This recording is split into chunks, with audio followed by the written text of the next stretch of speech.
Hey everyone, I am back with a brand new track, and by back I mean I am starting a new game. Well, track that is. Okay, I've got a little bit of a different setup because my screen's way bigger now. Big. So now the webcam's all the way up there. So that's what we're going with for now. Oh, holy shit. Well, if we're starting this off right. Ah. Thank you very much for the subscribe. I got emotes thanks to the subscription. Nice.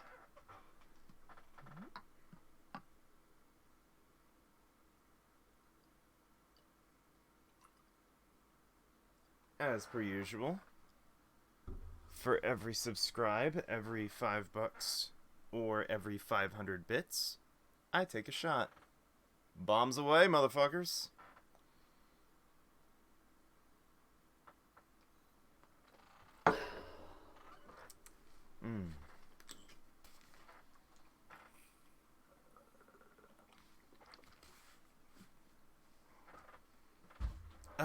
Thank you so much for the resubscribe. Damn, 4 months. Very nice. Seriously, thank you so much. Super helpful. Oh, Lucas, by the way, thanks to everyone's efforts, I finally crossed over the $100 threshold, which means I'm finally going to be getting my first payout at the end of the month. So it's like, I can actually start doing things. I can actually get my green wig and wear it on stream as I play now. And I can start saving up for PS4 so that someday I'll be able to do a Kingdom Hearts marathon. Like, it's fucking dope. I'm super happy about it. So yeah, at the end of the month is when the payout should happen.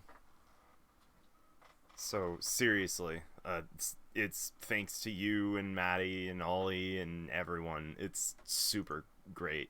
I'm fucking stoked, dog. That name hasn't aged well. Let's go.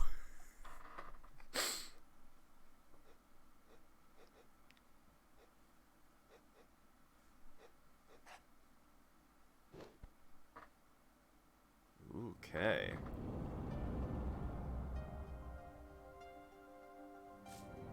Ooh. We got some 3D graphics going on here now. Showdown time. Oh. Ooh. You lose. Oh! Damn.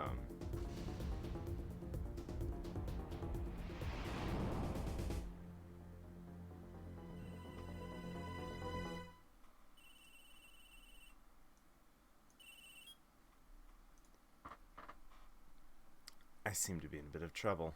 Something like that. Dead. Someone hit him. Hard. Me? Please. The cops should be here any minute. I'm in your hands. Should it come to that.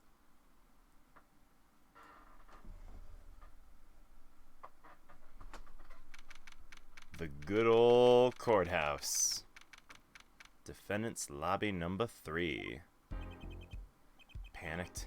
Palms are sweaty. Knees weak. Arms are heavy. It's on my sweater already. Mom spaghetti.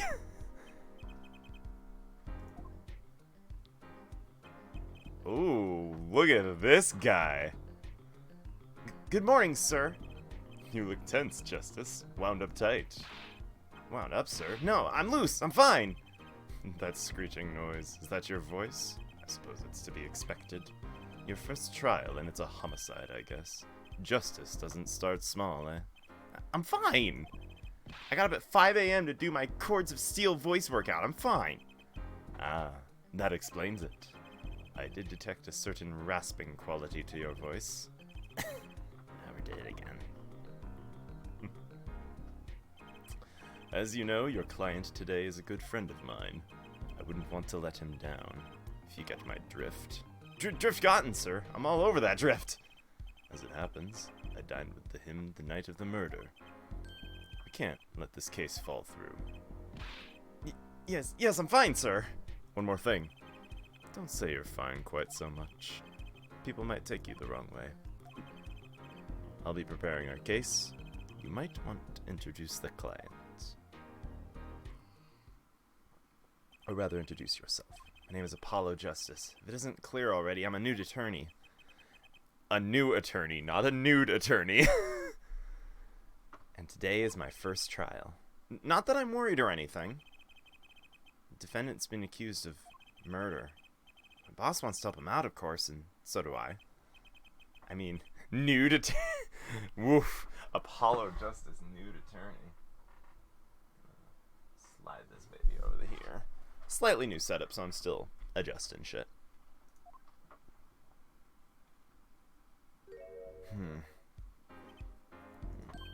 Whoa. Good, morning. Morning. It's all up to you today.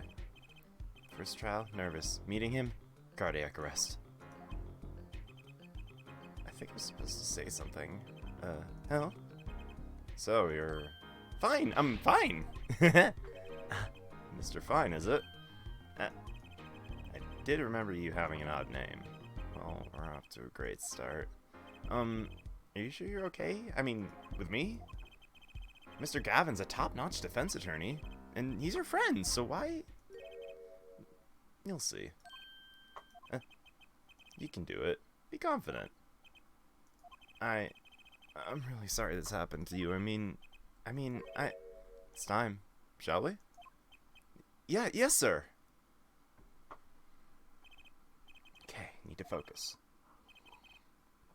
First trial, here comes justice. District Court, courtroom number 2.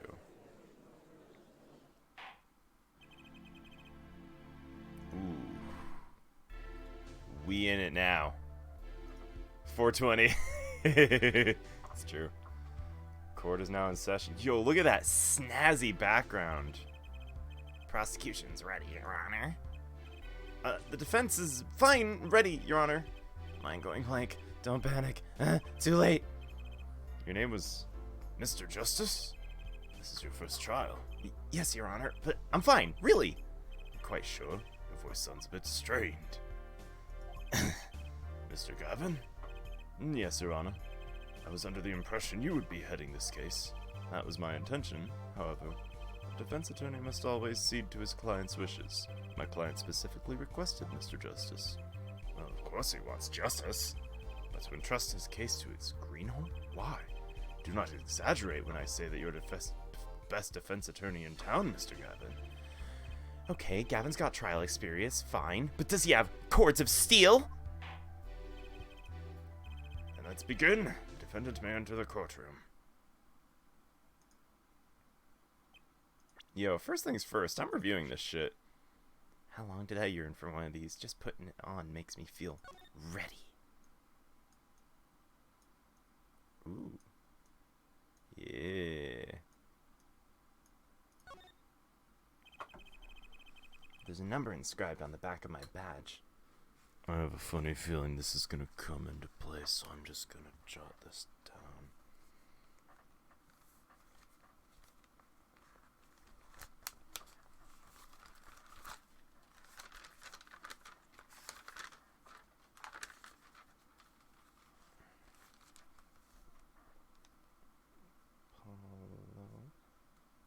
Badge 29003. There we go. Many numbers like it, but this one's mine. Proof that I'm an attorney. To tell you the truth, get a happy feeling inside just looking at it. Whoops. There we go. Smith's autopsy report. Time of death was 2 a.m. April 17th. Death caused by a single blow to the forehead. The sub-basement at the Borscht Bowl Club. Victim's name, Shaddy Smith.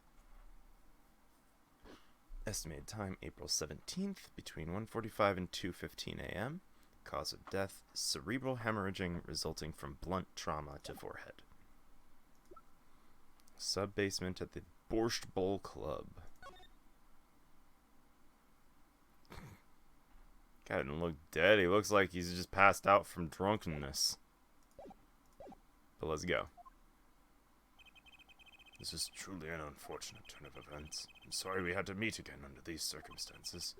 Long time no see, Mr. Wright! Oh, Papa! Let's put the past behind us, shall we? These days, I'm merely Phoenix Wright, piano player.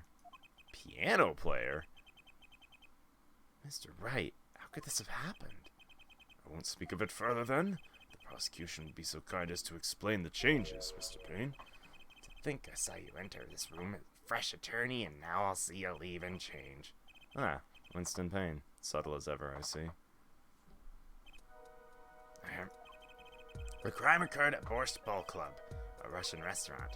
The defendant, Phoenix Wright, took the victim, a customer, and he hit him, wham, on his head, smack, killed him cold. Customer at the restaurant, you say? And defendant, you say he was... A pianist for the club, it seems.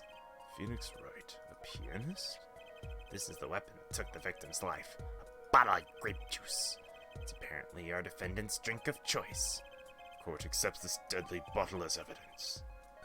Deadly bottle. Something to note, Justice. All evidence is filed in the court record. Make a practice of checking it frequently. Indeed. Yep. Tutorial stuff!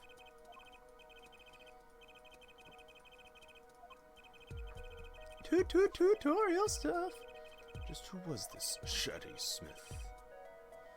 We believe he was a traveler, Your Honor. Traveler? According to his passport, he had been out of the country for a number of years. He had only returned to the country recently through his place of residence is unclear. He had some sort of connection with the defendant. That, too, is unclear at present, Your Honor. We believe they first met at the Borscht Bowl Club on the night of the crime. If they had only just met, then why murder? Perhaps the victim slighted the defendant's piano playing. That doesn't appear to have been the case. No, the motive had nothing to do with the defendant's lack of playing skill. At least not piano playing. I'll let this photo explain. As we can see, a game of poker was in progress at the scene of the crime. Wait a second. Isn't poker gambling? That's a crime in and of itself! Indeed. It appears our defendant had fallen to become the basest sort of criminal. Objection! It's true the defendant was engaged in a game of poker with the victim, yet it was only that. A game in the purest sense. A competition, Your Honor. Dust of wits, a silent clash of passions. Only the cards, their backs wreathed in blue flame, know its final outcome. Come again? The cards on the table had blue backs, Your Honor.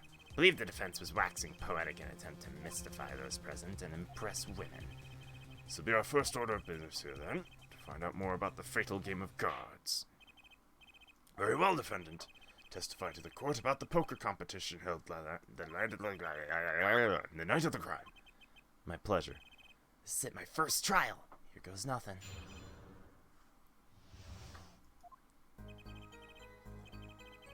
I'm a pianist by trade, but I can hardly play at all. My real job is to take interested customers over at the poker table. The room where we play in the competitions in there are the club's main attractions. The rules are simple. We play a game using 2 decks of cards. That's all it is. A game. And our customers are happy. Pianist who can't play piano. Better than a defense attorney who can't defend. Defense may begin the cross-examination. Right, Your Honor. First cross-examination. Don't blow it. You alright? You're sweating bullets. Bullets where? It's a figure of speech, Justice. Your voice sounds strained and raspy. My brain feels strained and raspy, sir. You've watched me perform cross-examinations many times, though you've never done one yourself, have you? Care for a refresher? What to do? Just in case they throw something different at me. You never know. That said, I will go ahead and skip whatever I already know. Found inconsistency, present the conflicting evidence. Ain't here strange anything at all. Good sign you need to press. Press. Press. Press. Get more info. Isn't Mr. Wright my client? Think you can do it? I think I can do it. I think you'd better or we're going to start having a problem. Find any inconsistencies, any lies in the testimony. Reveal them. That is cross-examination. Learn it, know it, do it. Got it? Good. As if Phoenix Wright would never lie. It's up to me to prove it. Right. Ugh.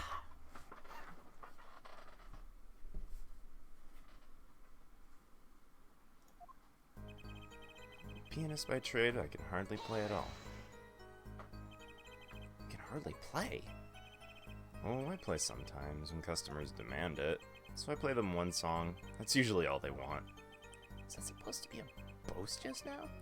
Title of pianist is a mask. Respectable face I wear for the world at large. Why are you really at the Bosch Bowl Club? Real job's to take on interested customers at the poker table. Hold it! They pay you just to play poker? It seemed to be the case. I'm a professional after all. Bah, do I detect pride in that statement? It's just hard for an honest, hard-working member of society like me to imagine. Yeah. Your imagination was always a bit limited, Winston. What? I've played poker for 7 years in that little room. And I've never lost. Once. What? You see why the customers come now? Defeat the undefeated poker champion. It's quite a draw. That is, I'm quite a draw. Wait, you've never lost once? Not even one time? As I said, I'm a professional. He's played poker for 7 years and not lost once. Is that even possible?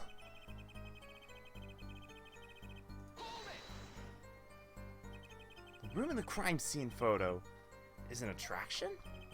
It's quite a history, actually. The Borscht Bowl Club used to be a gathering spot for black market types back in the day. Black market? All in the past. Things like the black market are only on the silver screen nowadays. Suffice to say, there were a lot of deals being made under the table. Right there in that room.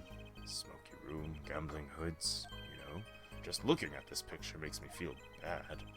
Bosses gathered around a table, cutting deals, safe from the eyes of the law. Meanwhile, the goon keeps watch through the small window. I can practically picture it now. That window does look like it would be good for keeping a lookout, but what else? The room and a few others had tricks to it, common knowledge to our regulars. At any rate, I come to play poker in a room steeped in history. Despite the dark past, it was all just good, clean fun.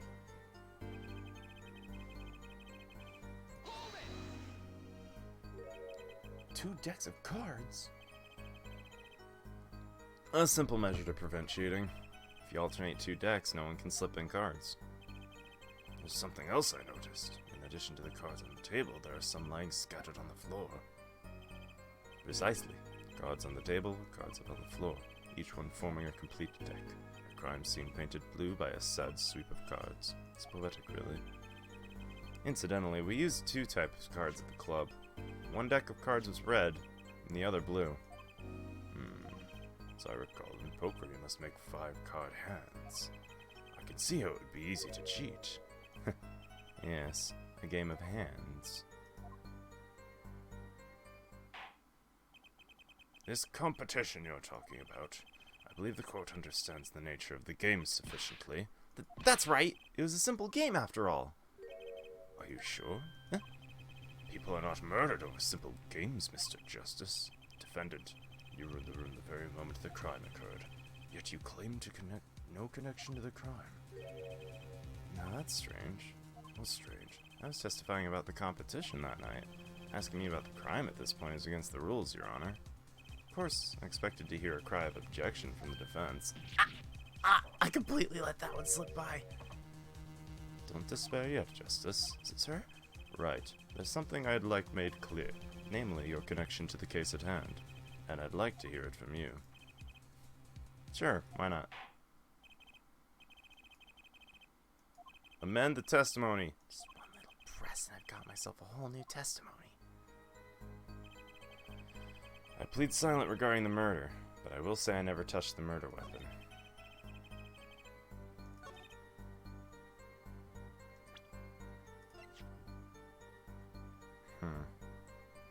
Alright, we going simple this time, so I'm just gonna say, hey, your fingerprints, asshole. So you say you didn't touch the murder weapon. This grape juice bottle, right? So I said. Something the matter, Mr. Justice? Too bad our new defense attorney never learned how to play dumb. What's this, Mr. Payne? I examined this bottle in question, you see, and it was covered with the defendant's fingerprints. Objection! No need to shout, Mr. Justice. I can hear you just fine. Excess yelling can damage the judge's ears and our case.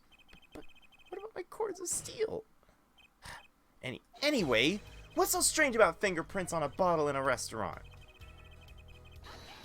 Ooh.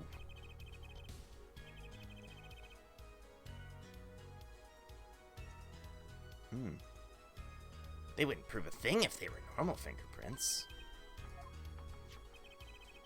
But the fingerprints on the murder weapon were upside down. Upside down? What does that mean? It means he was holding the bottle inverted. There can only be one reason for that.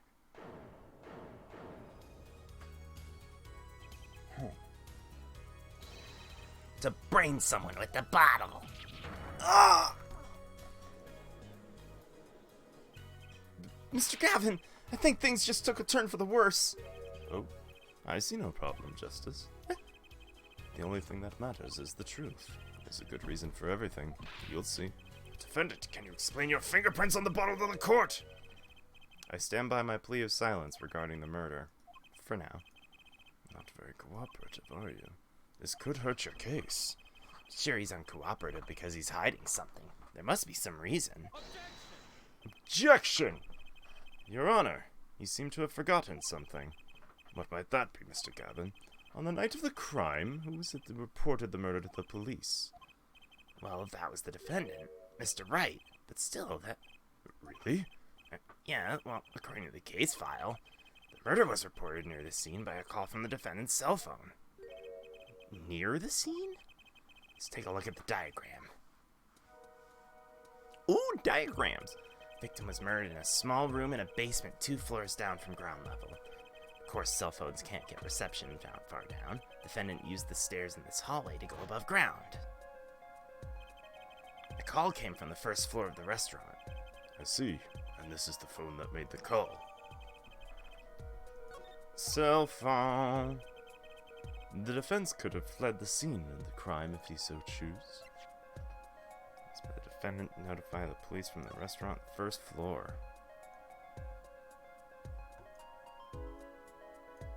Oh, what's behind here? Wow, batteries are held in with a piece of tape. You should just buy a new one. Maybe he can't afford it, or he just doesn't care.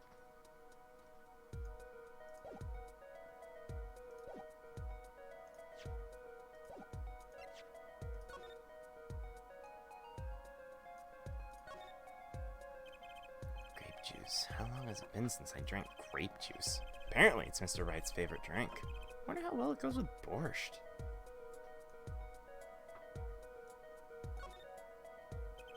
The bottle's completely empty.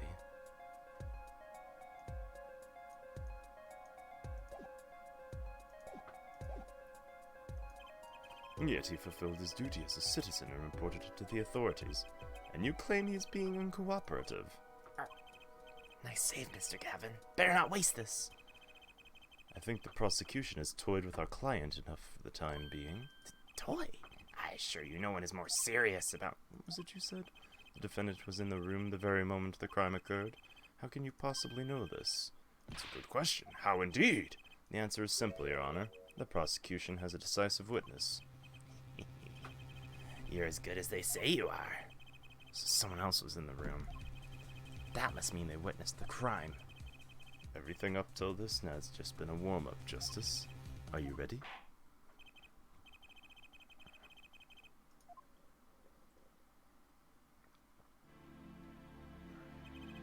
Witness will state her name and profession. Actually, I should have checked the profiles.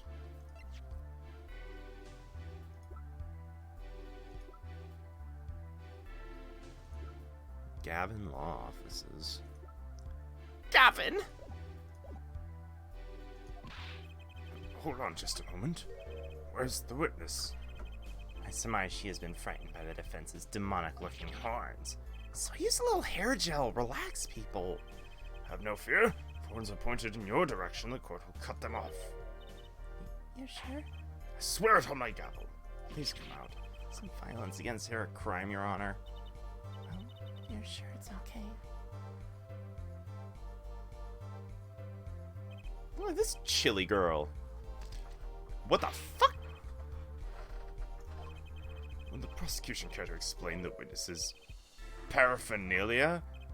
Yes. She's a professional, Your Honor. Those are merely the tools of her trade. And that would be? My name is Olga Orly. I'm employed as a waitress at the Borscht Bowl Club restaurant. Then why the camera? Of course, it's my pride to serve borscht that is named the restaurant. But I also perform other service. I take it one of those other services is taking the customers' pictures? Like, for example, this one. That's the defendant. Indeed, on the night of the murder. Man in white hat is one who has gone kaput. Indeed, that is the victim. Order, order.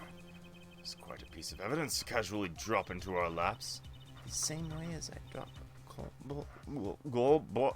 cold borscht on laps customer. casually. And the court will casually accept this new evidence. Now, witness, where were you at the time? Where were you at the time of the murder? I was in the room. The hideout, we call it. Excuse me? The hideout? It is a room of famous gangster Bad guy. Bad guy. Bad guy. Bad guy. I'm the bad guy. Duh.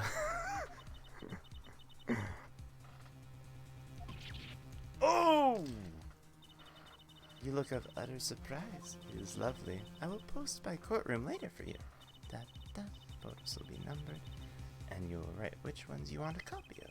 So there were 3 people in the room at the time of the crime. The victim, Mr. Wright, and Olga Orly are witness. And if Mr. Wright isn't the killer, that means... Very well, witness. You will testify to this court about the night's events. That fateful night. That night, the customer asked me to deal cards for game. It was cold. Both players played with hats on, The victim he play whole time, with his hands locked in this. Then last hand is done, but something terrible has happened. That man flew at victim and is strangling him to death. Incidentally, who won the game? Isn't it obvious? The winner was the victim, Mr. Smith. That's ridiculous! Because Mr. Wright can't lose! Justice? Maybe you can come up with a more legitimate objection. But he hadn't lost in 7 years! Take it from me, kid, it happens. I didn't lose a case my first 7 years as prosecutor either. Incidentally, I have some evidence here. Here are the poker chips as they lay the very moment of the crime. The hand and chips on this side belong to the defendant, Mr. Wright. Those on the far side belong to the victim, Mr. Smith. Chips, you say? Yes. Imagine that poker is war. Your hand is your army, the chips are the spoils. I know that. In my youth, I was known as the poker head of courtroom number 3. I think he means poker face. It does seem most of the chips are on the victim's side of the table.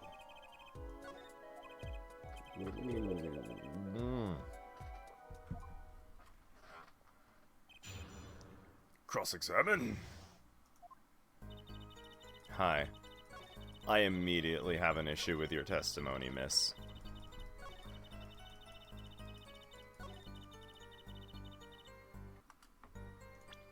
Sorry, that doesn't check out. Oh, really? Strangled, you say? That's odd. Normal customer only choke on borscht.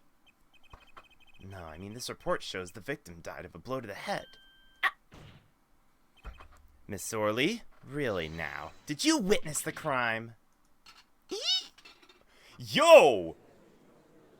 Dex 20! Doesn't seem like he was hit. He was still wearing his hat and everything. Yet it's a fact it was hit, Your Honor. Here's a photo we took of the victim with his hat off during our investigation. Well, that's quite shocking, isn't it? His head certainly was hit. But I have seen it happen. The defendant heel lunged the victim's neck. Oh, really, Miss Orley? I think I've caught you in your own little lie this time. Justice, I admire your enthusiasm, but perhaps you should think this through once more. What do you mean? I found a contradiction. There's one thing in her testimony that troubles me. Seems we should continue the cross-examination. There's such a thing as thinking too much. This horse is dead. Let's stop beating it. Such a thing as thinking aloud too much, too.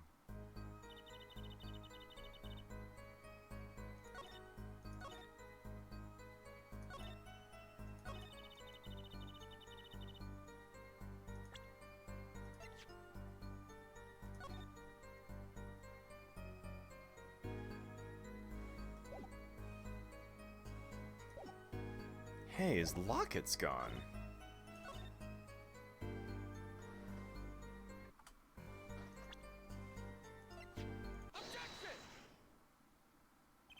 You know, there was one curious part in her testimony, just like Mr. Gavin said, but what does it mean? Do you care to explain what it is you're thinking so intensely about? Recall the testimony, Your Honor. The victim played with his hand on locket at his neck, I believe she said. I hope you aren't about to raise an objection to the witness's grammar. No, but look at this photograph. Do you see a locket on the victim's neck? Well done, Justice. I'm impressed. I knew you'd be able to handle this. But what does it mean? If we are to believe the witness's testimony as is, then the locket disappeared following the victim's death. Lockets don't just disappear, Your Honor. It's quite simple when you think about it. The locket is gone. Someone must have taken it off, no? Taken it off? Wait, you don't mean... The defendant wasn't strangling the victim at all. He was taking off his locket. Wouldn't that explain it? Defendant, what do you have to say to this? Say. Yes? I just noticed this, but you have something hanging around your neck, don't you? Oh, you mean this?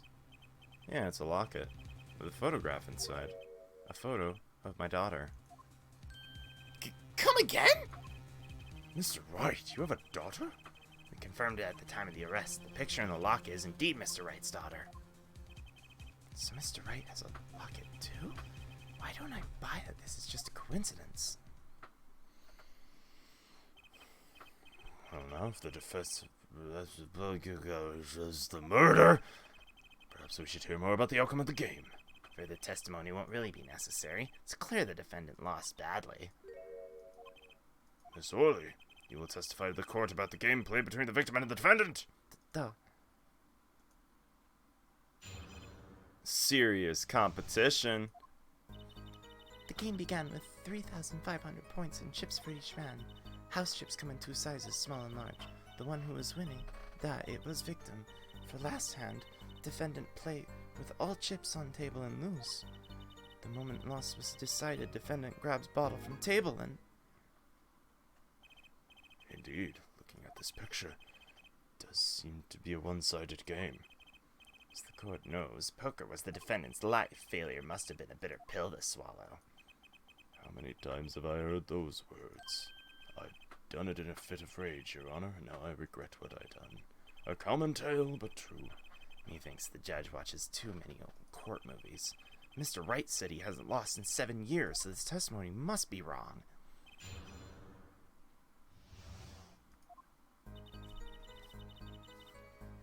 $3,500 points in chips.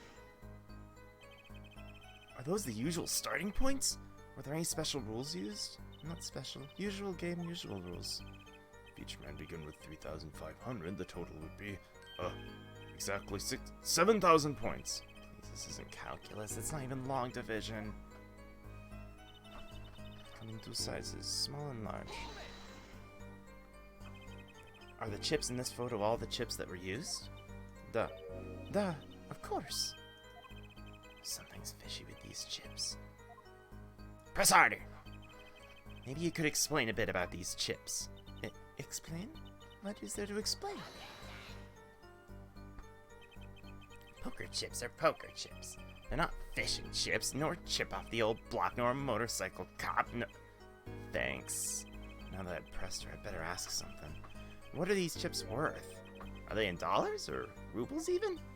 Yeah, as I have been saying before, it was game, not gambling. Hard perhaps for capitalists to understand. Two types of chips, 100 chips and 1,000 chips. It is not money, da. Justice, Sir, don't you find her comment interesting? in more ways than one, sir. I'd have it added to the testimony myself. Does the defendant want the witness added to testimony? Hell yeah! Always add it to the testimony. It deserves further scrutiny. Add it to the testimony. Wish I knew where I was going with this. Die, Your Honor. Okay. So, let's take a look at this. It's time to count. One kind's worth 100, one kind's worth 1,000. So...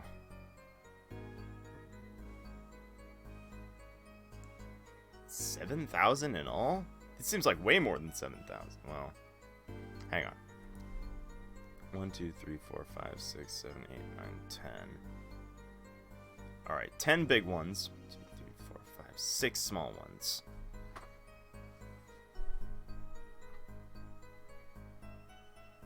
Okay, so the big ones are worth 100 each. Adding up to 1,000. And then there are 6 small ones, which add up to 6,000, 7,000. Okay, yeah, that checks out. 1, 2, 3, 4, 5, 6, 7, 8, 9, 10. So if the big ones are worth 100, that would be 1,000 each. 1, 2, 3, 4, 5, 6, 7. Small ones are worth 1,000. Okay, cool.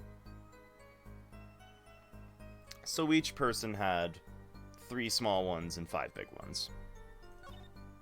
That makes sense. Mr. Gavin said this testimony is important. To be honest, I have no idea why. Mr. Justice, do the court in favor and think of what you want to say before raising a hand. We are not in kindergarten. Sorry, I'm fine. But I think of something to ask. Quick. The 2 types of chips. The small ones are 100 and the big ones 1,000? Right? Right, of course. Ha. Didn't waste our time. Is that all? Yeah. Great. Mr. Gavin made me stop her. Now I'm the one who looks dumb. Oh, Justice? Please try not to embarrass me like that. Who, me? There's a clear contradiction in the information you have in your hands. It's a simple matter of calculation. We're not in kindergarten, after all. Calculation? But I calculated it. It checks out.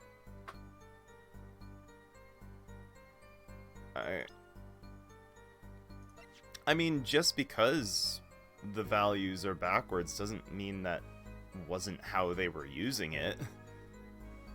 Alright, maybe I'm thinking too far ahead. Maybe I'm giga-braining on the tutorial level too hard. I'll just go for it.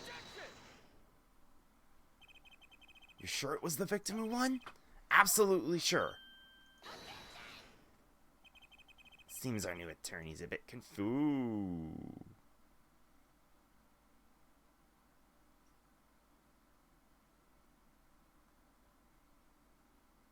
Okay, that was a thing that just happened.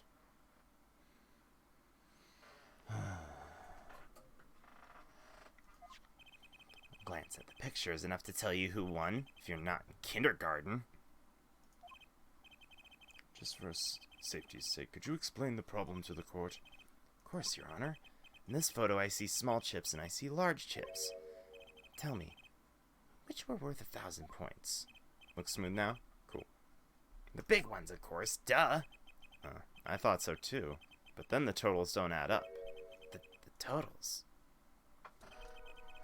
Oh, it does check out, but that means Phoenix was winning. Oh, gotcha. That makes sense. I was right. I just only took it halfway there and didn't follow to its conclusion. The combined total value of the chips were 7,000. My calculations are correct. Let's see. 2 plus 1, carry the 5. And they are, Your Honor. Now, look at this photo that allegedly shows all the chips. If the big chips are worth 1,000 points, and the small are worth 100, and you add them up, how much is it? Do it yourself. You aren't in kindergarten, are you? 10,600 points. The chips don't add up. This clearly contradicts the witness's testimony.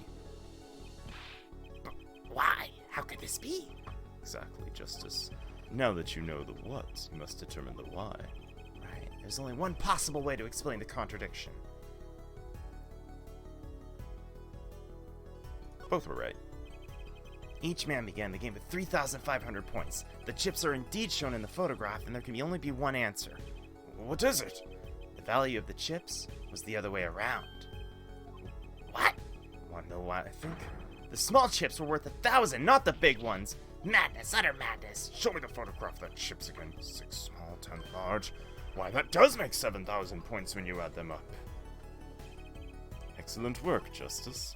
It's almost as though you figured it out by yourself. Well, I'm just glad I was the one who said it. But wait!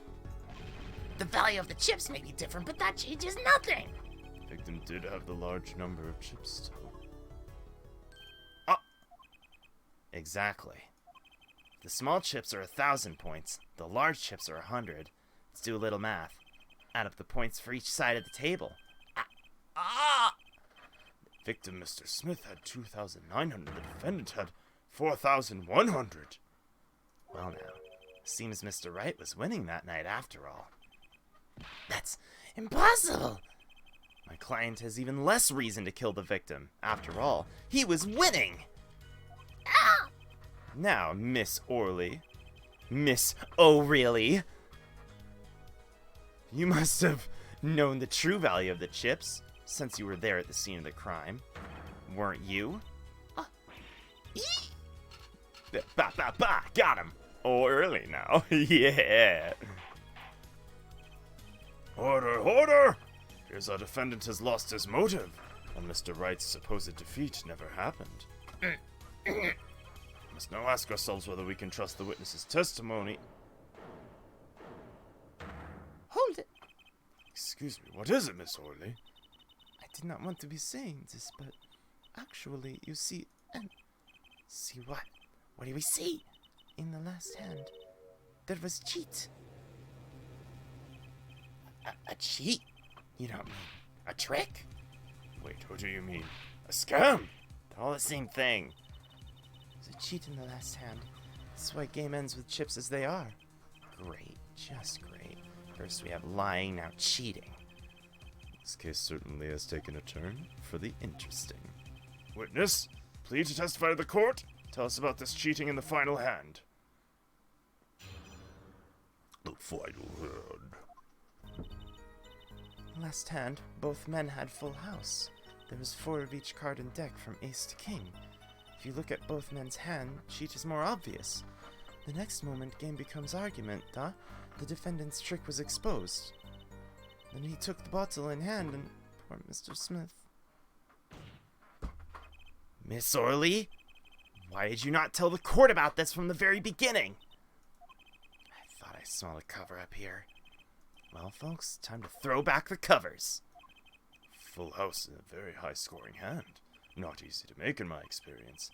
That alone is enough to suspect less than scrupulous tactics. Mr. Gavin, what's a full house? Lawyers these days, you don't know your poker. I can't say this bodes well for your case or career. What is this, some kind of secret court poker ring?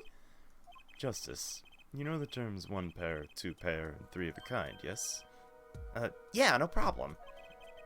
2 cards with the same number make a pair. 3 makes 3 of a kind. Good. Now picture a hand with 1 pair and 1 3 of a kind. That's a full house.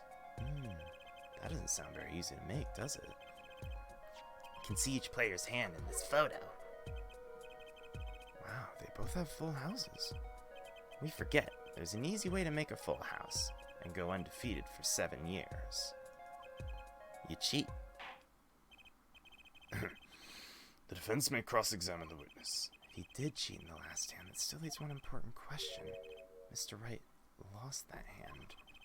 Who's ever heard of a professional con man losing when they cheat?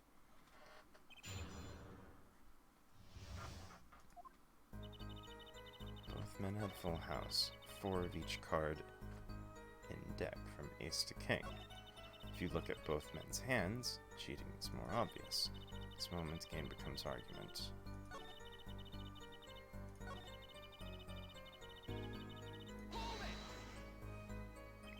Do you recall what happened when the men were arguing about? I believe so. The victim, he shouts, "You are a cheater," and then the defendant shouts something like, "I have objection." Shouting objection, eh? Old habits are hard to break. First he bluffed his way through the courtroom, now he bluffs his way through life. However, Mr. Wright lost that hand. That seems to cast a shadow of doubt on Mr. Smith. Humiliation from losing even when cheating. That is what set fire to defendant's heart. What did the flaming defendant do next?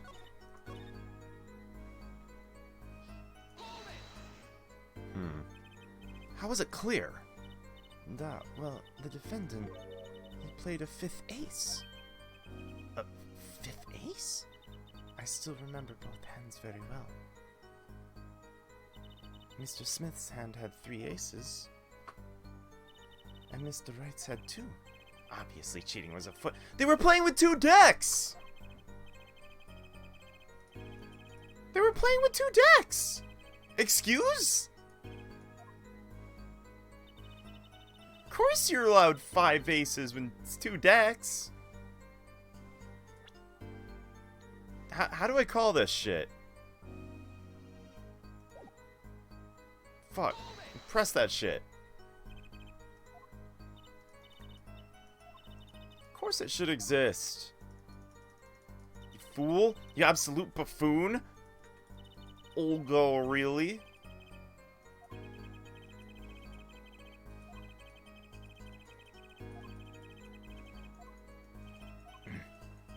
Perhaps it's time for you to say something, Justice. You bet. I have no intention of staying quiet. Not me, no sir.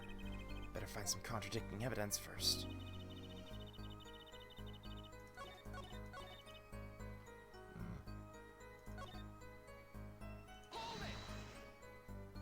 But what do I say?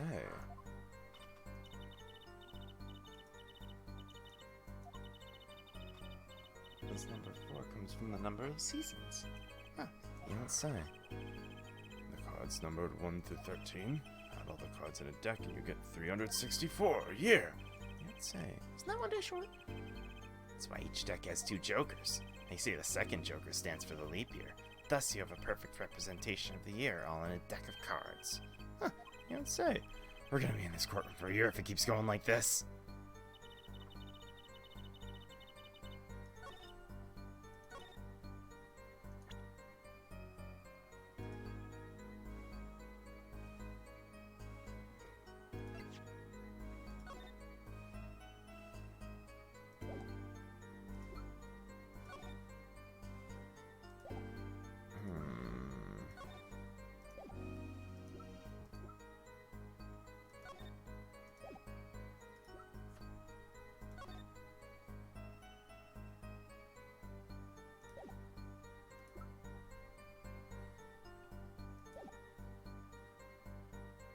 What do I present for this? I know they were playing with 2 decks, so I know 5 aces is possible, but it's not like I have the decks in my evidence. I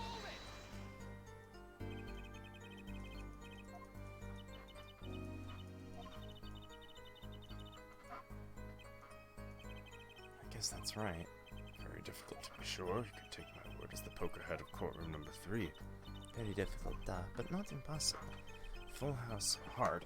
This line of questioning, a waste of time.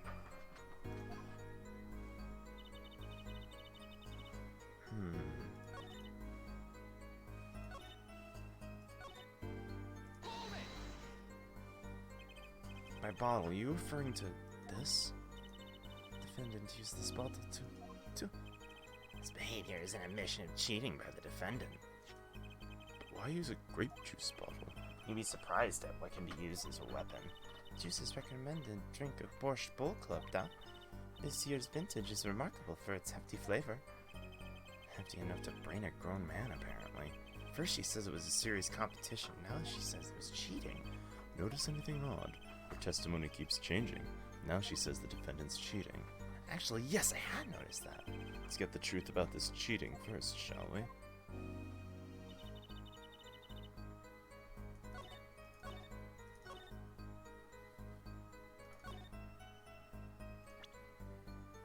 I mean, I guess I just present the photo, maybe. It appears the witness is mistaken. Mistaken? But my name? Look, this piece of evidence clearly contradicts what you said in your testimony. It's the photo of the chips, is it not? Justice, perhaps you ought to explain your point in a way the judge can comprehend. In other words, use your finger to point out your point.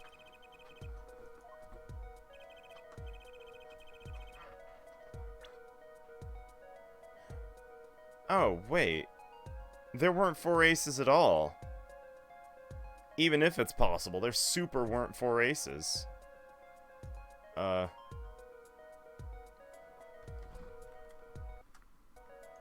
there. It's where? Where is that you're pointing? Where? Good question. I'm sorry, Your Honor. I better rethink this.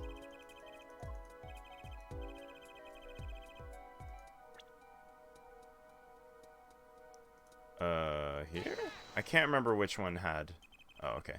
In your testimony, you made the following claim. Mr. Smith's hand had 3 aces. But as you can clearly see, the victim's hand only held 2 aces. Well, maybe the witness was simply confused. Perhaps it was the defendant that held the 3rd ace in question. No siree. Take another look at the evidence. As you can see, the defendant also had 2 aces in his hand. Where's this 5th ace? I see cheating all right. It's going right here in the courtroom. 2 aces in each player's hand does make 4 aces in total. Hardly proof of cheating. Wait, please, it is true, I have seen it, the 5th ace. There was cheating, I swear to you. That's odd. She must be lying, yet she's the most sincere I've seen her all day. You're right to trust your instincts. Who knows what lies in store for us in the trial ahead? Your Honor, if I may, I have a suggestion. If you don't mind, perhaps we might examine the actual cards. Cards? Mr. Payne? Yes? The player's hand that night was set aside as evidence, were they not? The defense would like to request those cards be shown to the court. Very well, prosecution will submit the evidence. Which will you examine? Victim's cards or the defendant's? These cards don't prove cheating was going on. Nothing will. Which of these is more suspicious?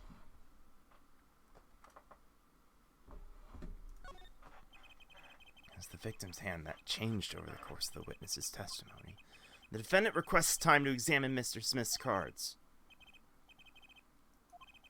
Very well.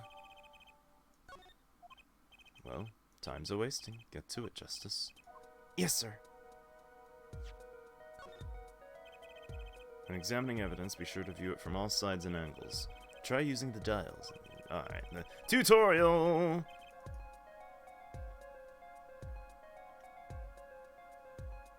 Aces, kings... Oh? What? Your Honor, look at this! One of the victim's cards. The back's a different color. Eh? That's impossible. But I put that card in Wright's hand. What was that, Miss Orley? No, yeah, I mean, I said, I'm... Your Honor? Mr. Gavin, yes? Tell me, what is the easiest way to cheat at poker? To cheat? I'll tell you. One merely needs a friend, a comrade, shall we say. The dealer. Wait, so you mean... this witness, Miss Orley? She's the cheater. A professional, I'd wager. Ba ba ba ba. Nice catch. Order, order! Focus, Justice. Time to take advantage of her mistake. Your Honor, please recall the testimony we just heard. Put that card in Knight's hand. Ergo, Miss Olga Orley conspired to cheat not with my client, but with the victim, Mr. Shaddy Smith. Not only did she cheat, she cheated poorly. Therefore, it's not hard to imagine an altercation between her and the victim. Wait, you don't mean the defense isn't accusing the witness, Miss Olga Orley, are you? Time for justice. 3 people in the room at the time of the incident, and if Mr. Wright isn't guilty, that means I am. The defense accuses the witness, Miss Olga Orley, of murder. Oh no, you're not gonna catch your shit. Oh! Goal! Mr. Payne, where is your witness, Miss Olga Orley? It appears she lost consciousness, Your Honor. Mr. Justice? Your Honor! Borscht! Seems you've presented a new possibility to the court. One suggestion... One suggestion between the witness and Mrs. Smith. This court cannot pronounce a verdict for the defendant at the time. I did it. I held out. I see no point in prolonging. The trial will need to make further queerly... Objection!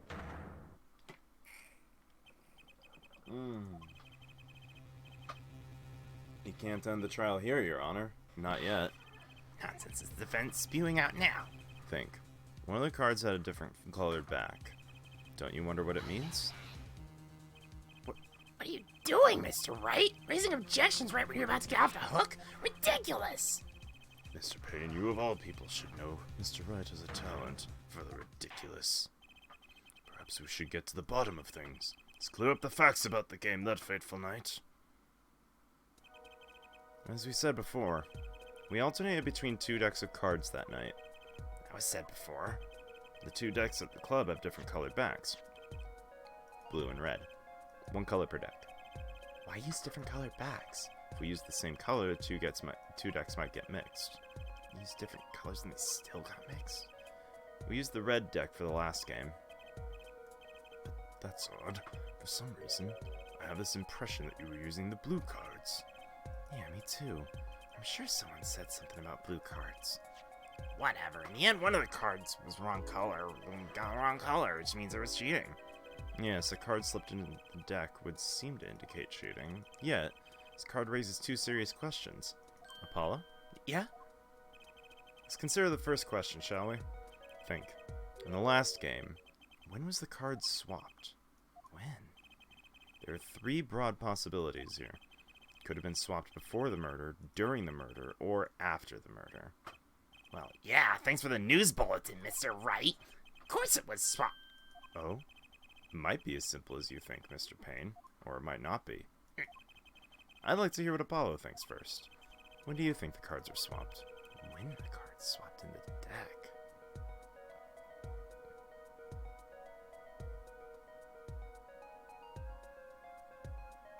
Definitely not before, or else someone would have noticed.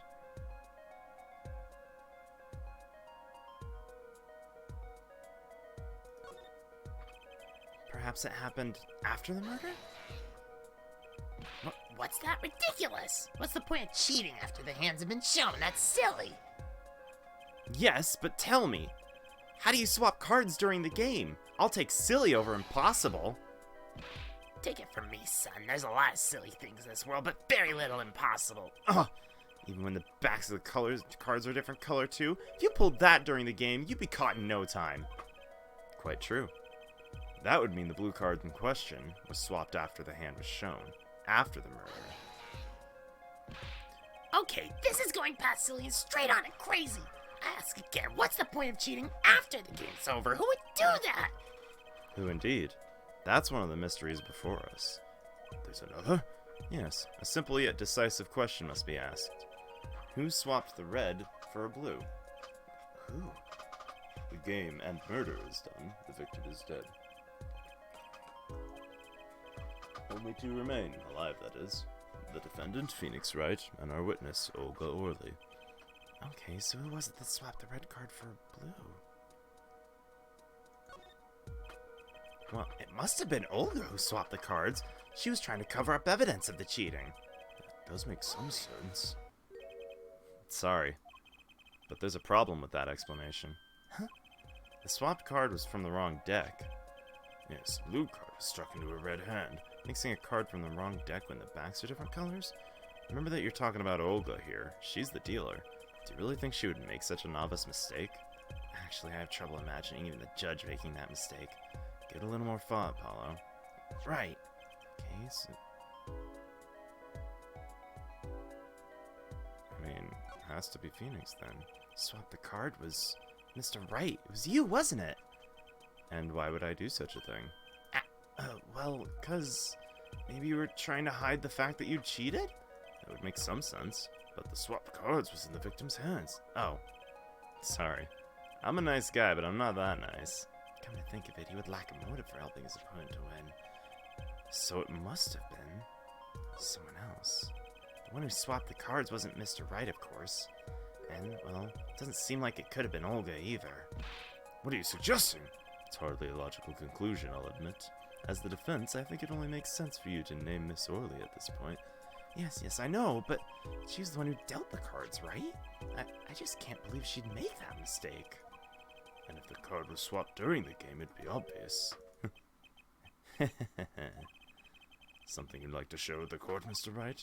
Oh, my apologies, Your Honor. I was thinking how much fun all this is. Fun? How about confusing? I've got no idea what the defense is claiming, Your Honor. The one swapped the card wasn't the defendant and wasn't Orley. Then who was it? Yeah, well, that is the question, isn't it? Precisely. I believe we're about to see this case take a new direction. A new direction? We'll find that indeed after the murder, someone swapped one of the cards in the victim's hand, and that someone made two critical mistakes. I'm sure you're going to tell us the first one was swapping the wrong color card, because the one who did the swap didn't know the two colors or cards are being used. The other mistake was the number on the card. Right. The person replaced the fifth ace with a king. I'm sure whoever swapped it wasn't expecting there to be a fifth ace after all.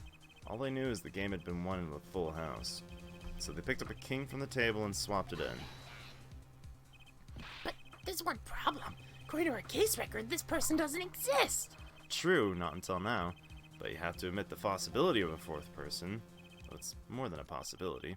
There was someone else at the night of the scene of the crime. What? I believe the judge spoke truthfully earlier. You do make trials ridiculous, Mr. Wright. This trial has proceeded on one central assumption, namely that at the time of the incident there were only 3 people in that courtroom. I believe this new evidence, shall we say, overturns that assumption. The problem is you chose to conceal this information from the court. I suppose that is a problem, yes. Court is adjourned for a brief recess. Mr. Gavin, I'll see you in my chambers during this recess. Certainly, Your Honor. Very well. The trial will resume in 20 minutes.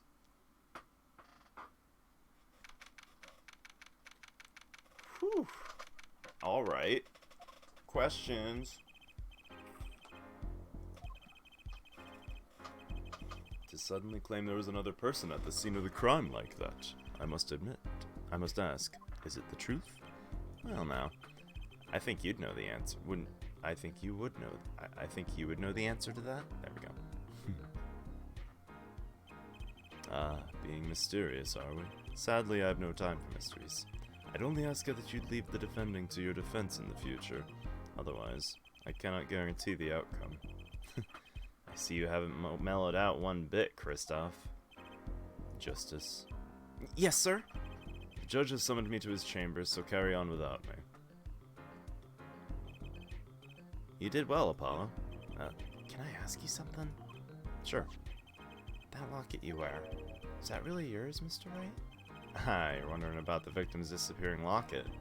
Here, you can take a look at it. There's a picture of my daughter in there.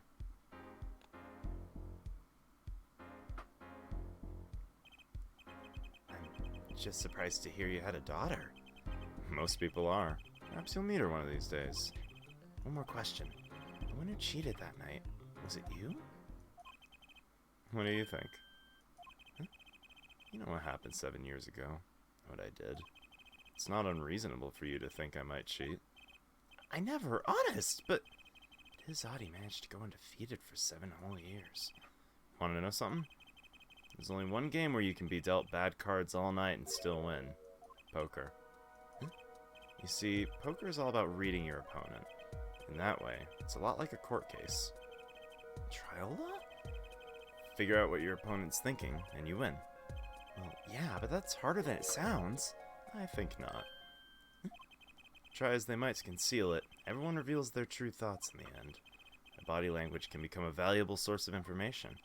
You're kidding! That witness, for instance, Miss Orley. She would touch the back of her neck during certain parts of testimony. Did you notice? No. Come on, who noticed that? Words, habits, twitches. It's all information from the reading. That's the secret to winning, Apollo. Someone taught me, and now I pass the secret on to you. But I'm not worthy. There's no way I'll pick up on these signals. Nah, you can do it. Huh? You just don't know it yet. What's he talking about? But you will. Soon. Almost forgot. One more thing. About this case. You should know, I haven't told the truth to anyone yet. This fucking guy! I have my reasons, of course. All shall be revealed. And Apollo, I need you to be there defending me. I need your power. My, power? I had no idea my cords of steel were that special. It's time. The real trial begins now. Do your best. Fucking Phoenix! Phoenix, you piece of shit! You're awesome. Oh shit! Yo, what's up, Jillian? Didn't expect you of all people to pop in. Yo, how you been?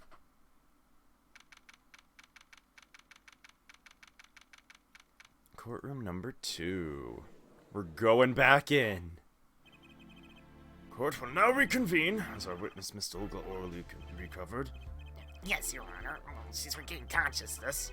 Perhaps we can hear a version of the events again. That's the thing. You see, she's quite fatigued. You're looking a bit fatigued yourself, Mr. Payne. Sadly, fatigue isn't sufficient grounds for refusing to testify or prosecute. The defense would like to request Miss Orley take the stand. Very well, witness will take the stand. Hella. Perhaps you could repeat your name and profession. Or perhaps you'd rather admit that you're a poor liar and a poor loser. Whoo! Fire! Not. Whoa! Name's Olga Orley. That's the truth. I'm a pro dealer. People call me Olga Quickfingers. Oh, really? This fucking game with its goddamn puns. Wanna know something else? I'm not really Russian, and my last name sounds like oh really. Fucking thanks! Thanks for spelling it out. Got a fucking Yu-Gi-Oh card and food in there. God damn. You tell me what the court. Tell the court what you were really up to that night. Fine, I'll talk. We had a plan, you see. Let me remind you, you're currently under oath. Any further fabrications will have serious consequences. Fine. Like I said, I'm a pro. That guy Smith hired me to do what I do best. I was planted at the Borscht Bowl Club several days prior to the night of the game. As a waitress. So you were in cahoots with the victim. Not that he needed my help. Smith is a well-known poker player in some circles. But winning wasn't the main purpose of this game. It was about destroying a legend, the unbeatable Phoenix Wright. The plan was simple. Elegant, really. You see, we set up a trap of sorts. I was to plant a card in Wright's pocket beforehand, and then deal 5 aces during one of their games.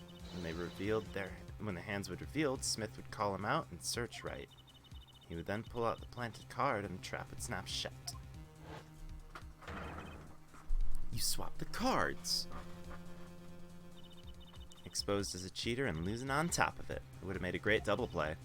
Just like that, the legend would be dashed to pieces. Indeed, getting caught red-handed at cheating would cast doubt all his prior. 7-year legend destroyed by one card. That was the plan. Damn. Oh, really, Orly? How droll. But it appears you made quite the mistake. I agree the trap was elegant, yet what happened to the planted card? Hey, that's right. He's lucky, I'll give him that. You'd have to be to slip free from a trap laid by Olga Quickfingers Orly. Oh, really? Stop it, game! This would be much cuter if she dispensed with the evil mastermind shtick. Cute? Who wants to be cute? I'm not cute. I'm bad, you hear me? I'm the bad guy. Tell us about this trap and how it was sprung. It shall not stop. The best laid traps.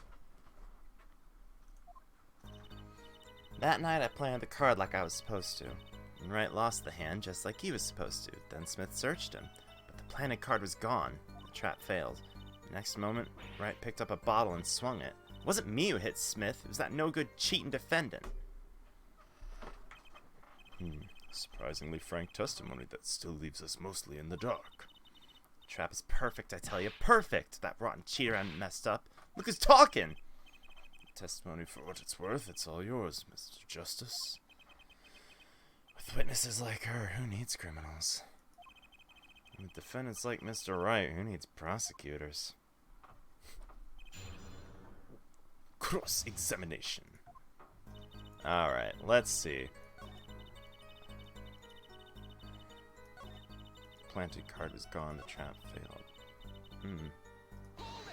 Touching your neck there, I see. Isn't that a little odd? What's odd? You searched Mr. Wright thoroughly and found nothing? Which means he didn't cheat, which means he had no reason to strike the victim. Well... What the fuck? What was that? Holy shit. Is Apollo a fae or something? No, nothing. Nothing, Your Honor. What to do? Should I press her a little harder? Hell yeah, press harder! Miss Orly, you're hiding something. What are you talking about? You? Me? Quick fingers Orly, hiding something. The defense will refrain from baseless accusations. I have one question for the witness, then. You say you saw the moment the defendant hit the victim. Is this true? Of course it's true. I did see it, honest. I saw it when Wright hit him. With my own eyes, I saw it. What's this weird vibe I'm getting? That witness, for instance, Miss Orley. She would touch the back of her neck during certain parts of her testimony. Yeah! Oh! This game's gonna incorporate body reads! Whoa, whoa. What the fuck? What the fuck? What is going on? I concur, Apollo. I concur. That twitch is so clear. It's like I could perceive her habit like I couldn't before. Perceive. Gotcha!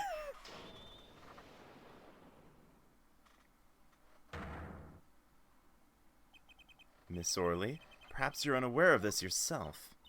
Unaware of what? Whenever you get to a certain part of your testimony, you touch the back of your neck with your left hand. My neck? So what? What indeed, Justice? I hadn't noticed anything of the sort. When she says that part of the testimony, she's subconsciously recalling something. Her body reacts to the memory and she touches her neck. I'm sure of it. Memory? Would someone care to explain what she's babbling about? This is highly unusual, but let's ask the defense. You claim the witness is remembering something. You have evidence of this memory? Her habit is scratching her neck whenever she talks about this moment of the crime. So what would remind her most of the moment? Miss Orley, whenever you recall a crime, you scratch your neck. You noticed it happen when you think about the moment of the crime. There must be some reason behind this habit of yours. I believe the weapon that left in a race... Bottle time! Whenever she talks about the moment, she touches her neck. And what reminds us more than that of this bottle, the murder weapon. But something doesn't fit. If you were only the witness to the crime, why would that make you touch her neck like you're in pain? It was Mr. Smith, the victim, who was hit, not you.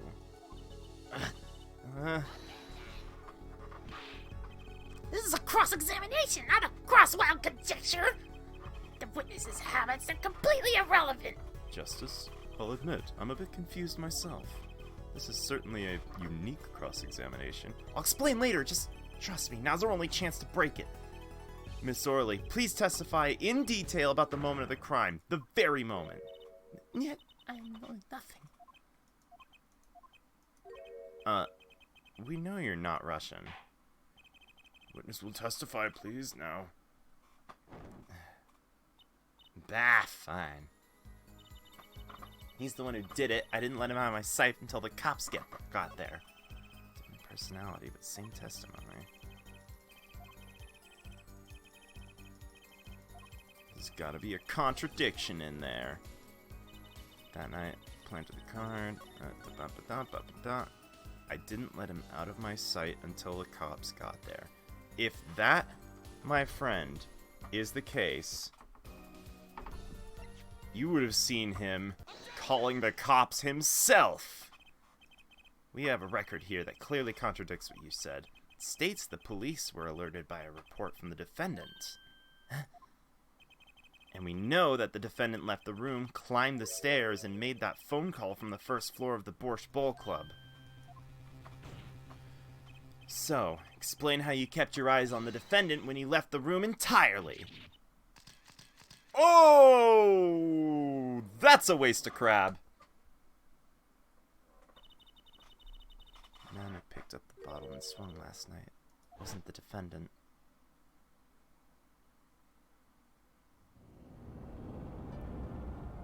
Whoa. Nintendo DS. Showdown time. You dirty cheat. Check his pockets now. It's gone. The card's gone. You lose. Just then, Smith grabbed the bottle from next to Wright, and he hit me. You, some master of cheating you turned out to be. That's fucked up. When I came to, the victim was already dead, is that it? That's why I couldn't reveal who I really was. If I came out I was in league with Smith, I'd be a suspect for sure. Well, where does this leave us? Madness. This is madness. I'm daydreaming. Must have been me who was hit with a bottle. I'm imagining all this. Appears our prosecution is at his wit's end, and frankly, I can't blame him. Mr. Gavin, what do you think about this turn of events? Mr. Gavin, sir? I believe that as the defense in this case, we are compelled to call Miss Orley a big fat liar. 3 were in the room the night of the murder: the defendant, victim, and her. And she has a motive. Her plot foiled, the witness got into an argument with her client, Mr. Smith, and the denouement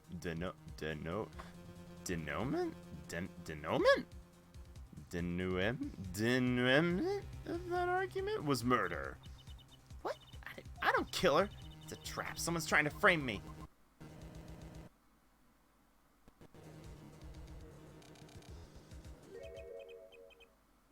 What the fuck just happened?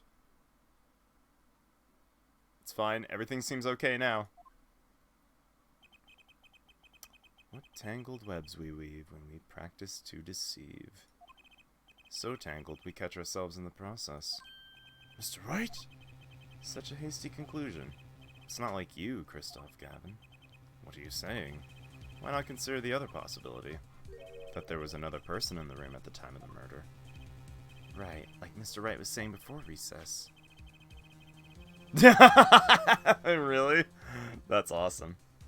A single card was swapped into the victim's hand after the murder, and the one who swapped the card didn't know 2 colors of cards were being used. 4th person. This theory again. Your 4th person doesn't exist. Indeed. That's why I decided to bring this case to court.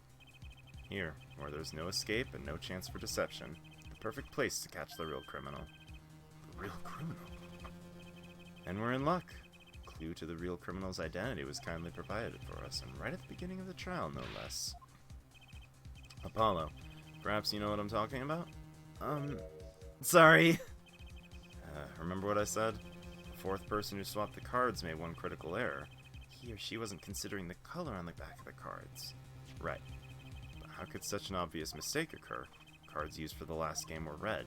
Yet, there's one person here in our court who thought those cards were blue. I had that impression too, but why? Well, Apollo, think you could figure out who it was? It's not me, I swear! Who's this fourth person? Why do I always get put on the spot like this? Let's hear what the defense has to say. Who was it? Who thought the cards used in the final game were blue?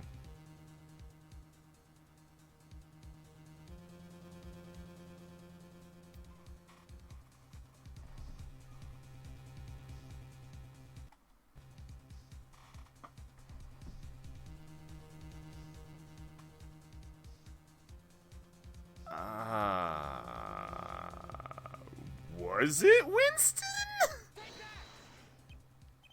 Apollo, do you seriously think that? I think I'm seriously confused. I'm seriously sorry. That didn't go over well.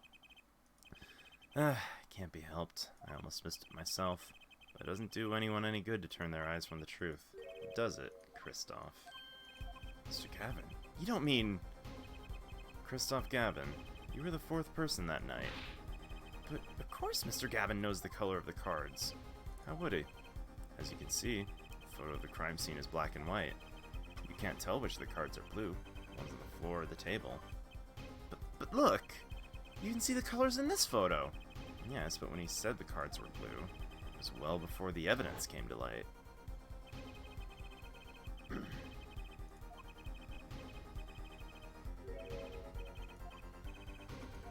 Huh. Yeah. Well, Kristoff? Mr. Gavin? Mr. Gavin, is something the matter? No, nothing. Excuse me, it was just so sudden. Right. You aren't seriously accusing me, are you? Oh, Kristoff? You know, even I'd never take a joke this far. This has gone far beyond ridiculous, beyond dumb. This is insanity! Defendant's accusing his own defense attorney of murder? I assure you I'm quite sane. But what possible connection could Mr. Gavin have to the victim? That's my question.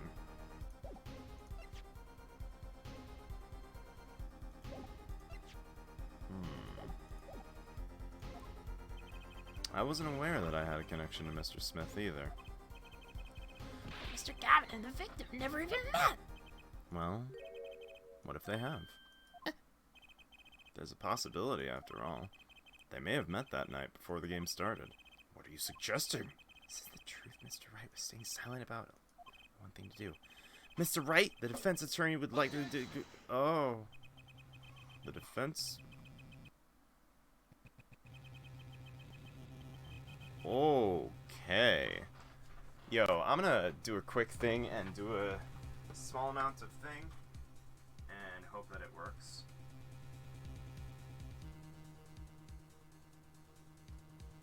Man, I fucking hate DVI. It was totally the DVI, wasn't it?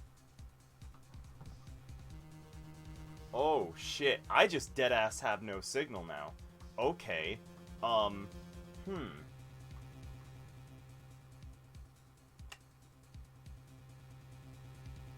Okay. Maybe if I turn the TV off and back on again.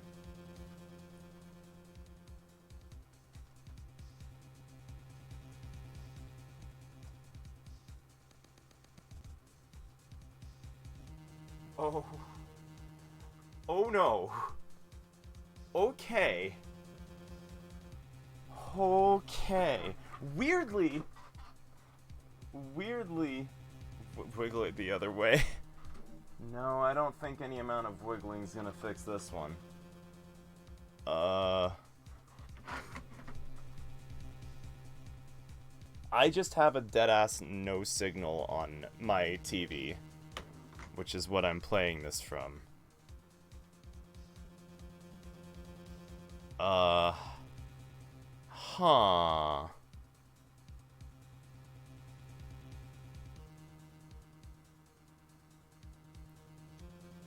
How do I deal with this? The stream didn't like that. No, the stream really didn't like that.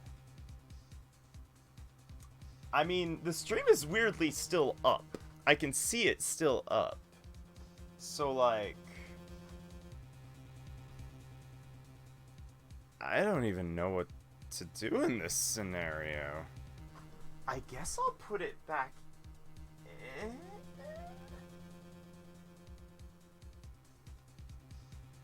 Huh.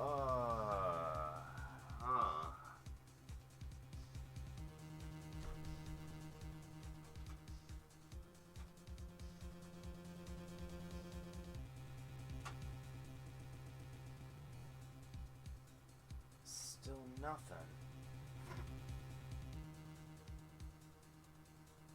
Oh!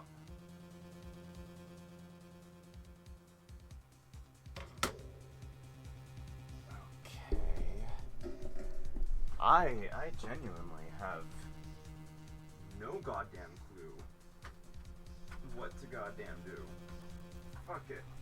I'll switch it to a different channel. Maybe that'll work. HDMI 2, baby.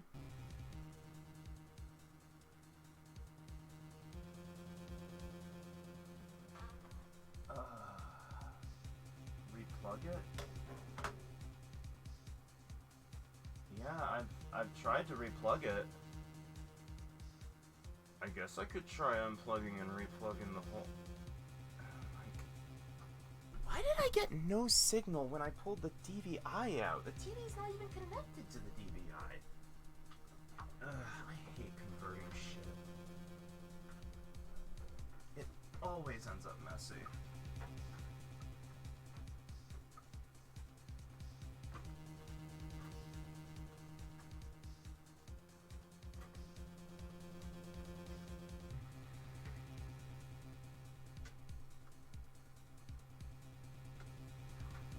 Plugging it back in and operating it from my secondary monitor, which wasn't really working very well.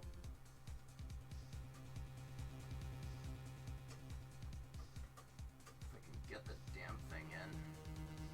Wow, this blows. I'm really sorry, you guys. Massive tech. Why would it start working again when I plug the DVI in, which isn't even connected to the TV? I'm upset. I'm upset. Why would this be this way? I hate everything. Okay. It's moving. I'm just gonna have to deal with occasional blips. The defense would like to request no such thing. Mr. Gavin? Testimonies must relate to the case. How could anything happen before the game of poker be related? I'm not sure I follow, Mr. Gavin. As I explained before, the defense believes that Miss Orley... Am I to assume you speak for Mr. Justice in this? He is the defense, not you. Mr. Justice, the matter of Mr. Wright's testimony is up to you. Okay. Does the court, in your opinion, need to hear from Mr. Wright's testimony? That was Mr. Wright's strategy. He was playing us all along. I intend to see it through. The defense would like to request Mr. Wright justify to the court. Testify, I mean. It too, Justice. You would betray me, your teacher. I'm sorry, Mr. Gavin. This isn't about loyalty. This is about the truth. Very well. The defendant, Mr. Wright, will take the stand, please.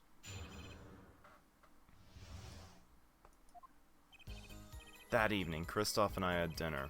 We sat at the table in this photograph. Shaddy Smith walked in 5 minutes after Kristoff left. When the trap failed, Smith hit the waitress. The girl was knocked out cold, Smith was uncontrollable. I left to call the police. When I returned, he was dead, blood streaming from a cut on his forehead.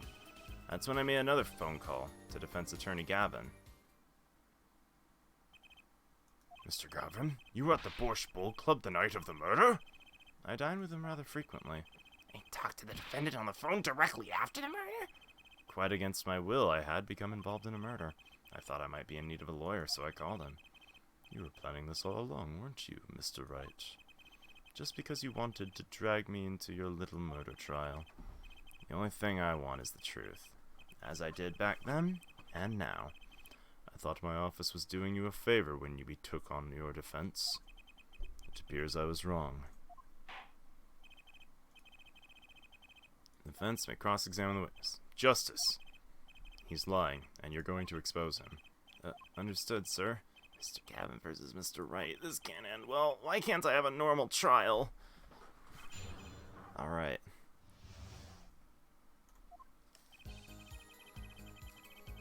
Sat at the table. This photograph.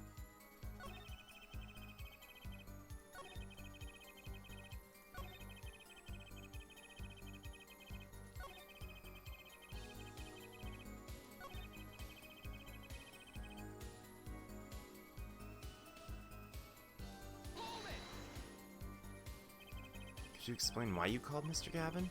Obviously gotten involved in a rather sticky affair. I figured Kristoff's law offices would give me a friend rate for my defense fee. Glad to hear you intend to pay. Oh, I'll pay in full, Kristoff. It was I who got you involved after all. You may find the price of your defense quite high, my good friend. Quite high. Is this the truth Mr. Wright was talking about? Justice, you know what you have to do. He's lying. Expose him. Now. I have to think, what's Mr. Wright trying to tell me with this testimony? Truth has to be out in there somewhere.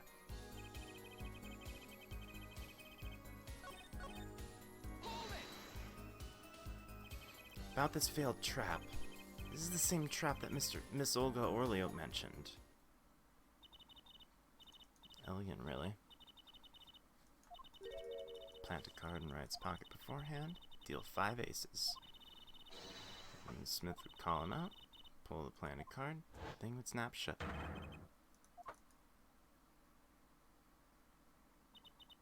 Just like that, the legend would be dashed to pieces.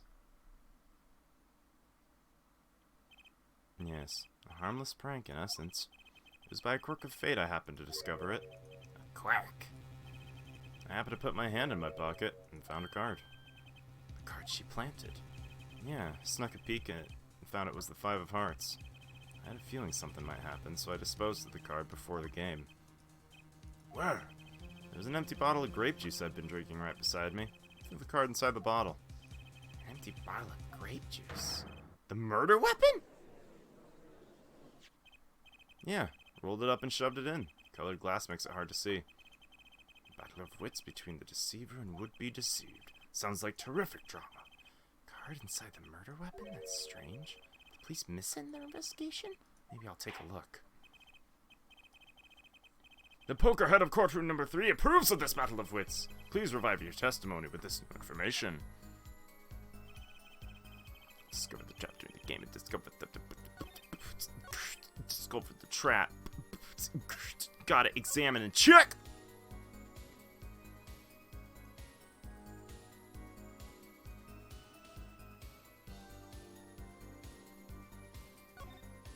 Dog, that shit's solid.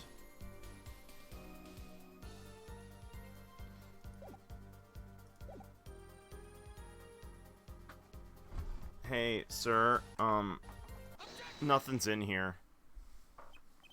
Mr. Wright, if I may? Yes? I've examined the bottle and I don't see any card in there. No? What, Mr. Wright? Surely isn't all you have to say for yourself. I can't say I know what happened to the card. I did put it in that bottle, however. Perhaps a 5th person came and took it out. Oh, and a 6th person could have helped. Mr. Gavin, Mr. Wright is your client. My apologies, Your Honor. I won't have you disparaging our investigation either. We looked inside that bottle, there was nothing. So what's going on? Mr. Wright hoodwinking us again? Did the card just disappear? In any case, please examine the cross continue. The other way around. I'm afraid decisive contradictions call for decisive evidence. Push him harder, Justice. Break him. It's just you and the witness in the ring. Go for the KO. Why do I get the feeling we're not our client's side anymore?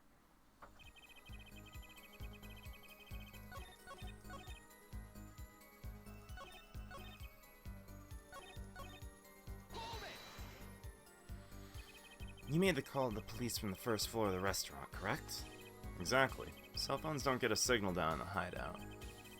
Was anyone else on the first floor at the time? Not a soul. It was in the middle of the night after all. So there in the darkened restaurant I called the cops. After making the call I returned to the hideout. Didn't seem right to leave the injured waitress alone.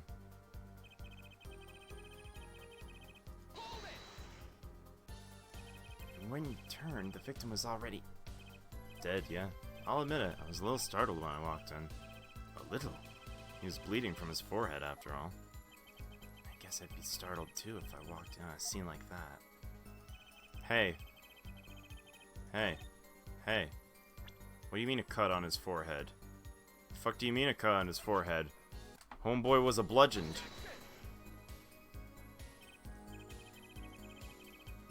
Oh. Contradicts the thought. Yeah, I also thought. Ow. I just got blown the fuck up.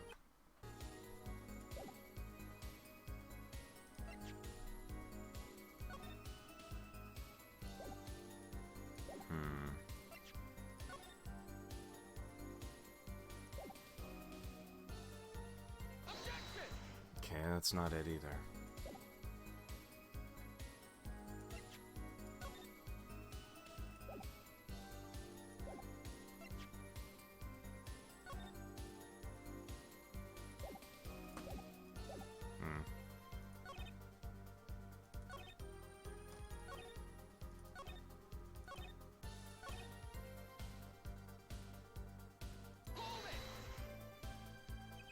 You had dinner with Mr. Gavin?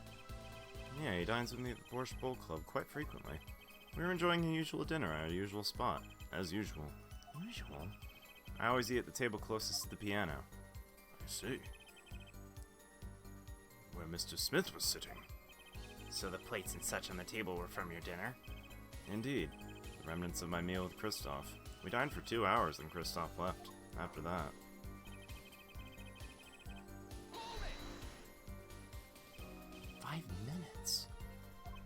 So, the two of them could have passed in the restaurant during that time. That would have been a fateful encounter, to be sure. Oh, Mr. Wright, what is it you said? Christoph Gavin and Shaddy Smith may have met? I believe I did say that. Here I was all nervous about this meeting. Now we appear they just passed in the hall? Does seem a little weak as a pretense for murder. Oh, it would be, if that was all that really happened. Come on, Mr. Wright. What are you hiding this time?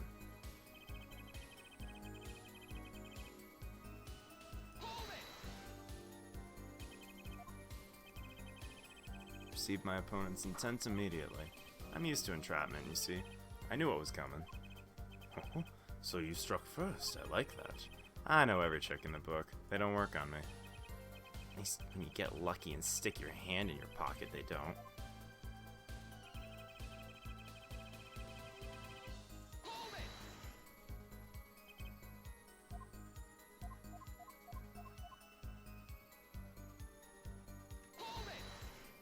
Cut.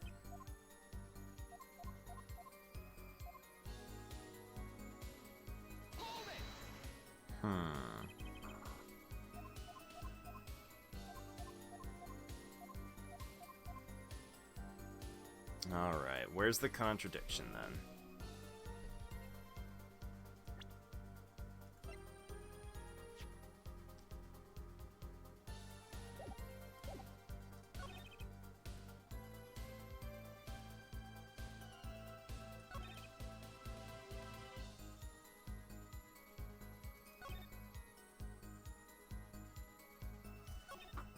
Maybe the idea is that the card in the bottle wasn't there at all.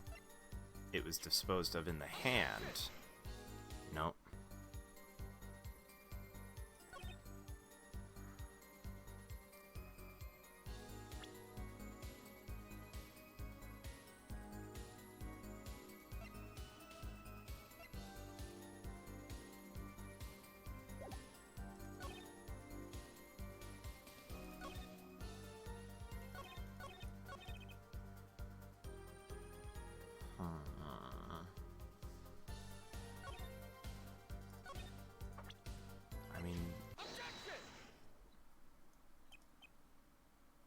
I'm gonna reread this real quick.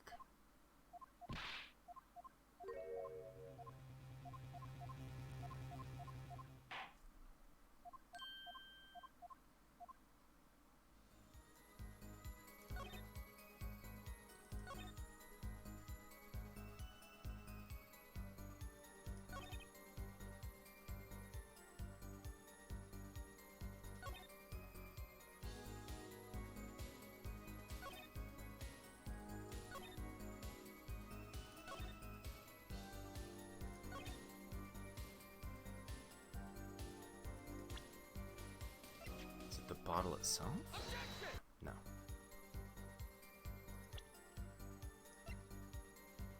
I doubt Cold Smith was uncontrollable. I like to call it these. Oh, whoops.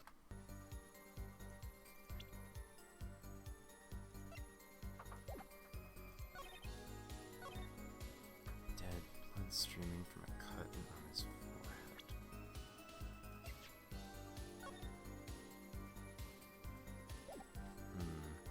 Maybe the idea is that there wasn't a lot of blood here? No.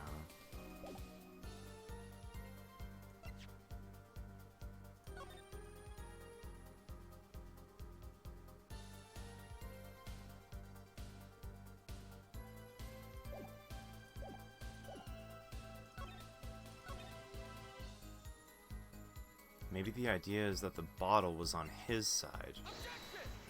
No.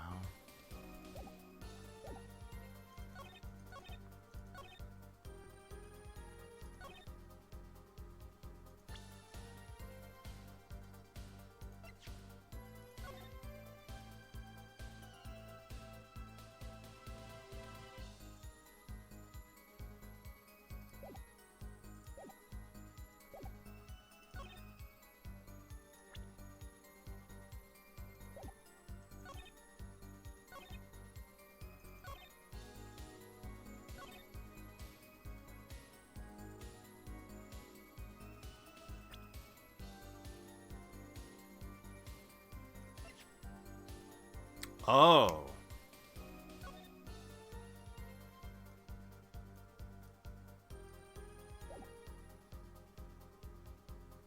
Maybe the idea is that there's no log of him calling.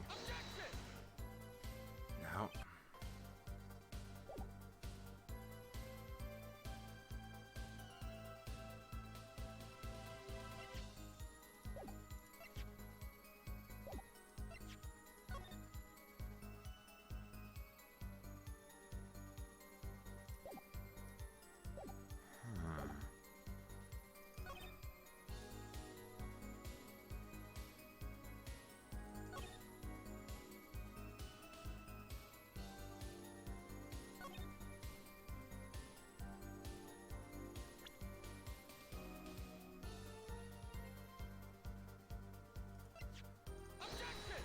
No.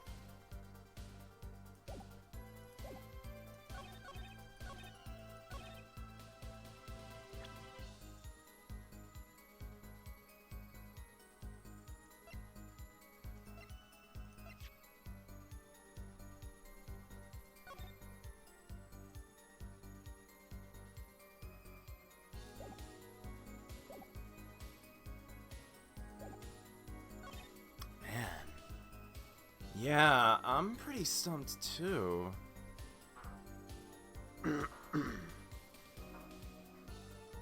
Huh.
why would the card have disappeared?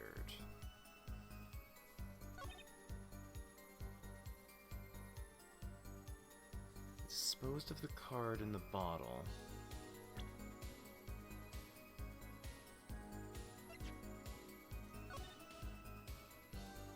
Is the idea that there were multiple bottles? Is the idea that the bottle is still there? Is the idea that the bottle is still there, but it just wants me to use this photo?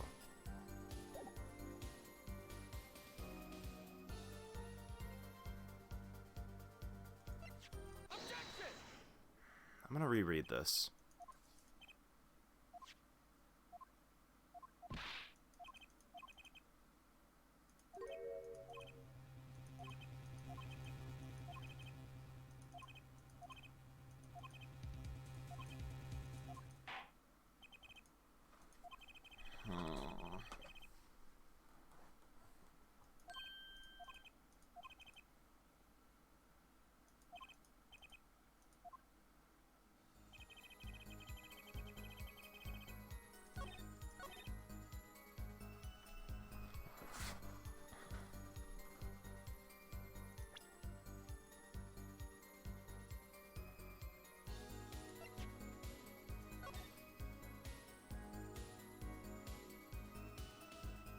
Write the right track on one testimony, but didn't use the right evidence. Can I get the... Can I get the statement that it's on, at least?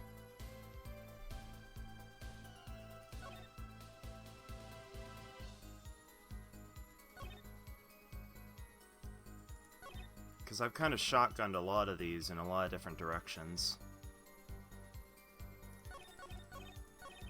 1, 2, 3, 4, 5. Okay. Nah, you good, you good. I counted.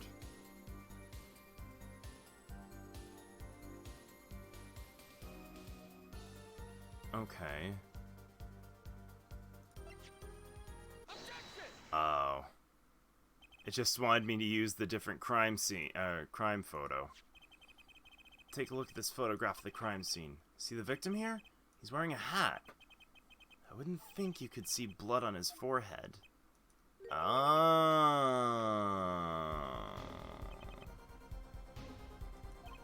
Justice, next time you point out an inconsistency, put a little more oomph into it. Can you explain this to the court? Yeah, that's fair. That's fair. I was the one who put the hat on his head. You put the hat on the dead man's head? He wore it through our entire poker game. After calling the police when I returned to the scene, his head was in full view, shining bright, just like in his photograph. And I picked his hat up off the floor and put it on his head. Why'd you do such a thing like that? All I can say is, I'm sorry, but it's the only thing I touched at the crime scene. Miss Orley didn't see it. It being the victim, his head. I'd think not. She was out cold. I believe I was the only person who witnessed his head. Ah, here we go again.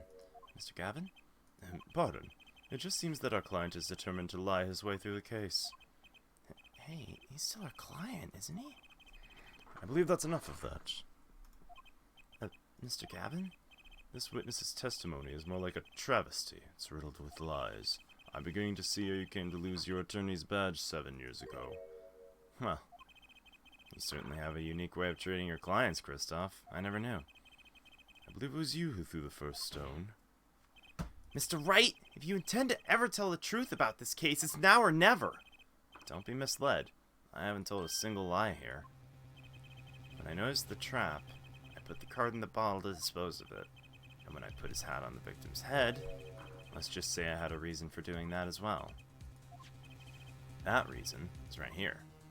Your cell phone?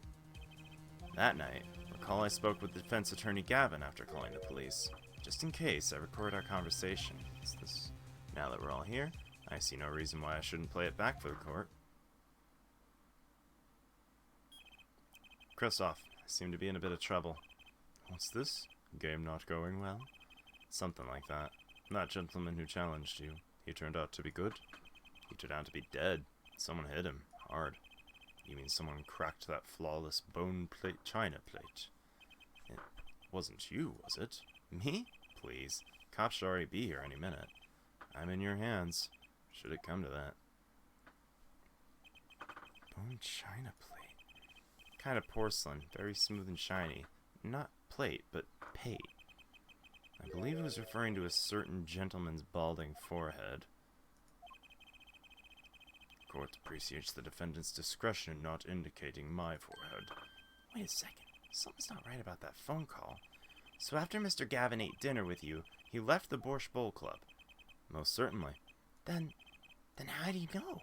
When did he see this bone china pate? Oh, that's right. Yeah. That was when I began to see my good friend in a different light. The judge. Troubled, I returned to the crime scene. When I spied Mr. Smith's head again, I realized exactly what was wrong. Well, Mr. Gavin, the stage had been set. Perhaps you'd like to explain this to the court. Exactly how did you come by your privileged knowledge of the victim's head? So, this is your reason. The reason why you put the victim's hat back on. Your point, Mr. Gavin? It's come down to this, has it, Phoenix Wright? Order, I will have order! Mr. Payne! Yes, Your Honor. I believe this court has been left with no other choice. Are you prepared to hear defense attorney Gavin's testimony? Was the prosecutor right? Very well. We'll break for 10 minutes, after which Mr. Gavin will take the stand for cross-examination. Are we all clear on that? Crystal clear, Your Honor. Very well. This will be the final recess for the day. Damn. Didn't expect my own mentor to be like, oh, Jesus. May I? Huh? What? Hello, sir. Please, pick a card. What's this all about? Is this one okay? Excellent. I have a message for you. The last hand is about to be played. You'll need a trump card to make it. A trump card?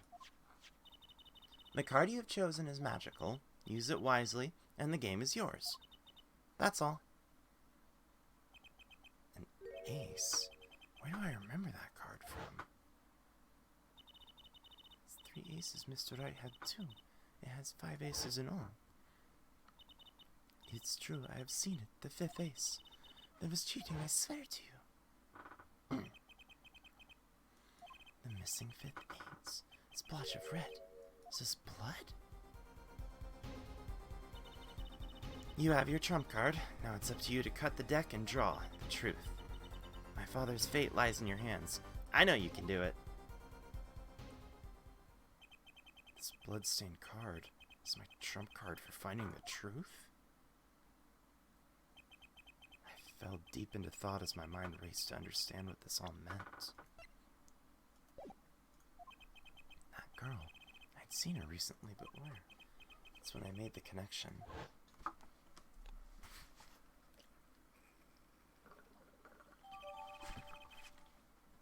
Bloody ace!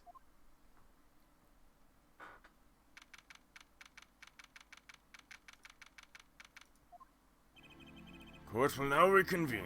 Defense Attorney Christoph Gavin, will you please take the stand? Now then, if you would, Mr. Payne. Yes, Your Honor. Mr. The witness state his name and occupation. Is this farce necessary, Your Honor? Believe me, far stranger things have gone on in this courtroom. Fine, I'll play along. First, there's one thing we need to have clear. How did you know about the secret beneath the victim's hat? I'm guessing he means the fact that he was bald. Forgive my curiosity, but what is about this fellow's head? Your Honor seems to have an inordinate interest in it.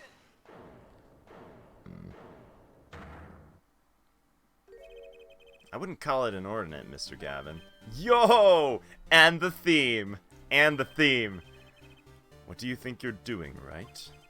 Wow, things sure look different from the other side. You know what I mean, my Paulo? Speaking of looking from the other side, let's consider something for a sec. The victim wore that hat all night, never once taken it off except for that one time. That one time being the instant he was hit. When Mr. Wright returned from reporting the crime, the hat was lying on the floor. Mr. Wright picked it up and placed it on the victim's head. In other words, in order to have seen Mr. Smith's bald head, you would have had to be at the scene of the crime, at the time of the crime. In other words, you'd have to be the real killer, is what you're trying to say. Not bad, Apollo. She. Mr. Gavin? I'm afraid I haven't been entirely honest with the court. Oh, I assure you, I had the noblest of intentions. I did it all to protect my client, Mr. Wright. Yet I'm afraid in the current situation I see little reason to hide anything. Very well, allow me to tell you the truth of what happened that night. Bless you, Based Phoenix, yeah. Tell us, how were you involved in the events of that fateful night?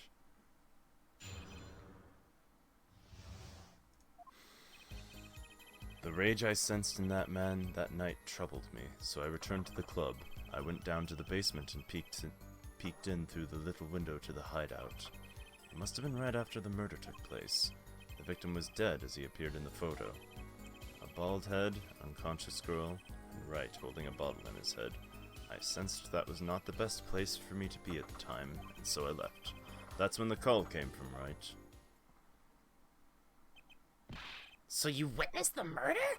For better or worse, I missed the actual moment of the deed. Mr. Gavin, may I remind you, you're on Mr. Wright's defense team.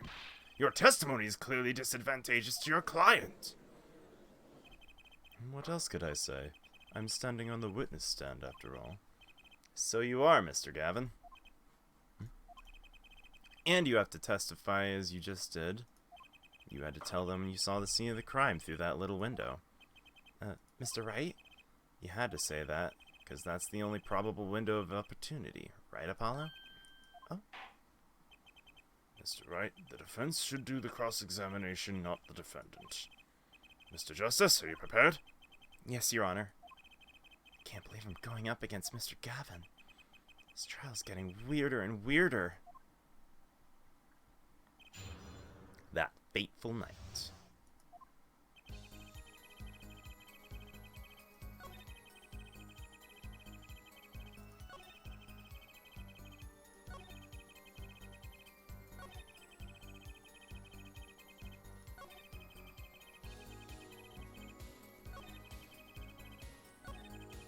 Is it going to be a problem for you to cross-examine your own boss? I'm fine. Who was it that taught me never to pull punches in cross-examination? It was you, Mr. Gavin. I learned it from watching you, Dad! Alright. I see you.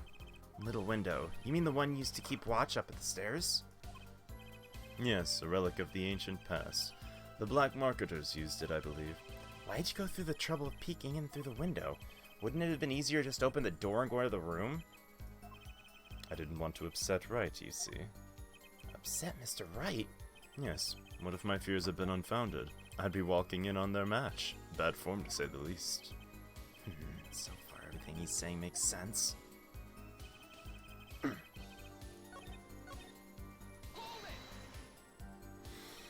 Those were the only three at the scene of the crime?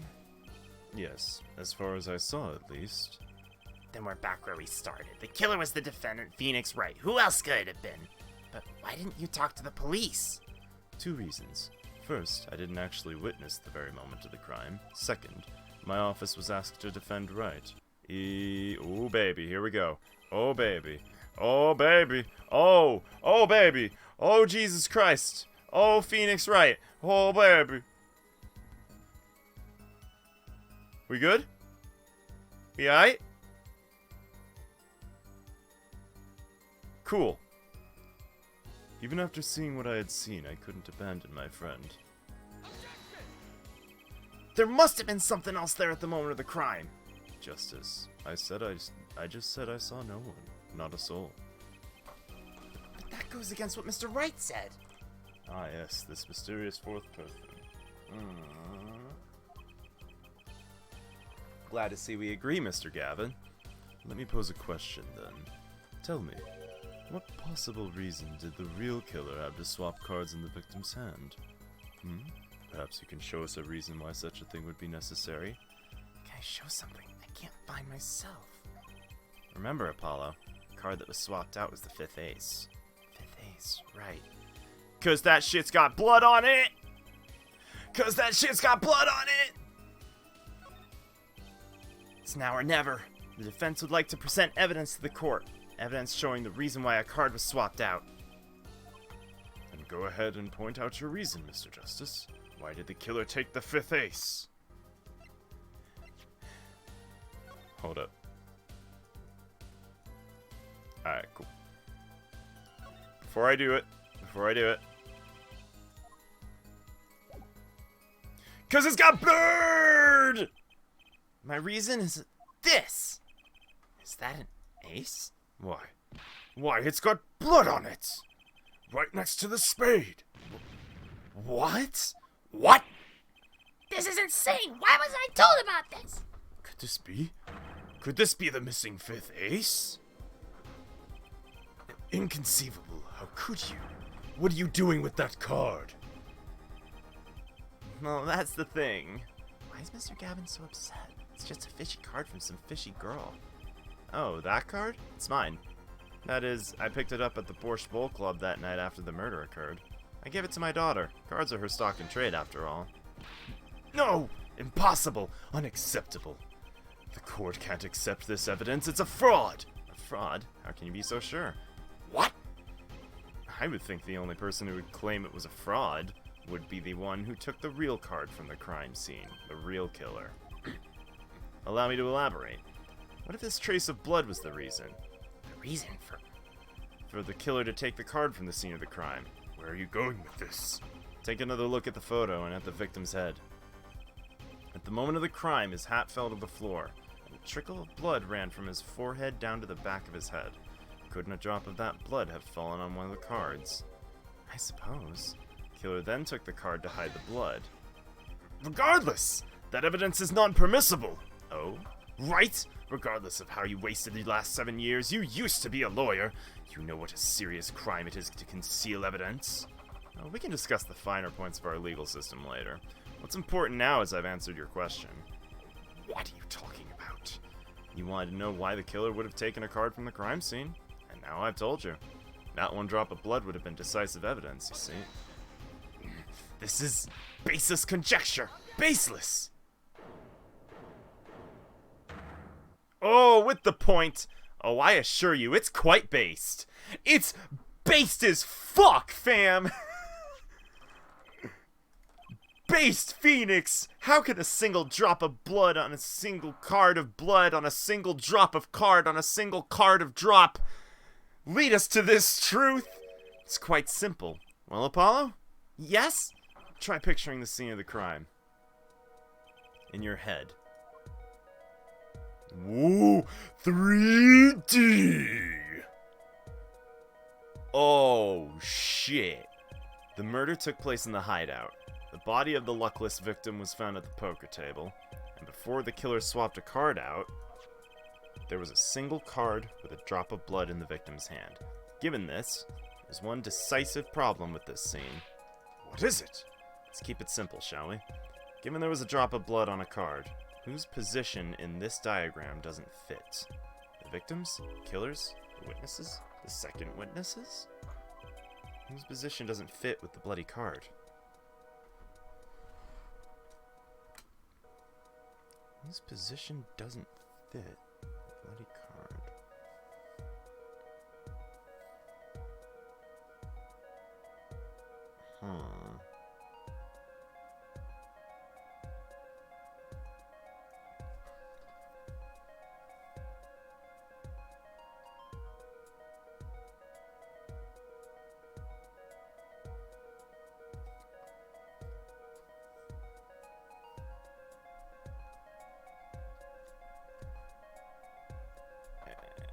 The second?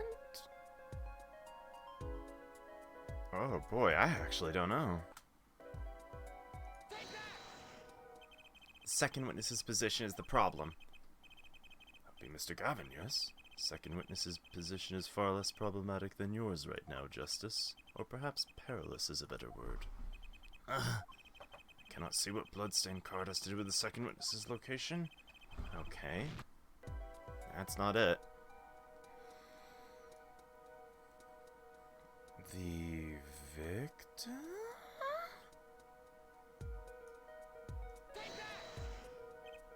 Isn't it the victim's position that's the problem? I don't follow your logic here. Well, look, the victim was struck on the head, sending him back in his chair. You'd think any blood would fall behind the body, not onto the table in front of him. Yeah, I was kind of wondering about that, actually. I didn't catch it, but I didn't think it was actually going to come up, to be honest. If he bled in this position, the blood would fall on the floor, not on the card. That's right, so what does this mean? Incidentally, we were sitting in swivel chairs. Swivel chairs? Ah, man. Paula, try turning the chair around. The chair was facing the other way. It would have to be. So we have to assume at the time of the murder, the victim's chair was facing away from the table. When Mr. Wright returned from informing the police, which way was the chair facing? When I came back to the room, the body was facing as seen in this photo. That would mean the killer turned the chair back around. Let's take the next step. Look at the diagram once more. We now know the victim was facing away from the table at the time of murder, but this creates another significant contradiction. Let's test your reasoning skills again, shall we? Paula, whose location on the diagram contradicts our new understanding of the crime?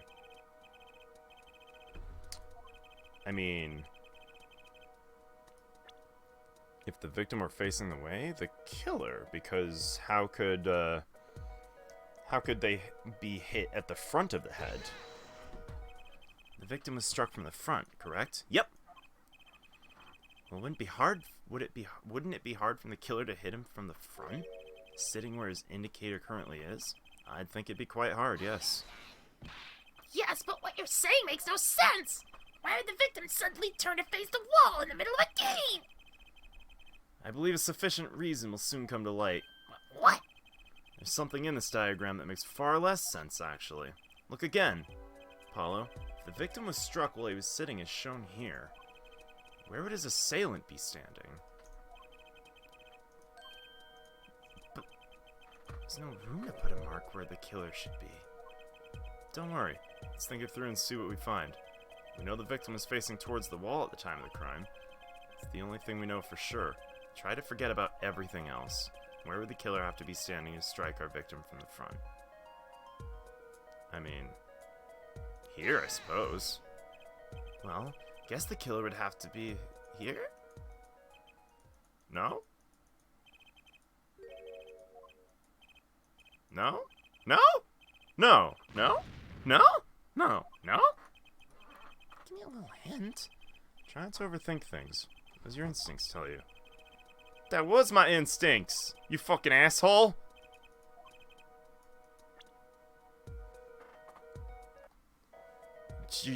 In front? Right here? Killer had to be standing. Here. Oh! You get points for flair, but that's about all you get. I thought I was onto something there, too. I hardly need to point out that standing there would be impossible. It's facing a solid cupboard. Or are you claiming the killer climbed it and hit him from above? It's simple logic, really. This was the only place the killer could have been standing, and that means at the very moment of the crime. Wait, I know, at the moment of the crime, the cupboard wasn't there. I mean, that's the only explanation, right, Mr. Gavin? Your Honor, I have a suggestion for the defense. We should arrange to examine the cupboard in the hideout immediately. Bailiff, send a team to the crime scene immediately. Have them try to move the cupboard. Your Honor? What? There's one more thing your men should look for. Please give this to the bailiff.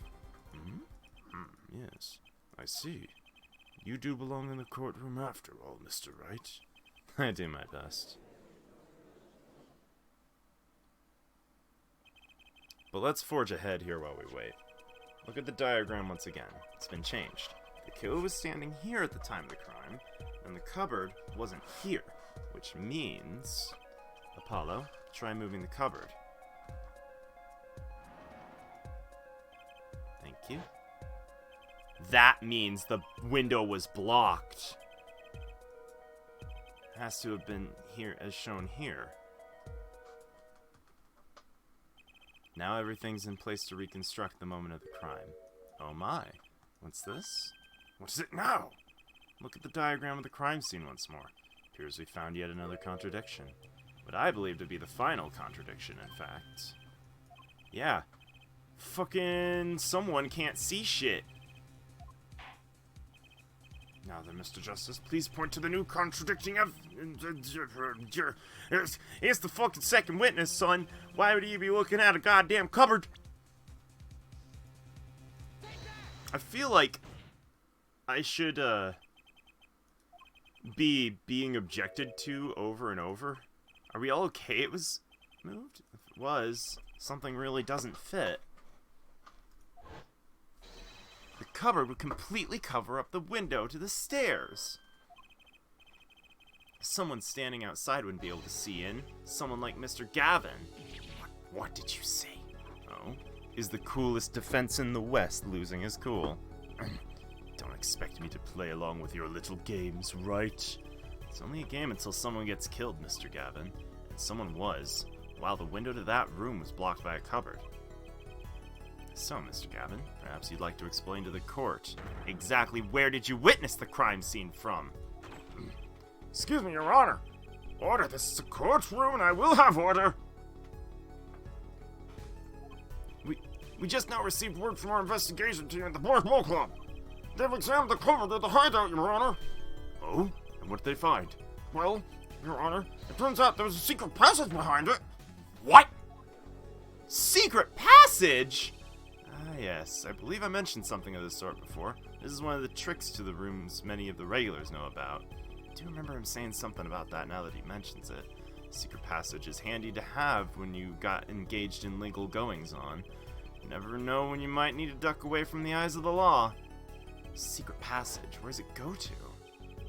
The other side connects to the restaurant above. The underworld bosses could get away from the cops. And enjoy a cold bowl of borscht, no doubt. Just like our killer.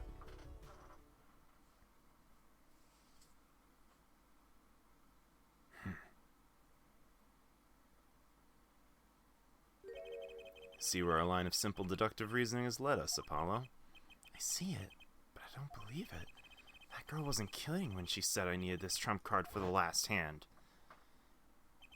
At the time of the murder, the window was blocked in the victim's hat. It was only off his head for the few minutes between Mr. Smith's murder and Mr. Wright's return from calling the cops. In other words, the only place anyone could have seen the victim's bald head was from inside the hideout. Well, Mr. Gavin, come on, say something. Dare I ask what really happened that night? Actually, I think we can probably figure it out ourselves at this point. That night, for whatever reason, our killer had a date with Mr. Smith, a date with Destiny. Then he crouched, hid in the secret passageway behind the cupboard, holding his breath, waiting for just the right moment, and the chance came and he took it. Boom. Eek. Why did you do that? Wait here, I'll get help. Miss Olga Orley was out cold, struck by Mr. Smith. But his time was soon to come.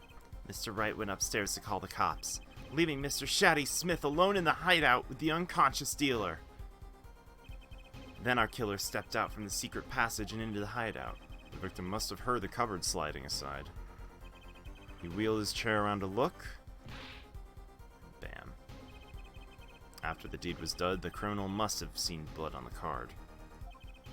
He would have, of course, realized the need to destroy the evidence. That single spot of blood told the whole story of the crime.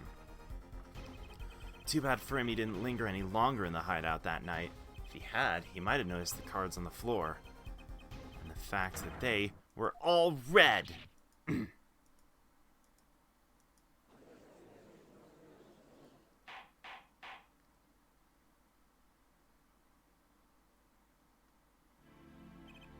Well, it seems this trial has taken yet another turn. I'm truly, truly sorry I had to see the day come, Mr. Gavin. Mr. Gavin? Mr. Payne? Yes, Your Honor. Prosecution will continue its investigation. As for Mr. Phoenix Wright, the defendant, he is hereby cleared of all suspicion. Blah! I Believe me when I say I don't believe this is happening, but I'm afraid circumstances call for me to issue a warrant for your arrest immediately. Oh, no need to apologize. I rather enjoyed myself. It's not every day you get to witness a legendary attorney's dirty tactics firsthand. Your point, Mr. Gavin? Frankly, Your Honor, I'm shocked that a person of your caliber would be taken in by such a low-grade parlor trick. The defendant is cleared of all suspicion. This is hardly the time for jokes, Your Honor. Mr. Wright hasn't proven anyone's guilt or innocence here. What he has done is use illegal evidence to put the blame on someone else. And not just anyone else, but me, his own defense attorney. Legal evidence? Let me ask you, Mr. Gavin, is there still any reason at present to suspect me of wrongdoing? Of course, this bottle, for instance. The bottle of grape juice Mr. Wright was drinking. How do you intend to explain away the fingerprints on the murder weapon? And not just any fingerprints, am I right, Mr. Payne? Actually, yeah, the fingerprints on the bottle were upside down. I seem to recall this being an issue earlier. The court, in this case, demanded an explanation. I can think of only one reason why one would hold a bottle upside down, and that is to hit someone with the bottom of the bottle. Well, Your Honor? See how the caught fish squirms to the last. Well, Apollo? Yes? Your boss seems awfully concerned about the bottle still. But I'm sure you can come up with a suitable explanation, just like that. Yeah, just like what? Why would anyone grab a bottle upside down other than to...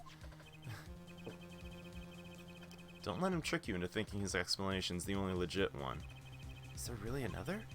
Take another look at the court record. I believe you'll find a simple answer in there, in plain sight. How about you just say the answer in plain words? It would be hasty to deliver a verdict when not answer questions indeed, Mr. Justice. Mr. Gavin said that the court and the case demand an explanation. Don't worry. Justice won't leave until justice is done. That was cheesy as shit. Let's explain why the fingerprints on the bottle are upside down.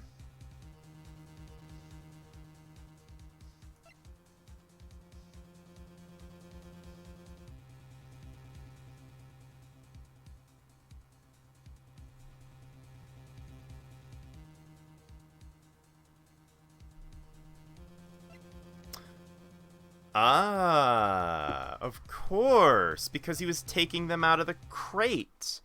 Those were the first fingerprints he put in on them. You reach down, you take them out of the crate, like that initially. Maybe?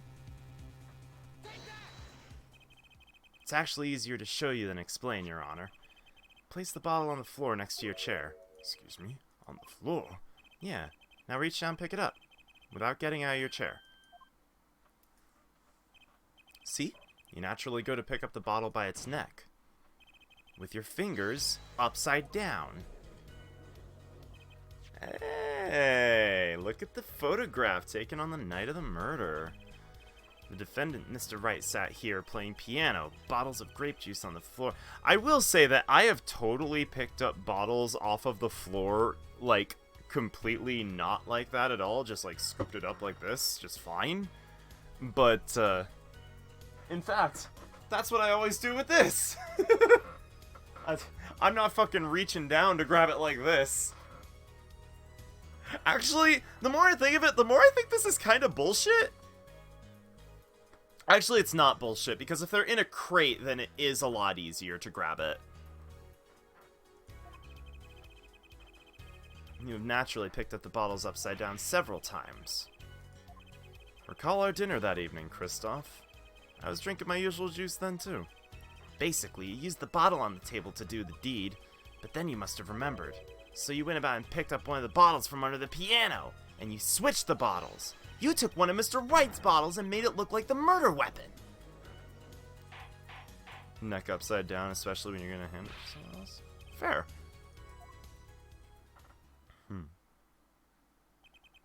Fascinating. So this is the legendary attorney's famed tactic of misdirection. What? You claim I switched the bottle. Where's your proof? Proof? Well, that's, As I thought. More baseless conjecture. I'm afraid your bottle proof is quite empty. I wouldn't be so sure about that. Your Honor? When you initiated the investigation of the hideout earlier, do you recall I requested an additional investigation? I have your memo about that here. Retrieve the bottles from under the piano at the Borscht Bowl Club. And here's one of the bottles in question. What, are you going to dust that for fingerprints too? I would be surprised if any were on that but his. Mr. Gavin probably wouldn't make such a novice mistake. That bottle won't bear a trace of anything. Say, Apollo. Yeah? Why don't you go ahead and examine that bottle? Why? Just humor me.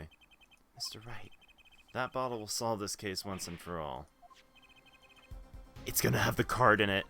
It's gonna have the card in it. That's gonna fucking prove that it was switched!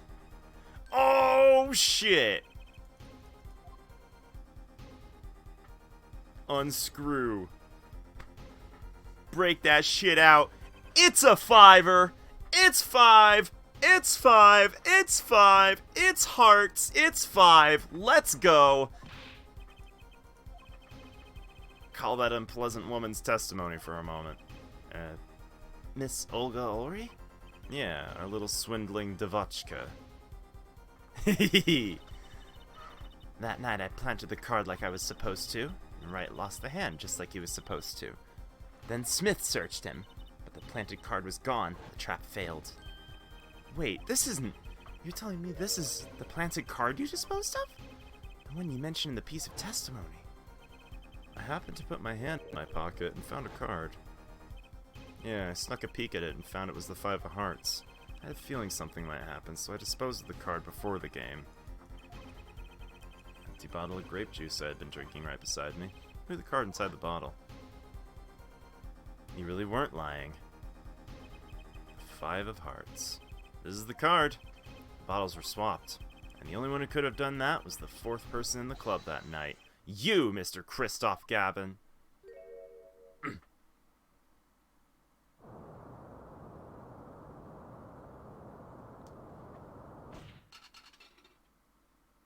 Sorry, Mr. Christoph Gavin, are you telekinetic?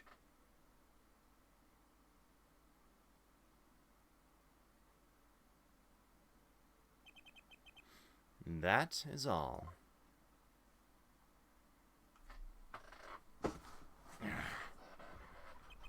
Is this your idea of revenge, Phoenix Wright?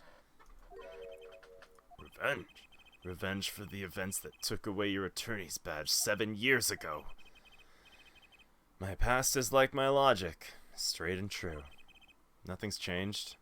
All I did was point the finger of justice in the proper direction. Fine. I'm glad we could have this little tete-a-tete, right? This is insane! What about me? Don't I get to prosecute anyone? I believe this time we finally come to the end of our trial, Mr. Payne. Do you have a report for us on Christoph Gavin? He's admitted everything. We're processing his arrest now. I see. Still, one has to wonder why he would do such a thing. He didn't even have a connection to the victim, did he? None that we know of. Mr. Wright, have you anything to add? I'm afraid I can't shed any more light on the matter. About this victim, Mr. Shaddy Smith. His occupation was listed as traveler. An odd profession to be sure, and that's all we know about him. I'll arrange a follow-up investigation, Your Honor. Good. Mr. Wright? Yeah? 7 years, and you still haven't lost your touch.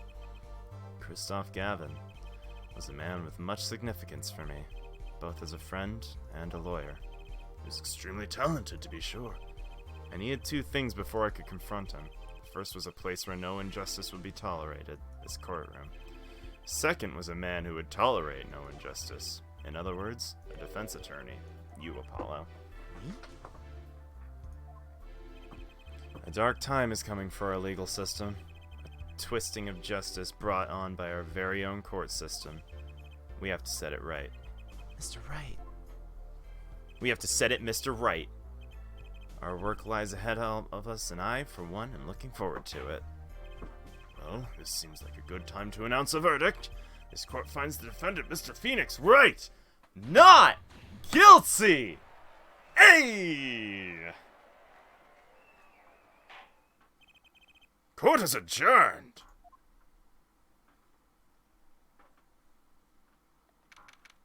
April 20th, 4:28 p.m. Thanks, Apollo. Came through just like I thought you would. I'm pretty sure I didn't do a thing in there. It was you who cornered Mr. the Killer. Couldn't have done it by myself. You sensed it too today, didn't you? Your ability. Ability? Yeah, it's a sensitivity I lack. You'll come to understand it soon enough. I wonder if he means... Mm-hmm.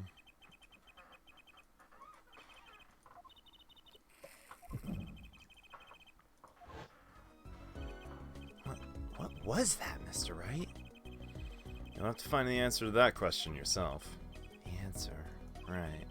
Today was full of questions without answers. Most of them about Mr. Gavin. What possible reason could he have to commit a murder? Perhaps you'll learn that in the days to come. Huh? Wait, you don't know, do you? This locket is the key.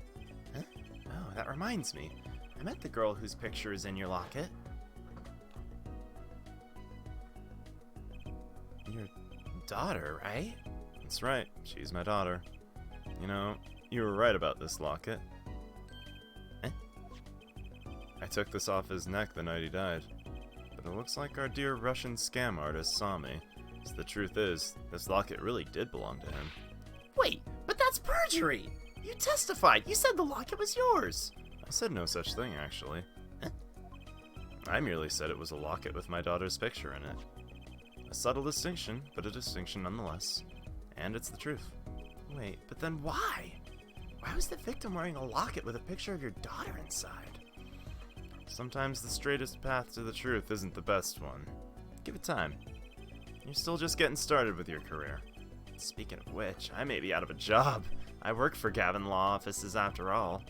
I still can't believe I just saw Mr. Gavin get led away in handcuffs. Apollo, how about coming to work for me? Huh? You mean at the Wright & Co. Law Offices? I mean, there's not a single attorney in my generation that doesn't know it. I can't imagine that to be true. Wait, but didn't you... You're not a... Oh, I turned in my badge, yeah. I'm not an attorney anymore. That incident 7 years ago. That legendary trial. And at the middle of it all was one man, Phoenix Wright. The case reached its sad conclusion and he left law for good. Have you ever thought about coming back to the courts? I'm not qualified to stand in a court of law, I'm afraid. Didn't you notice in today's trial? There was a single piece of forged evidence. Forged evidence? What are you talking about? Talking about evidence that shouldn't have existed.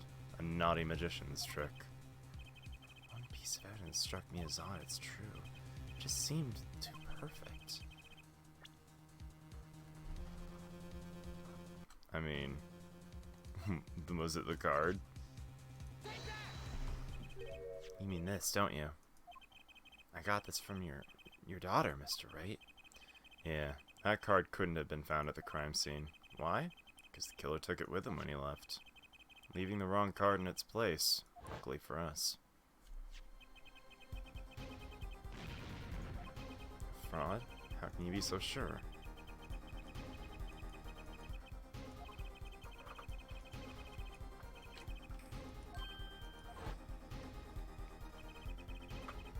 My verdict was already handed down 7 years ago. Then you really... Yeah, I forged this card. One look at the crime scene should have told you it wasn't real. But you can't do something like that and call yourself an attorney.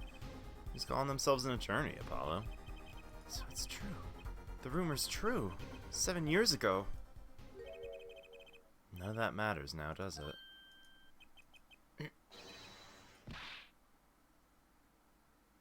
Did you just punch him?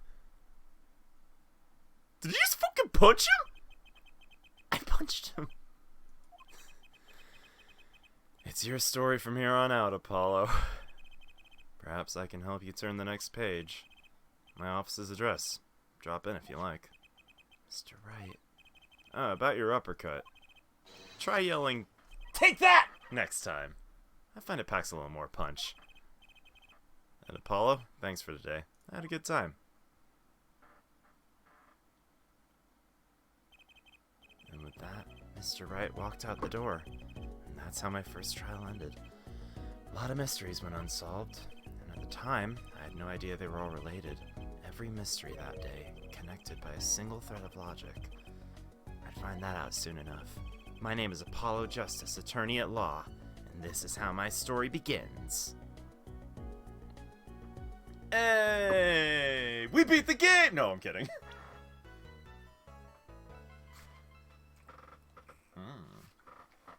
In the corner. Get in the corner. Alright. So that said, we are going to be taking a small break. I need to go to the bathroom. So, I will come back in just a moment, though. I will be right back.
Alright, I am back.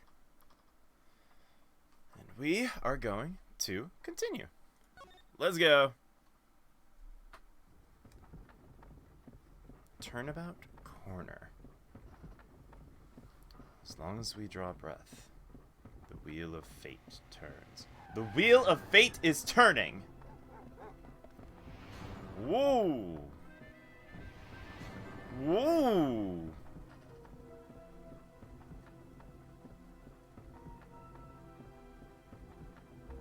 Spinning big crimes and little crimes together.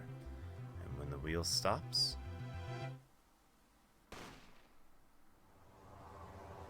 Damn! 3D! You die.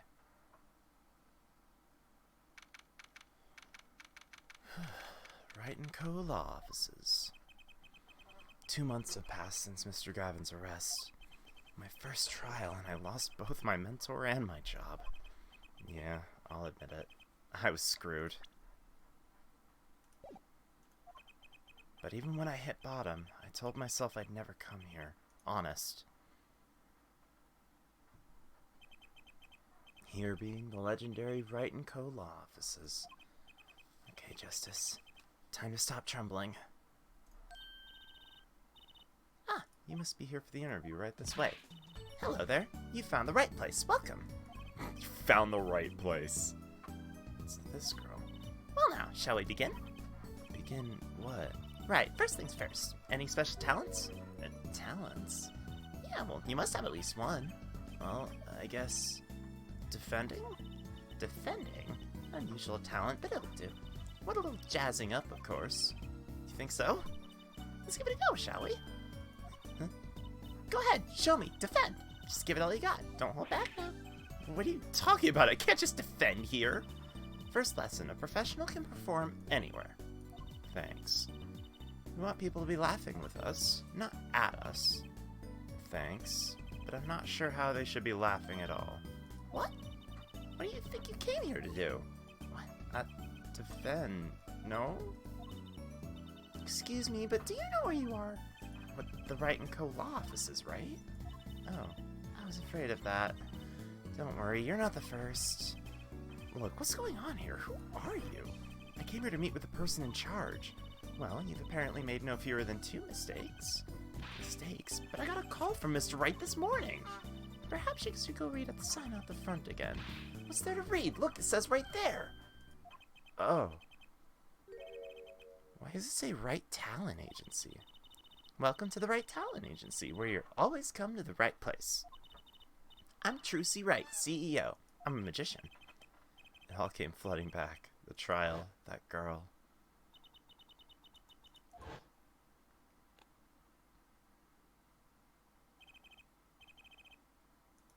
How much time has passed? Trucy Wright. Here, check out the flyer. So, what's your name? Apollo Justice, attorney at law. I like this one. I like this one right here. This one. That one down there. That one down there. I like that one. I like that one. Daddy started it 7 years ago when he quit law. Of course, we only have 2 people signed up right now. 2 people. Does that include you? Trucy Wright, magician extraordinaire. I've done a lot of stage shows, paid too. I'm a professional, you know. Right. Promise you'll come to one of my shows, okay? Let's see. Oh, and the other person our agency represents is Phoenix Wright, pianist extraordinaire. Your dad, in other words. Didn't he say he couldn't play the piano? Our agency doesn't see that as a problem. Why, there are many magicians who can't do magic. At least you're optimistic, I'll give you that. You're Phoenix Wright's daughter.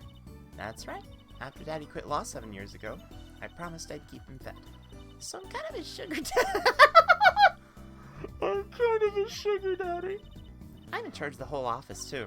Pretty amazing for a young lass of 15, wouldn't you agree? Shit, you're only 15? Damn. He's 33 this year. I'm sure there's a good explanation. I hope. About Mr. Wright giving up law. It's because of that incident 7 years ago, wasn't it? You know about that? Not the details. I remember the news, though. It was a big deal. So I hear. I was too young to understand what was going on. I'll ask Daddy about it next time I get the chance. Daddy, right. That reminds me about Mr. Wright. He gave me a call this morning to come in. Daddy's not here right now. He's in the hospital. The hospital? Yeah, he's on strict bed rest until he gets better. What? Okay. Which hospital's Mr. Wright in? I'll pay him a visit. Oh, the Hickfield Clinic. It's quite close. Right, well, I'll be going now, and I'll, give this showbiz gig some thought, okay? Wait, I'll go with you. A tiny piano, and the grape juice! Is that just like a shit ton of fucking anime or manga? It's just a shit ton of anime DVDs, isn't it?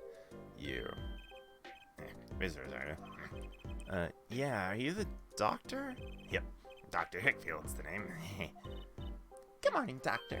Oh, hiya there, Juicy. Cute as ever. Is this Daddy's room? Oh, yeah. Except he's gone for a morning checkup. Be back soon. How you, Juicy? Got any places you... Stop! Stop! Doctor, the nurse was looking for you. Why, isn't that the cutest little thing in town? Guess I'll be off then. Later, Juicy. Do not want. Didn't expect you so soon, Apollo. Mr. Wright. Ooh. Ooh. Ooh, this fucking bop, though. This fucking beats, dog. Who could have imagined it? Me, victim of a hit and run. You were hit by a car? We tried to swerve, I'll give him that. Picture me tossed 30 feet through the air, only stopping when my head hit the telephone pole. You hit a telephone pole with your head? Are you okay? Thankfully, my only injury is a sprained ankle. He really is as lucky as they say. There's something that, well, it just doesn't sit right. I just can't believe you have a daughter, Mr. Wright. And she's so big, not fat, but you know what I mean. Oh, Trucy's still a child. Daddy, how many times do I have to remind you I'm not a child anymore? You'll always be Daddy's little baby girl with me, Trucy. Ha ha ha, my foot, I'm not buying it. You should know something about Trucy. She's a magician, right? She told me. Oh, wait, whoops. Got my names mixed up. Not a mere stage magician. She's a genius. Teehee. Ah, Daddy. You'll soon come to appreciate her talent. You could just tell me things instead of insinuating them. So why'd you contact me? What could the right talent agency possibly want with me? No need to get prickly now. Hey, I didn't ask to be dragged in like this. Didn't you come into the office of your own free will anyway? Well, yeah, of course. Help, we're in big trouble at the office. Big. I thought someone was dying. So you don't think this is big trouble? My talent agency represents only 2 people, and one of them's in the hospital. That's right, Daddy. How are we gonna pay this month's rent and the groceries? Yeah, that's the problem with such a tight operation. It's a symbiotic relationship. Whenever one falls, the other 2 must fall. This isn't exactly a suitable conversation to be having with a 15-year-old kid. In any case, if Apollo can't help you here, you'll have to transfer to a new school, again. No, I can't. I only just made friends. How could you do this to me? Fucking, wow! Wow, Phoenix, that's some scumbag tactic right there. I got the perfect client lined up for you already. A client? You mean I get to defend in court? Alright, I'll hear what you have to say. You got him, Daddy. Hook, line, and sinker. Now it's time to reel him in. It's official. I'm scared. Alright, so who's the client? Ah, yeah. Here, take a look at the map and I'll explain. Last night I left the office just before 9 o'clock. I was going to that Indiquine pasta joint? Al dente's. Al dente? Fucking god damn it, game. I play piano there, of course. That's when it hit me. Car sent me flying, nicked a telephone pole, and zoomed away. Creepy, huh? Just a tad. It's almost as creepy as hearing you tell the whole story like it was no big deal. Car sped off in this direction. So, good luck. Huh? You wanted a client, didn't you? Well, I'm your client. Find the guy who knocked me into that telephone pole. Whoa, hold on. I'm a defense attorney, not a detective. Don't worry. Once you found the guy, I intend to sue him. Then you can stick it to him in court. I'm not a prosecutor either. I'm sorry. This is crazy. I'm going home. Don't get so worked up. It was just a joke. Huh? Oh, Daddy. Sorry, Apollo. He just loves jokes, you know? Even the ones that aren't very funny. Your real client should be stopping by the office anytime now. The office? You mean the talent agency? No harm in going. It's not like I have anything else to do. One more thing. Do look into my accident too, would you? I marked the scene of tragedy on this map. I like the people park. Hey, let's go have a chill time at the people park. It's made for people, after all. He's gonna make me investigate this after all.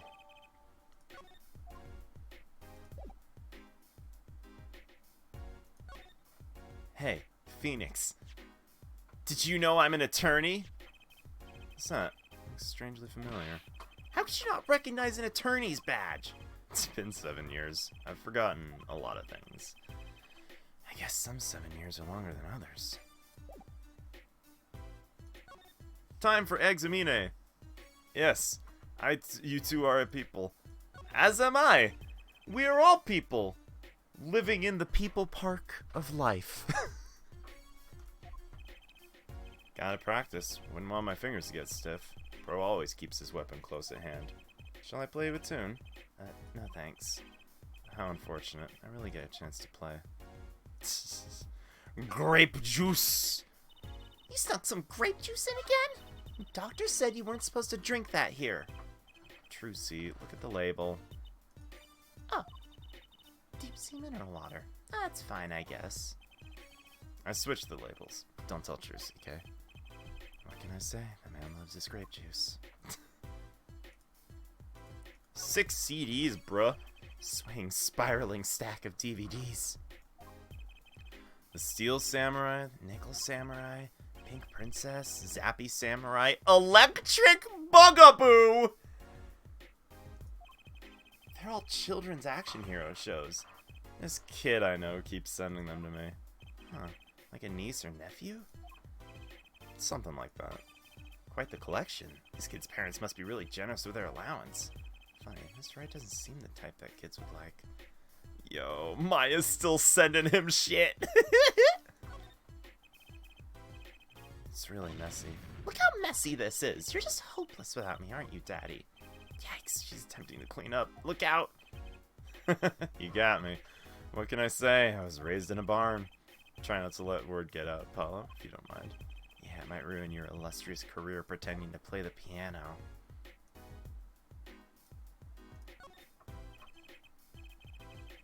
Looks like some sort of action hero show. Oh, I know that one. That's the Sniffling Samurai. His booger flick attack is a big hit with the grade school crowd. I had no idea you liked this kind of stuff, Mr. Wright. Oh, what else is there when you're stuck in bed? Besides, the episodes will just keep piling up if I don't keep up, you know? Yeah. Try not buying them. Now's the only time I get to watch and write up my reports. Your reports? It's a long story. Like a lot of things, actually. Yo, 6 spider lilies up there, though. Damn.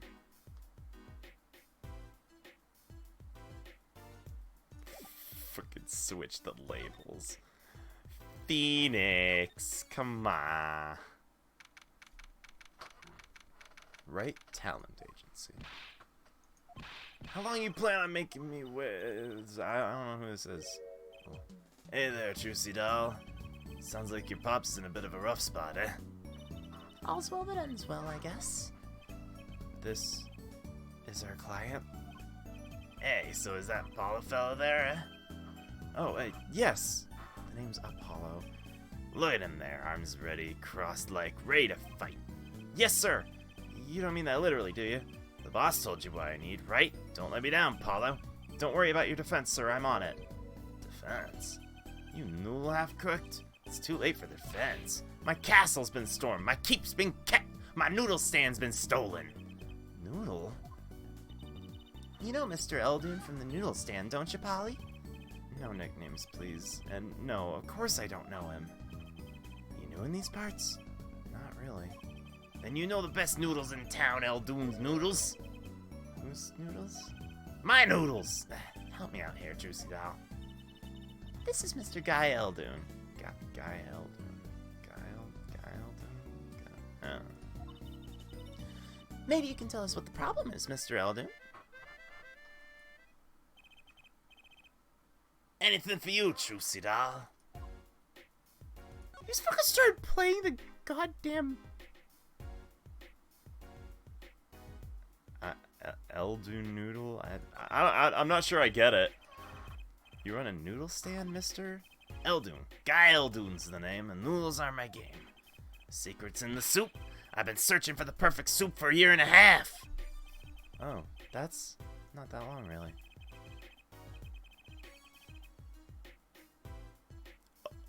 His name is Noodle backwards, oh my god! I didn't, oh, fuck, this is some a la carte shit.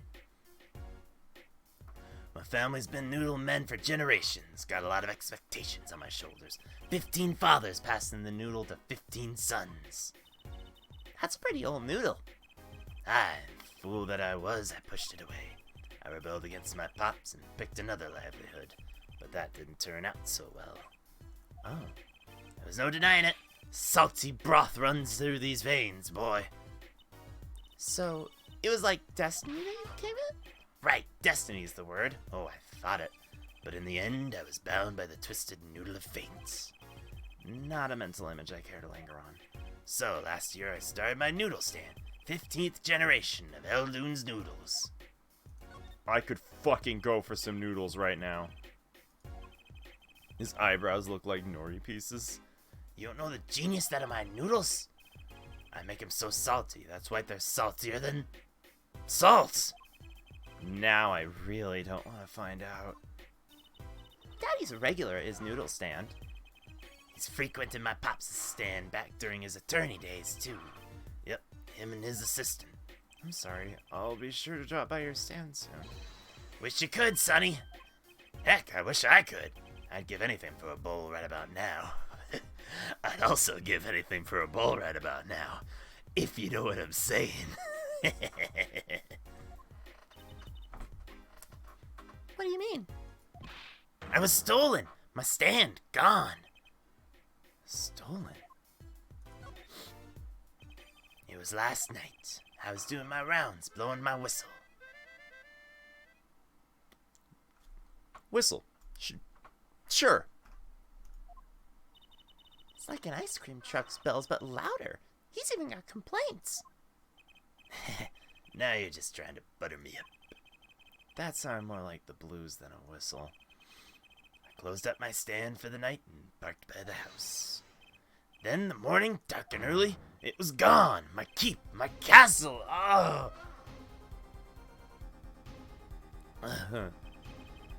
Maybe some bum carted it off?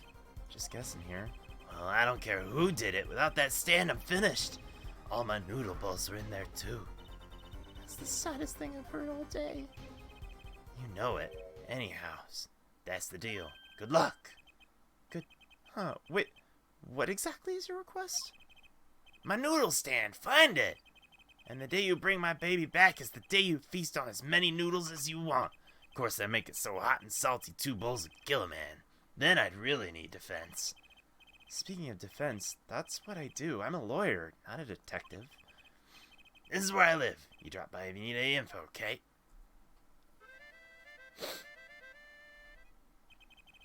Get it back today if you can, Paulo. I got noodles to make. Things have certainly taken a turn for the bizarre. Traffic accidents, noodle stand thieves. Actually, there was something I wanted to ask you about too, Apollo. I have a bad feeling about this. Ah, listen to the lady's problem now. Don't be cruel. I lost something last night. That is, something was stolen. Hey, what's this? More thieving and skullduggery? Well, someone stole a pair of my Panties?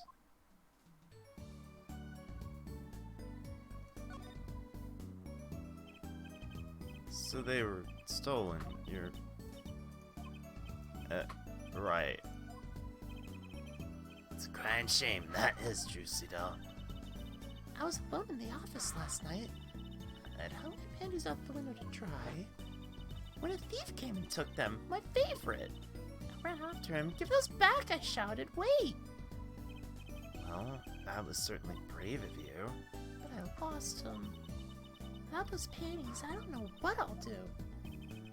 Darn crying shame, yep. At least the scene of the crime's convenient.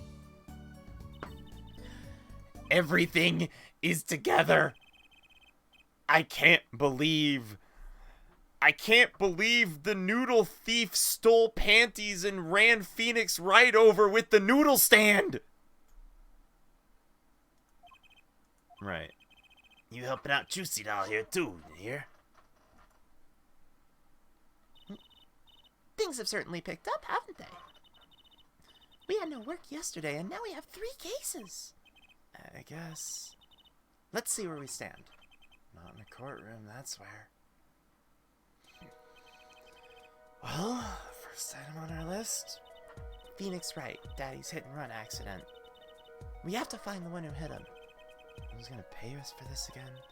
And the second item, Mr. Eldoon's request to find his stolen stand. For which we stand to gain a bowl of salty noodles. And the last request is mine, to find my stolen panties. That bowl of noodles is looking better and better. Let's go, Polly, to the streets. Aren't you enthusiastic? How can I not be? Let's crack these cases, you and me. Guess we might as well get started. Let's see, hit and run, stolen stand, last but not least, stolen panties. Hi, did God bug out? How is that being suspended in midair? That fork is floating! No, wait.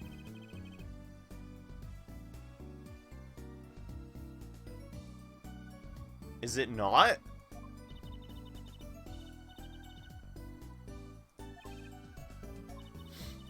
I saw a plate just like that in a restaurant once.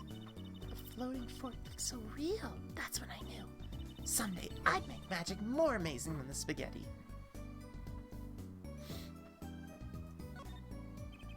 Blue silk hat, just like the one Trucy's wearing. Oh, that's just for show. Don't wear it, please. Last thought from my mind, honest. I put it there so clients can see and know who I am. Nothing says magician like a silk top hat. Look at these cards! Is this your card? Strange paraphernalia. Those are my magic props. Practice, practice, practice. Professional never leaves their weapon far from reach. You can't play the piano with all this junk on it.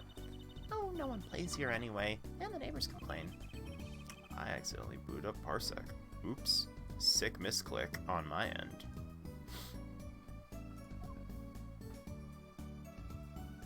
So a little mini guillotine is like a thing guillotine. An old sepia tinted photo of a man in a silk top hat. That's my favorite magician. I want to be just like him someday. Nice. Guess it's good to have a role model, even if he's got to be well over 100. How rude! Yo, box. Is this one of those boxes for cutting people in half? That's right. This cabinet's used for an illusion called the zigzag. I've seen one on TV, but why is one just sitting here in your office? Oh, it's a little big for me, you see. So I'm using it as furniture. Hats in the top, shirts in the middle, pants down below. I think it's a nice touch, don't you? It's not exactly what I'd call welcoming decor. I don't know. I personally think that's fucking cool. That's something I'd do. It doesn't look very sturdy. You've never seen one of these. It's a magic table. So, like, you make this teapot disappear? So you might think, but that's not it. Before your very eyes, the contents of the pot change. From Earl Grey to Darjeeling. Kind of hard to see a difference, I'd think.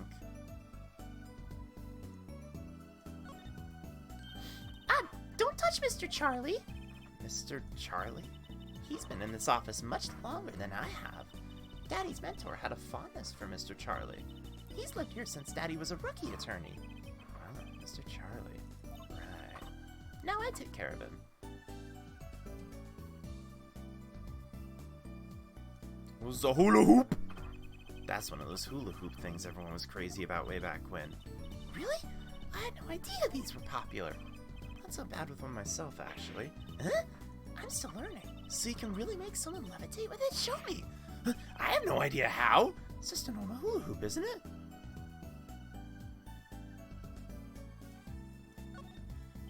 All these legal books must be Mr. Wright's leftovers. There's a lot of unrelated books in here, too.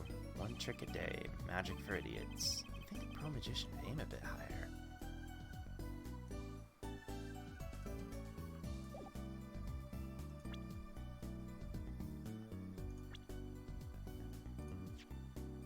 Pianist who can't play a lick. Future stage magician in training. Guy Eldoon.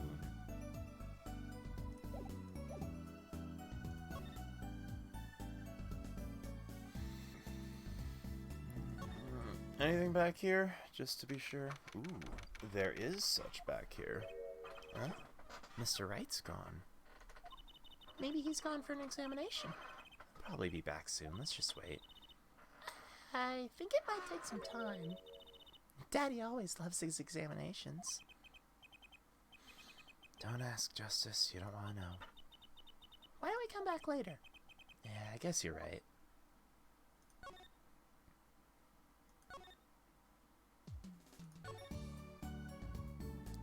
ba-da-ba-ba. Accident scene. Let's go. What the fuck? Okay. So this is where Mr. Wright got hit by that car? According to the map, this is the place. Right. What a mansion. There's a nice looking lady over there. Let's question her. Okay. I'm a little curious about the park over there, too. The People Park. Excuse me, can we have a few words with you? You want something? Whoa. The husky voice. Why am I suddenly sweating? That's quite a house you got there. You must have a lot of money. Oof. Money sounds like something my son would call his friends. This is the Kitaki family mansion, little girl. You, kid with the hair, you want something? Me? No, not a thing. Bye. Apollo, we can't leave without questioning her. What if she knows something?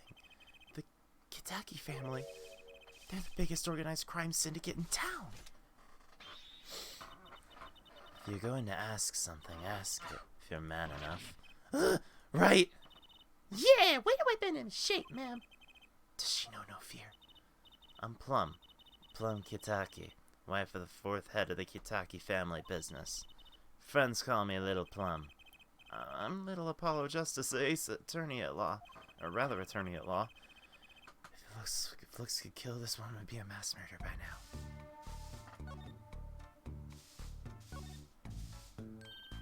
Little Plum? That's a really cute name for someone so... Yes? Whoa! What is it, Apollo?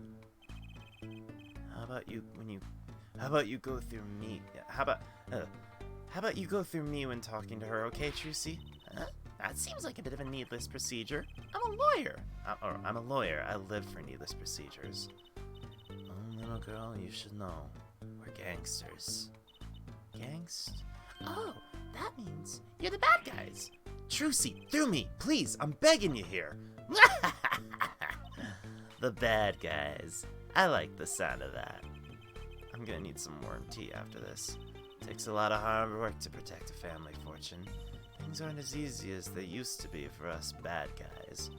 So you're saying that business is in a slump? Let's not ask about business if we can help it, please. There was a car accident here last night. Of course he wouldn't know about it. Sorry to bother you. Wait. Yes? You're talking about that man, aren't you? The one who flew 30 feet and just walked away. That's my daddy. I should have known. One of our capos thought he'd make a great point man. Capo? Point man? Could you avoid using too much industry lingo? In any case, it's been nothing but trouble. I had been cleaning up this mess since morning. Cleaning up this paint? Was this paint spilled at the time of the accident? It was around 9 last night. I heard a crashing noise. Found your father drowning in a sea of paint. So you came to his rescue? You've my husband, the boss, to thank for that. The car that hit your father knocked over this paint, then turned the corner and sped away.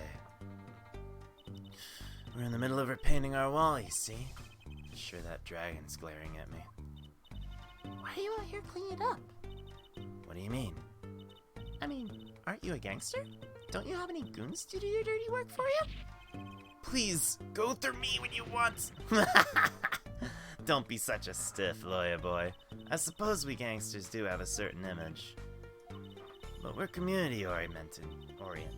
The boss likes to give back to the people, see? How noble of them. I availed myself of the public facilities to get rid of all the garbage. Now there's just the paint on the street to deal with. Public facilities? I wonder if she means the trash can. But did you know that I'm an attorney? Sorry, kid. I got no idea what you're talking about. Alright, time to do some examine. Whoa, that's weird and specific. The Kitaki family is pretty big around these parts. I like the fox. It's so cute. That's our family crest from the old country. Your family crest? We're clever as the fox, and our teeth are sharp. So it's like a motto. You need a crest too, Apollo. Ooh, how about the scales of justice, or a Lunalander? I'll pass, thanks. Lunar lander. That's funny. There's paint splashed all over this gate. What a mess. Was this paint knocked over by the car that hit Daddy? That's right. I'm left to clean up the mess. If you find whoever did it, bring the scoundrel by, would you? Of course. Then you can make them clean up their own mess. You're cute. Naive, but cute. When I find out whoever did this, you can bet I'll do some cleaning. There's nothing I dislike so much as a mess. Ooh, I wish I could say cool things like that. I'll bet you do. I'd laugh if my teeth weren't chattering so hard. Sick dragon, bruh. Why do I get the feeling he's glaring at me? Those paints must have been to repaint the wall. That's right. I call in an artist to do job right. He's the third so far. The third? The first spilled paint all over the entrance here. The second on my kimono. So, No, don't tell me. It's better that I don't know.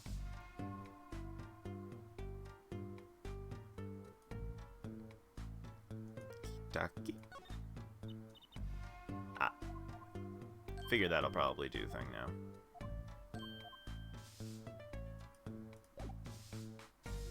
Move. More. Oh, hi. Who's that? She's looking at the park. She's pretty. I bet she has a story, you know. There's something about her. Too bad she seems to be in a bit of a rush. The hell is going on over there? Looks like there's some trouble by the park gate. I smell an incident. Man, there's no need to report. Now you don't tell me where I can't go, young fella. I always walk through this park on my way home. Please, get down from there. You'll hurt yourself, ma'am. It's quite the determined old lady. Personally, I'm a little more interested in this park. You know what I think? I bet they're filming a movie. Let's go take a look.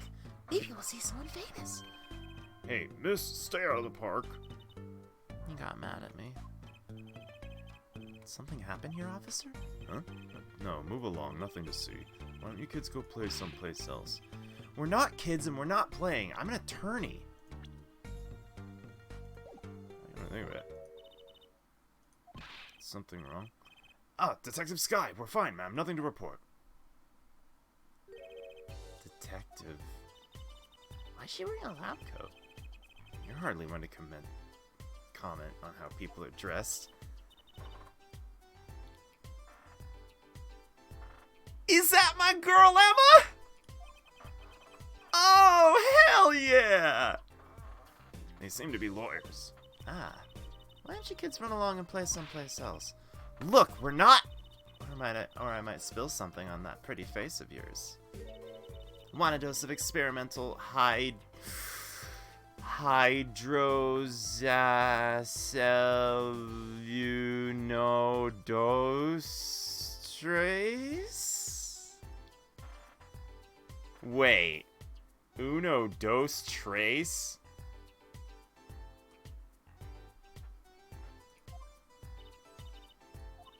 You fucking...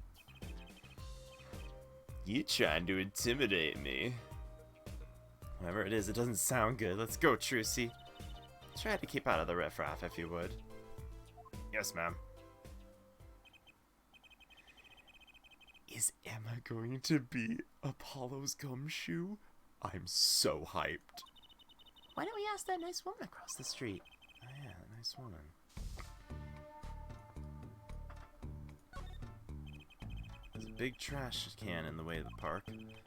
Guess we check it out. Detective's life sure is a hard one. I'm an attorney, actually. Huh? 2 pieces of garbage with paint on it. These are slippers. They look like those slippers you get at the hospital.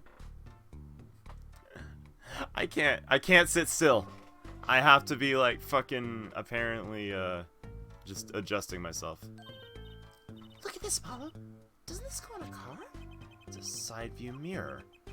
Looks like it was torn off when it was smacked into something. Or someone. Wait, you don't think... I do. This could be from the car that hit Mr. Wright. And he took off its mirror? I never knew Daddy was so strong. I only have room in my pocket for one of these, though. Which one do you want to take? Here. Mirror slipped into pocket. Cash in pocket! I'd really like to know what happened here. Oh, whoops. Unless you want a face full of hydrogen, yeah, you what's it? No dice.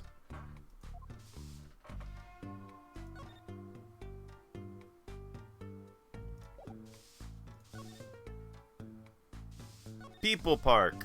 Park of the People. Can I ask you a question? What? What happened in the park across the street? Oh yes, quite the commotion. Chicago lightning, as the boss would say. Chicago, huh? Gunfire. Someone was killed. Strange circumstances, too. You're kidding! What a morning. Trouble everywhere. The park, the gate, even our house. Something happened at your house, too? Crime without honor, without remorse. It's a private matter. Want to hear more about it? Somehow I don't think no is an acceptable answer, Polly. Yeah, go with it. So what happened at your house? Bloomers, last night. I got a bad feeling about this. Me, little plum Kitaki, the victim of a panty snatcher. What? So it wasn't just my panties that were stolen. Got you too, did they? Poor thing. Like I said, whoever did this is a hardened criminal. It wasn't you, was it? No, of course not! I've heard word that panties have been disappearing lately. And the missing panties all have something in common. It's hard to imagine they have anything in common. Just imagine that. Ugh.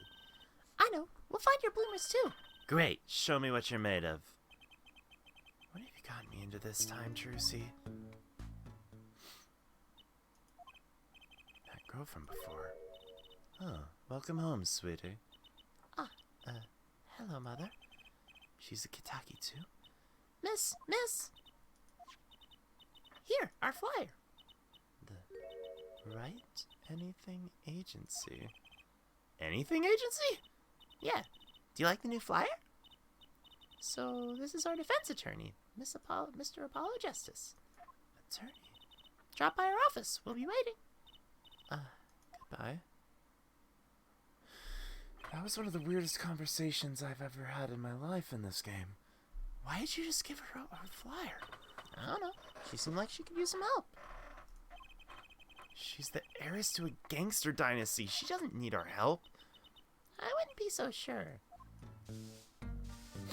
I like how she bounces. Scene of the stand theft. No!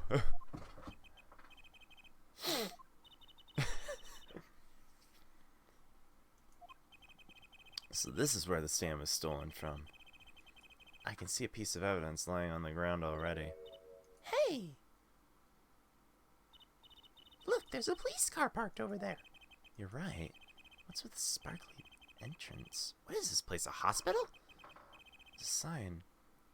Miractus Clinic.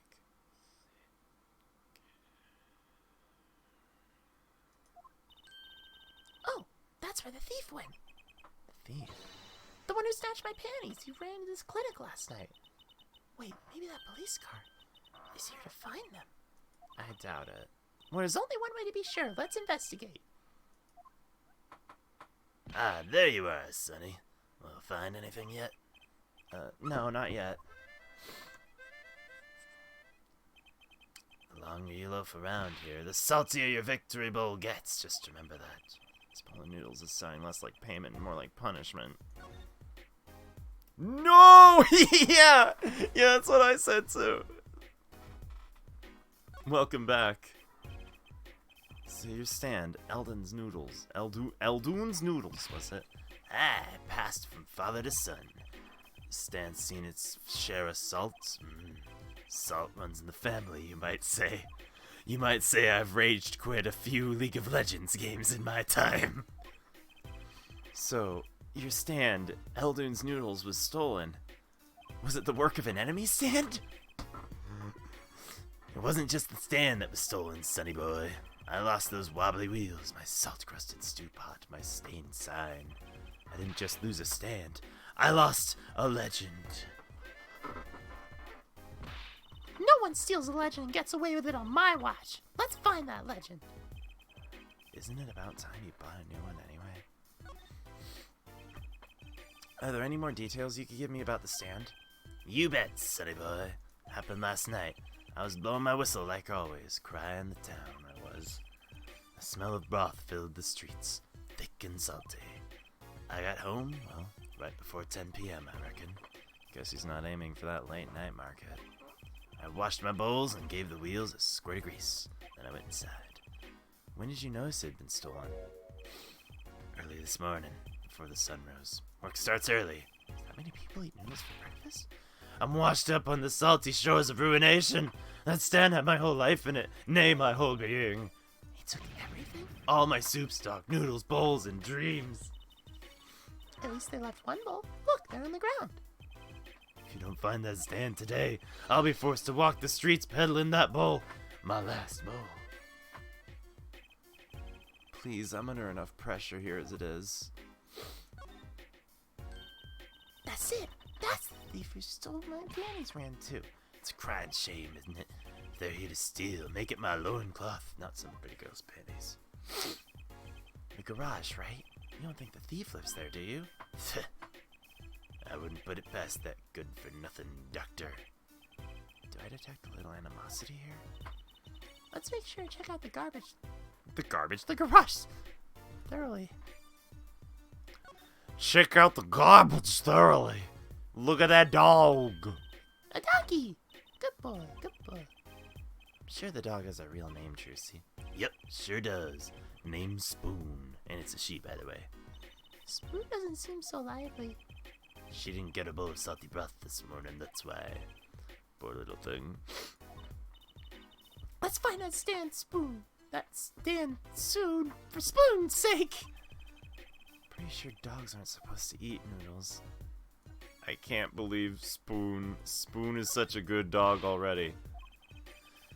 That's where I kept my stand, covered all nice and purty with that blue tap there. So you used the plastic sheet to cover your stand at night, I see. You see? What? Did you figure out why it was stolen? Well, no, but it does suggest the thief knew what he or she was looking for. They clearly knew what was under that sheet. So it wasn't one of those casual drive-by stand snatchers, you mean? Not bad, sonny boy, not bad at all. A handwritten sign here, save the light. Save the light indeed. Mr. Eldune's house is practically in the dark here. Guess the hospital next door blocks the sunlight. Everything's gone wrong since they built this monstrosity. Broth needs sun or it rots. What's a man to do? They just want my customers to get food poisoning so they can turn a pretty puffin. Seems like a lot of trouble to go through for a few extra patients. Water! The oil drum's connected to that sink over there. Collecting rainwater to do the dishes. How environmentally conscious. You don't think he uses rainwater to cook his noodles and make broth, do you? Oh, I'm sure he finds the best money water can buy. Taste his business, after all. Look, that sign over there. Eldune's only uses water from all natural sources. I think I'll take a rain check on eating here.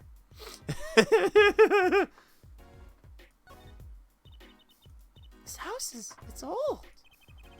It's been well loved, that's for sure. I've lived here with my wife many years now. It's got character, though, just like my soup. I always thought character was a positive thing. Sorry, you have a wife, sir? Alright. Good on you. Those must be damn good noodles.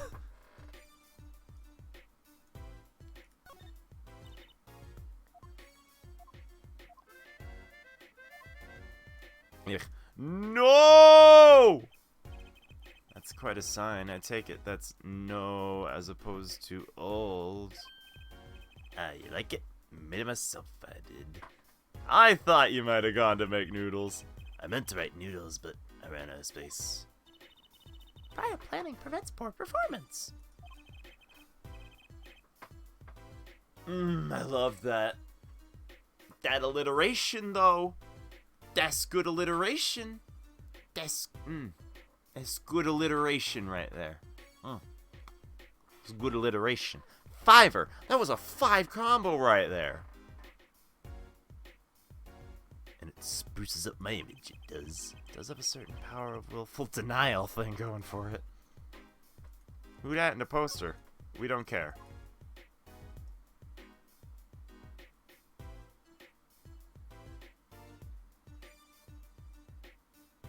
Okay. This is a lot of examining. I don't understand if there's an ambulance outside, but a police car? Maybe they're tax evaders. Sorry, miss. No going into the clinic today. Did something happen? Huh? Oh, no, nothing to see here. Move along. You'll have to find something else to play doctor. Do we look like the age to be playing doctor? We need a little more info on the Maractus Clinic. We could ask Mr. Eldon. He's the neighbor and all. And we should check out that garage. What if the thief who stole my panties is still in there?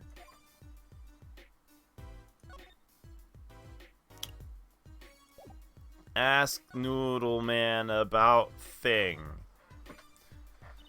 Hey, do you think something... Do you think something happened next door? There's a police car out front. Probably gave some guy food poisoning and all that. If anyone's at risk of someone getting food poisoning. That police car got here this morning, actually. I asked what they were up to, but they wouldn't even tell me. The neighbor. Not that I was surprised much. That daughter works for the wrong crowd. It's just a matter of time before he got what was coming to him. The wrong crowd? Never you mind about that. The wrong crowd, he says. Alright, garage! Up to the garage! My hands are cold. Everything's cold. This is the place. This is where that penny snatcher ran. You sure? Maybe. Let's look for clues. Clues to a penny snatching. Clues like a Pair of panties. Trucy? Could you try not saying panties so many times? Cat! Meow. Hey, kitty cat. Yeah, kitty kitty. It's not coming down. We do look kind of suspicious, you have to admit. It's okay, kitty cat. His hair won't hurt you.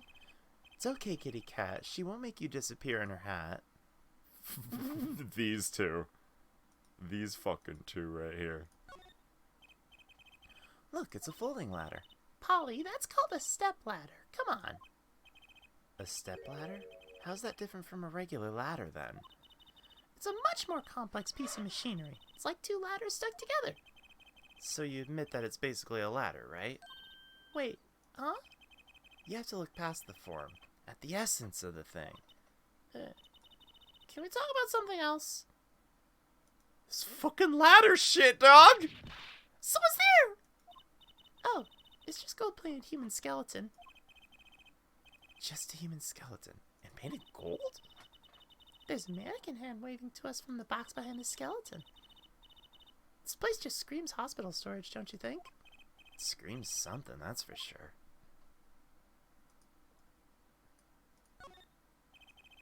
Something about this car. Let's take a closer look. Ooh. Ooh.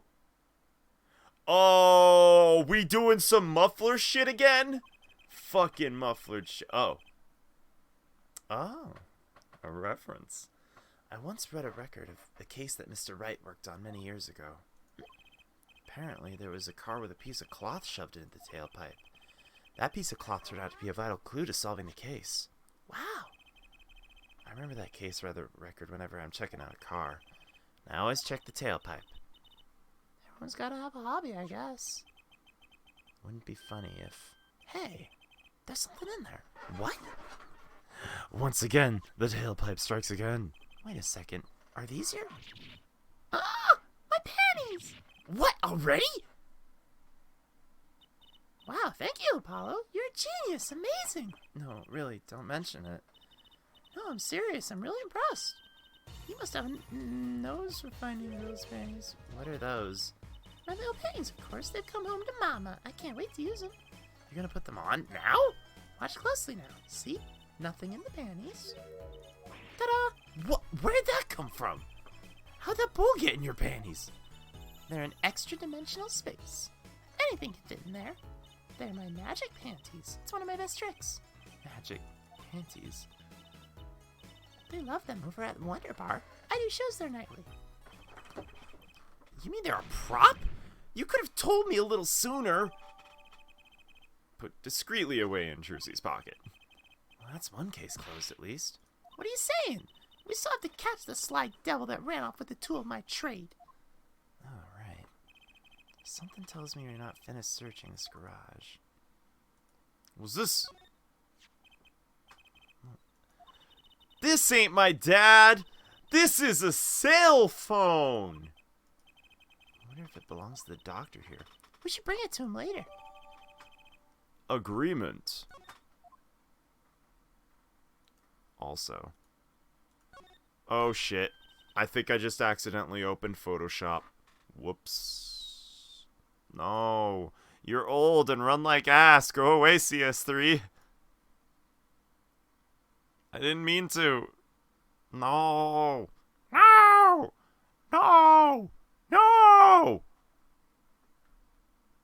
I took it and threw it on the ground! Mirror's been knocked off. Now this is a clue. What? You're smiling like you know something I don't. You aren't keeping clue from me, are you, Polly? Clue. Let's see. Hell yeah, I'll show that evidence. I think I do have a clue. The clue is a mirror. Take that! My clue is this.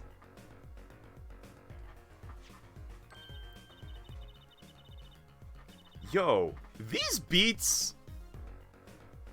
Oh, fuck. These beats, dog. The bass, though. It's the same color and size and everything. Perfect match. Guess we could check it out. Oh, this is just some fucking flashback shit that I did like 20 minutes ago.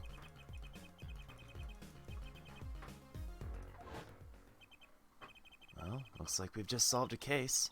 So the car that hit Daddy last night. Sitting right in front of us, yep. Wow, you put the pro in professional, Apollo. Gee, thanks, Trucy. Apollo, Huh? What is it? now that we've solved this case, we should go report it to Daddy. He'll mope if we leave him alone too long, knowing him. He doesn't seem the type to mope, though. This is hardly a case worth reporting.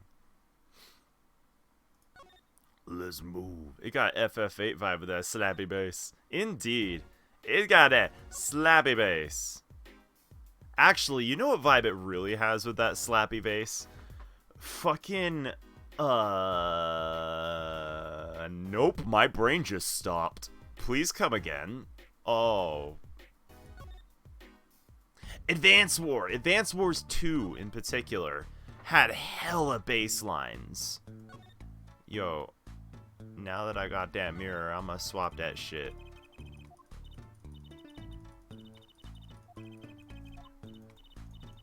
Oh no, please knock yourself out. Don't mind me, I'll be waiting over here. Just so we're clear, searching through trash isn't a hobby of mine, okay?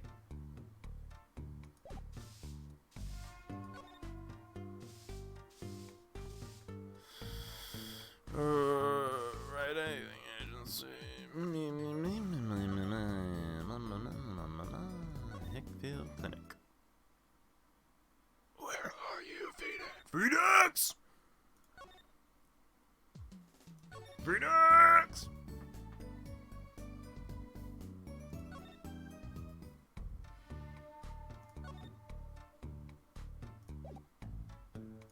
Hey, maybe you would be interested in this mirror?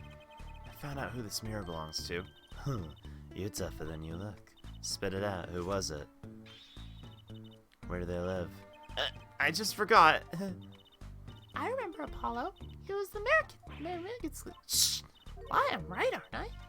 Maractus. Maractus. Maractus. Maractus. Maractus. Maractus? Maractus. Yeah. Why is she so quiet all of a sudden? Something wrong? No. Pay me no mind. And thanks for the info. This is a cell phone. Got no idea what you're talking about. Okay, Plum.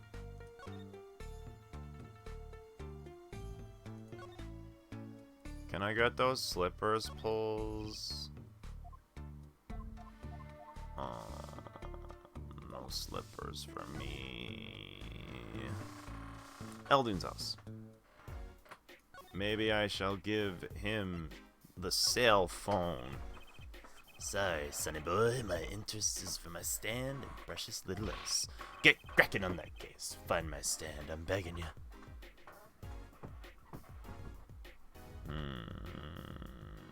Oh, yeah, I should probably go back to Lady and present panties.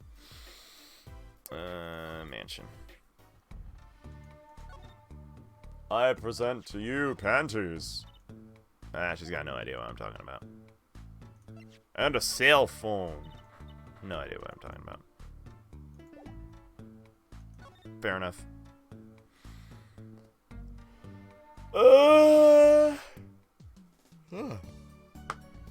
How is that spaghetti floating? I wanna know. I wanna know. The spaghetti is a fork and it's floating and I don't understand. It's just floating. I wanna know. Can you show me? It's plastic.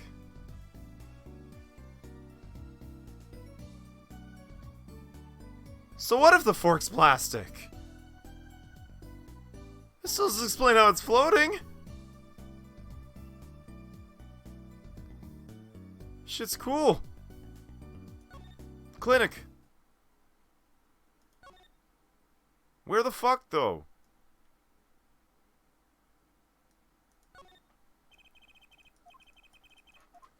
Guess the man likes pink. The spaghetti and the fork.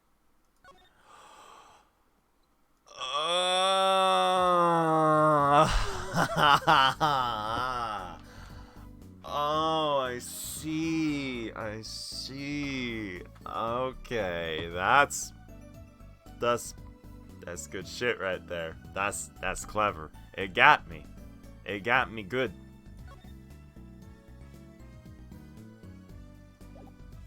Hey, Trucy, I'm attorney.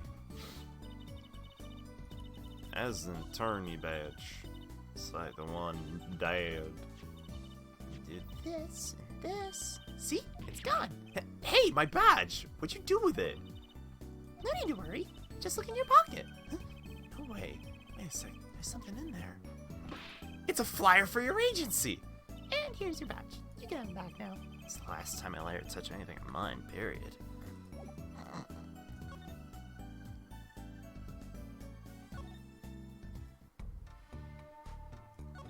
Can we talk?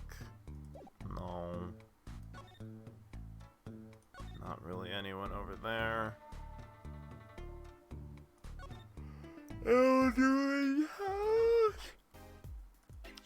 Do you like the mirror? You don't give a fuck. Yeah, I found her panties. You don't give a fuck. You got words?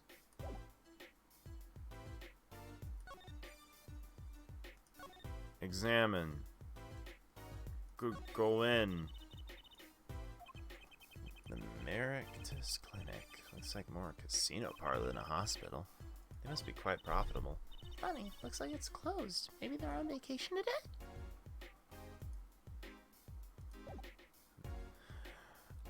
They just have a sick vacay.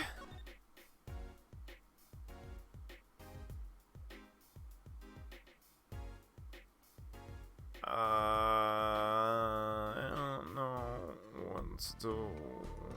Where do I go? What do I do? Not move. Examine. What's in that basket? Damn, no dice.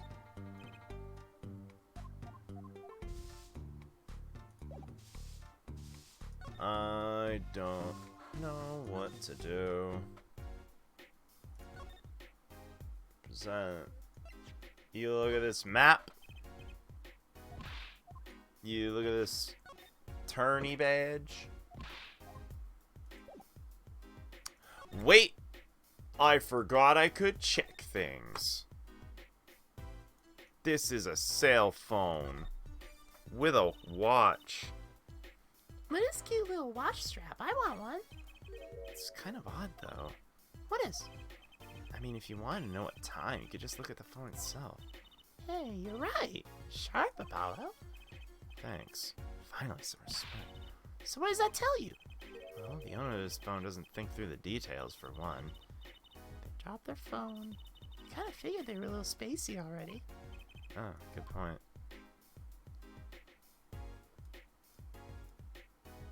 Yeah, we got ourselves a camera phone.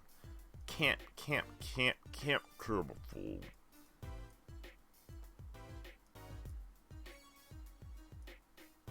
I was like, that's it. Shame they don't react to your turn. Yeah, no one's really reacting to my attorney's badge. Except Trucia.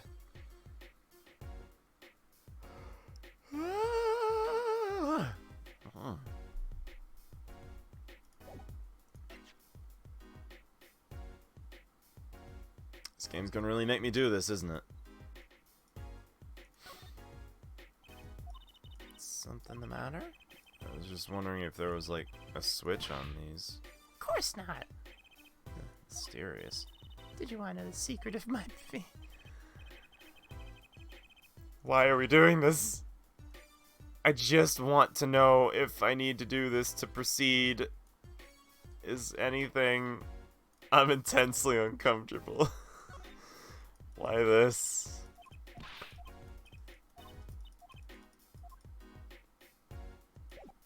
Please let me go. Mirror, let's check the mirror. Oh. Oh! It's cut clean off. Wonder what's in there. Don't. There are bare wires hanging out. Let's see. Are you okay? Just a little joke. Don't scare me like that. You mean don't shock you? Zap.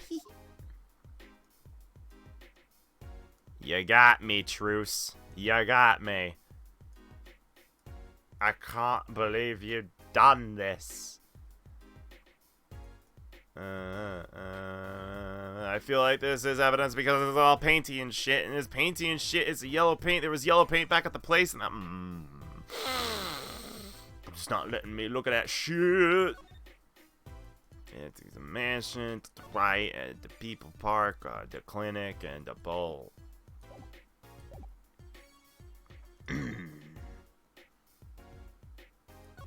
Back to the garage. The garagio. Can't believe there's a gold skeleton.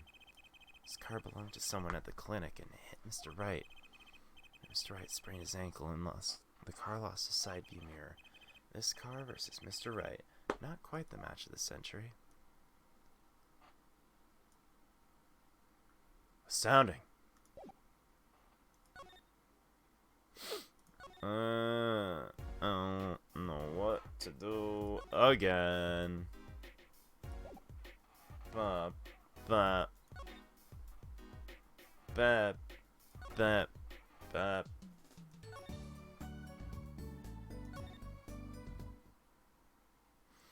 Mr. Wright, why aren't you back? Oh, weird. I just got an intense deja vu moment just now.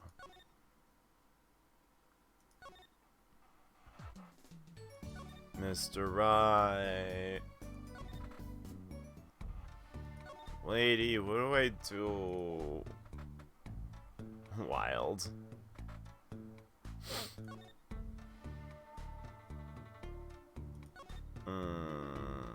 Examine. I want to go into your house. Let me go into your house or something. I don't know what to do. Show your badge to the police? No, it just goes back to Plum. The police just think I'm a runt. Like a little kid.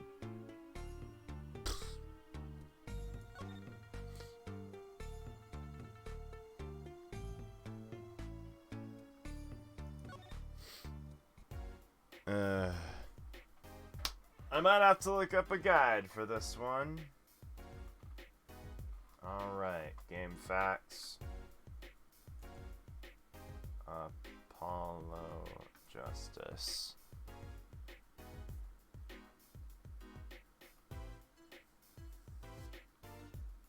Okay, game facts. Spoiler-free walkthrough. Hey, that'll work.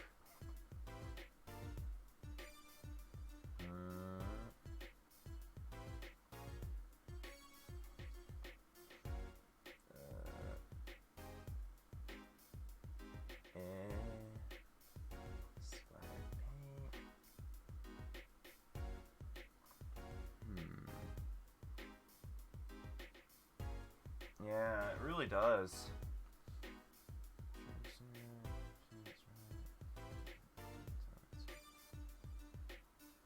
Oh, did I talk to...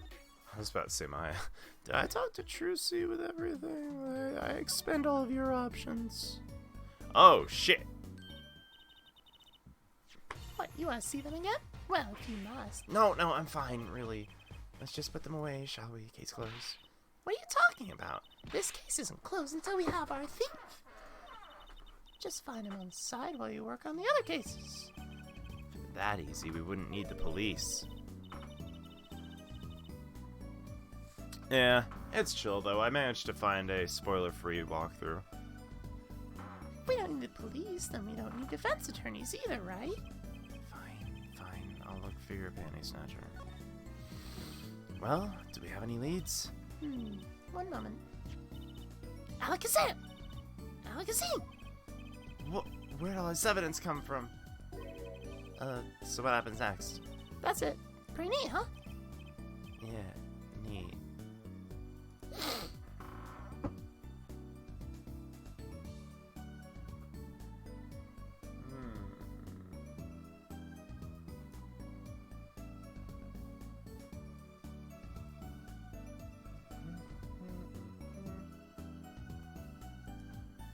Wait, did I just deadass forget to...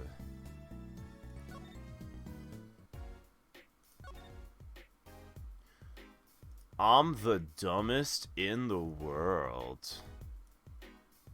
I'm large dumb. I am big stupid. This bowl absorbs my salty soup. Pretty soon it's gonna taste just like noodles. Wow, does smell like noodles. All my other bowls got taken away with my stand. Get it back from me, sonny boy. I'm begging you. I am big dumb fool. I fucking forgot about the bowl.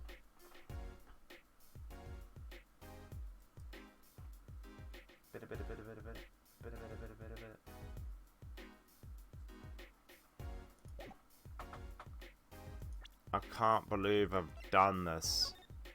I'm gonna check this bowl out. Check. It's the Elder Noodles mascot, Mr. Salty. He's so cute. It's not a very endearing mascot, is it? You know, come to think of it, looks a lot like you, Apollo, especially the red parts. Can I help it if I like red?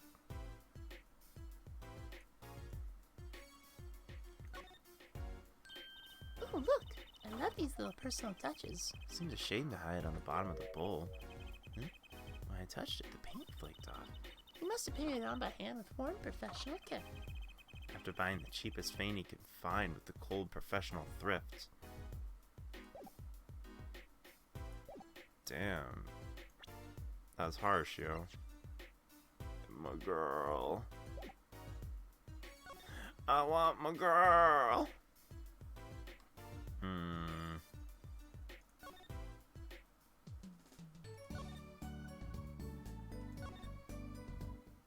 Hey, we're back online. Yo, how's it going? Daddy, how do you feel? Not bad, Trucy, not bad. It's good to have you youngins on the case. Let's old daddy get some... Let's old daddy-o get some well-deserved R&R. The elderly need their rest. Isn't he only 33? We've cleaned up most of the cases. I was right about you. Competent, capable. Tell me what you found out if you want. Your enthusiasm is overwhelming. Well, I certainly didn't expect you to be back this early. Polly's amazing. He found my panties so quick, almost like he was the one who stole them. You have an interesting concept of praise. And? Did you find the mad driver who gave me the 30-foot toss? Apparently it was a doctor from the Maractus Clinic. Maractus, huh? I've heard of him. Nothing good, mind you. That reminds me, a police car was parked outside the clinic. Maybe something happened? What if this Maractus Clinic, anyway? What is this Maractus Clinic, anyway? Well, I've heard of the rumors. That clinic's been making good money in a bad way. Bad? Ties to organized crime, the Kentucky family. The Kentucky family? He did that on purpose. Some injuries you can't take to a public hospital, see? They use the Maractus Clinic for their patch-up jobs. Interesting. It looked like something happened in the park. A body was found in unusual circumstances. Something more unusual than being dead? It's not our concern in any case. Right, let's ignore that and find the noodle stand. Whatever happened to professional curiosity? Thanks, really. If I get tired of sleeping, maybe I'll head down to this Maractus place. Maybe hit him up for some reparations. One legal action would do me some good. I was wondering when I get paid. We solved the case of the accident and found a missing article of clothing. That leaves the noodle stand. Feel free to drop in if you get stuck. I'd be happy to help with anything not involving money. Goodbye, quid pro quo. Hello, pro bono.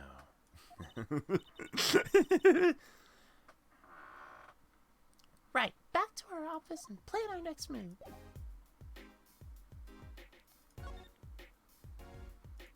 Write anything. Just write anything. Just write anything. One thing that piece of advice I give to people who are like, oh man, fucking writer's block, dog, it's killing me. I sit them down and I just say, write anything. Whoa. You're the one from the Kentucky place. Yes. I knew it. It is. It actually kind of is.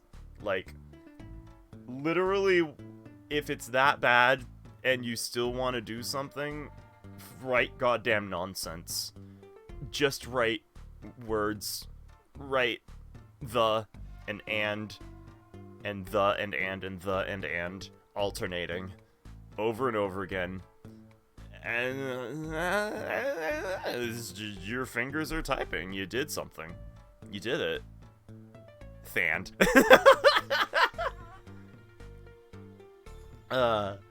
Something's the matter and you want our help, right? Well, you've come to the right place. This way, please. Thank you. My name is Alita Tiala. Alita Tiala.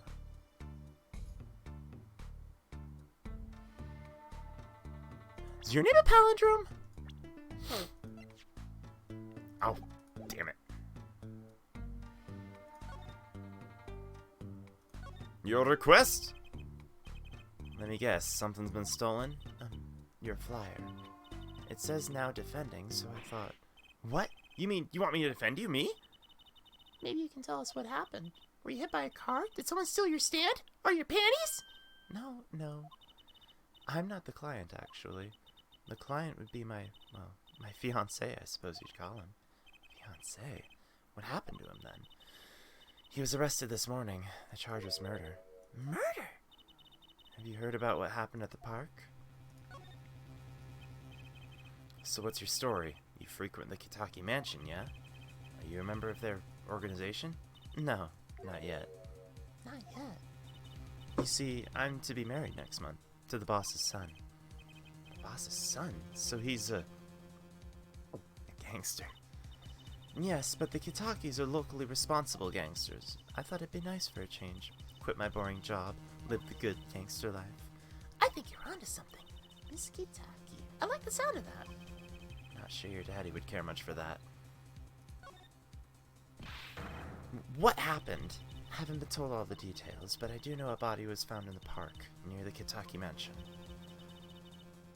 There were a lot of police cars there. Apparently the victim was shot with a pistol, but I hear the circumstances were rather unusual. Your fiancé was arrested for this? What sort of person is your fiance? Your fiancé is the Kitaki family's only son, correct? His name's Waki Kitake. I brought a photo. Well, that's quite the photo. I know. Oh, He can be so powerful and menacing, but so cute. But if he's the boss's only son... Yes, I'm sure his he'll take his father's place someday.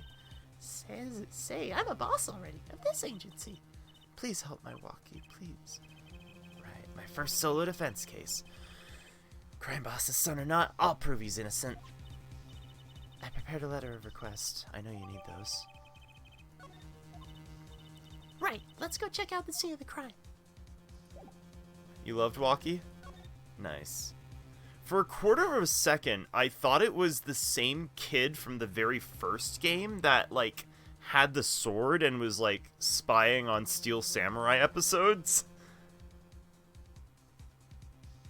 For, like, half a second, I was like, is that the same kid?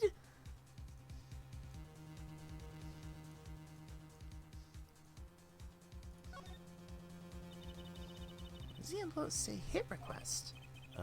It's a bit of lingo, like calling a hit or hitman. Ooh, you mean gangster talk? So does hit mean to defend in gangsterese? Well, hitman? I certainly hope not. Something tells me she used the wrong envelope.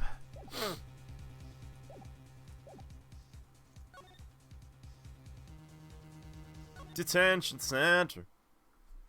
Ooh, Detention Center got a nice looking visual update. Polly, you look as happy as a clam in its shell. For a lawyer, this is it. The place where the battle begins. You need something? Yes, we're attorneys. I was hoping we could see Mr. Waki Kitaki. I'm sorry, he's in questioning. Could take a while. Drat. Oh well. Guess we'll have to come back later then. So much for that battle. He's a camera. That security camera's looking at me. I wonder if they tape all this.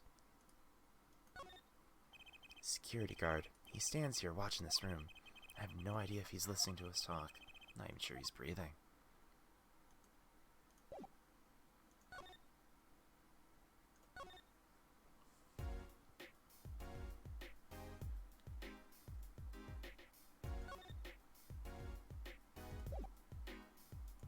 Alright, maybe we can go back to the park now.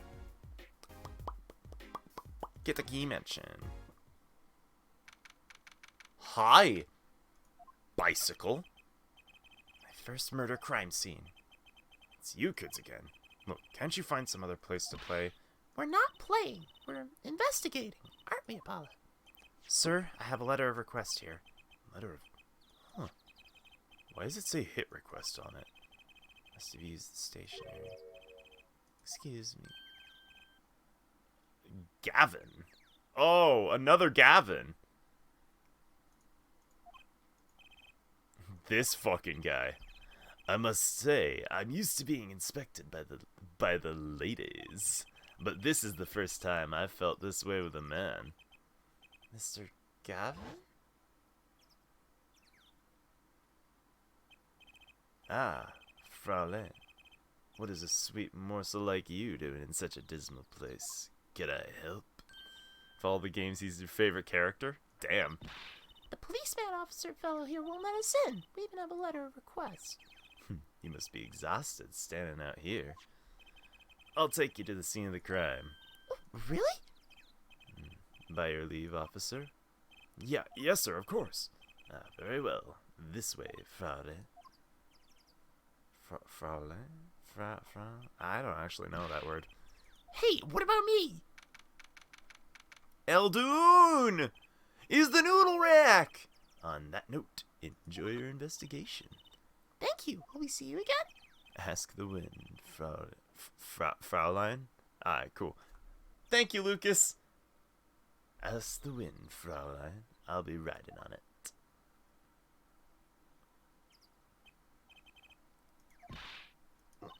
Apollo, look! A corpse! What? Hey, it's just a mannequin. Wow. Sure got me. Might I ask exactly what it is you're doing here? Oh, it's you. How'd you kids get in here? Oh, this guy, well, he's more like a prince, really. He let us in. Him again. That glimmerous fop always getting in my way. Anyway, this scene's off limits. Excuse me, we have a letter of request. One moment. Why is she holding that big magnifying glass? It's my girl! It's my girl! It's my girl, Emma! All grown up! I fucking love it! I'd recognize that handwriting anywhere. Scientific analysis says that this was written by Alita Tiala.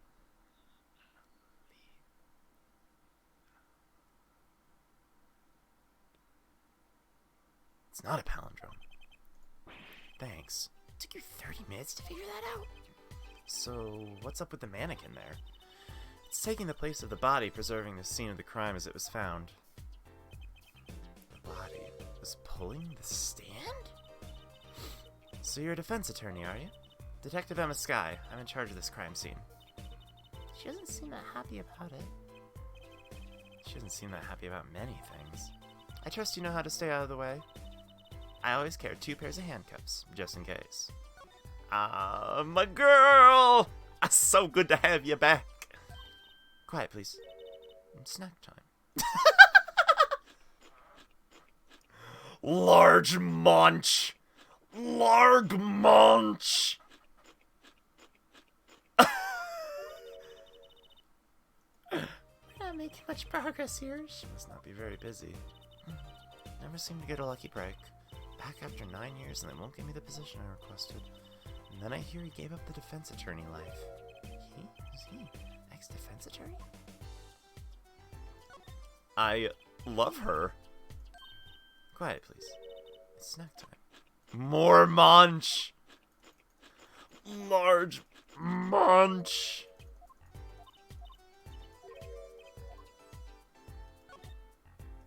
Is she just gonna do this? All the munch. All the munch. So much munch. Alright, time to look around then. Hey there, no messing with the crime scene. We need to investigate. Investigations are to be carried out by professionals, scientifically. She's not gonna let us check out the crime scene, is she? Hey, Apollo. My very unscientific analysis tells me something here is very suspicious.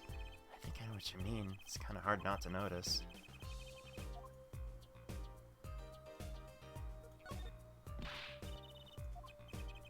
But I got it. Apollo, look, that stand! It says Eldoon. I've noticed. We solved the case of the missing stand at least. Though the circumstances could stand to be better.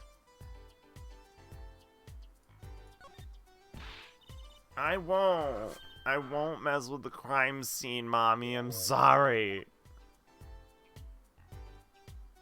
I just want to look in the trash.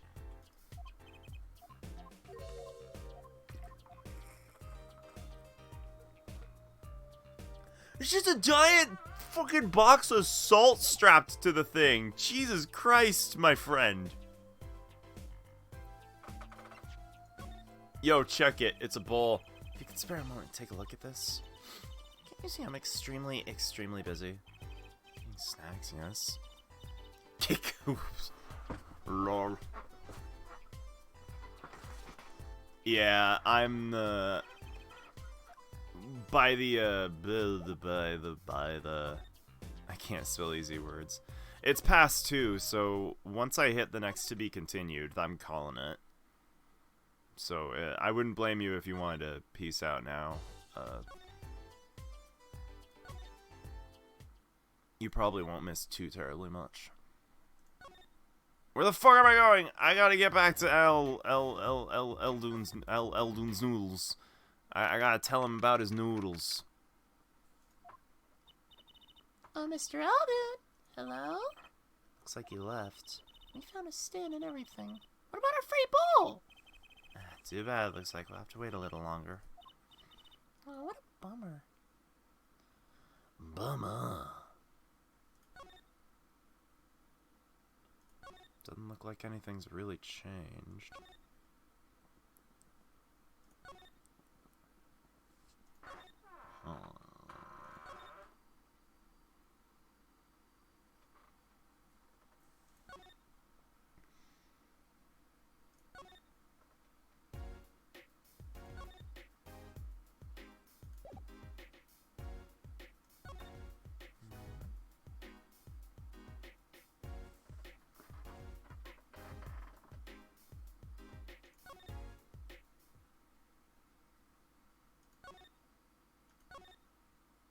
Oh, hey, she's not here anymore.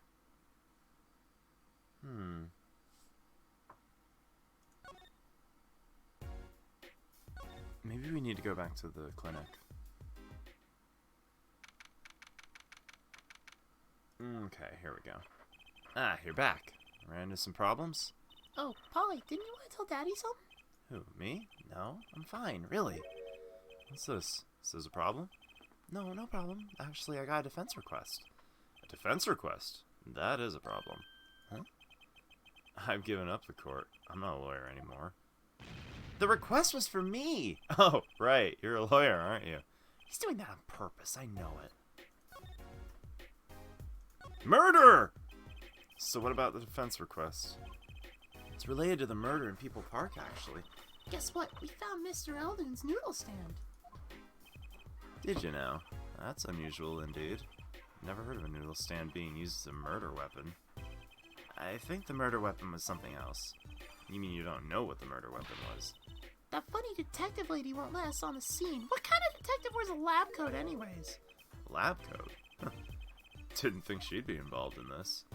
You know her? You could say that. So, you know her, don't you? I met her on a case. This is about 10 years ago. She was still a high school student at the time. That would make her about the same age as me. That's my daddy. He knows all the police types. Oh, wait. Maybe you know that other guy, too. That other guy? That shining prince on the motorcycle. Prince? Apollo, tell me about this Prince of Truces. Indulge a concerned father. He was at the crime scene. He looked just like Mr. Gavin. Did he now? You know him? My guess is he's Christoph Gavin's younger brother. His brother? We're acquaintances, after a fashion. Clavier Gavin. Rock and roll God incarnate! This is the guy who does the fucking air guitar. I knew there was a dude that did air guitar in court. It's the only thing I knew about this guy. He's so dreamy. His name is Piano in German? That's awesome.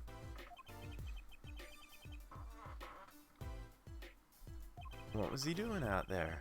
I have a feeling you'll cross paths again soon. Now, what was the problem again? Having trouble investigating the crime scene in the park? Yeah, that detective woman won't let us. Go to the office. Under the silk hat, you'll find a bottle of white powder. Try taking that to the detective. White powder? I hope it's not what I think it is. Aw, yeah! It's time to give Emma some cocaine! German for a while during the time, Bay was super into Ace Attorneys, so I was like, ooh, neat. Oh shit, nice. This must be the silk top hat Mr. Wright mentioned. Let's take a closer look. Huh? Whoa! You know what this is, Trucy? I remember finding some in Daddy's dresser when I was little. I thought it was sugar, so I... Don't lick that! Don't lick that! She's sure to know what to do with the white powder. Emma's just like, can't you see I'm extremely very busy?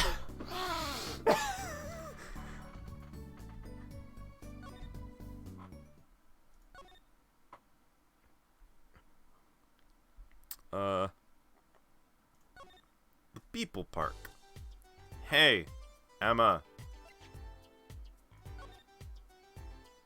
I'm gonna take a quick look at this.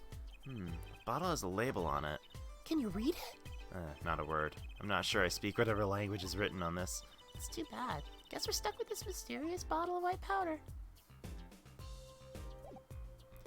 Kids, if a 30-year-old goes and tells you to fetch a bottle of white powder and give it to another mysterious woman,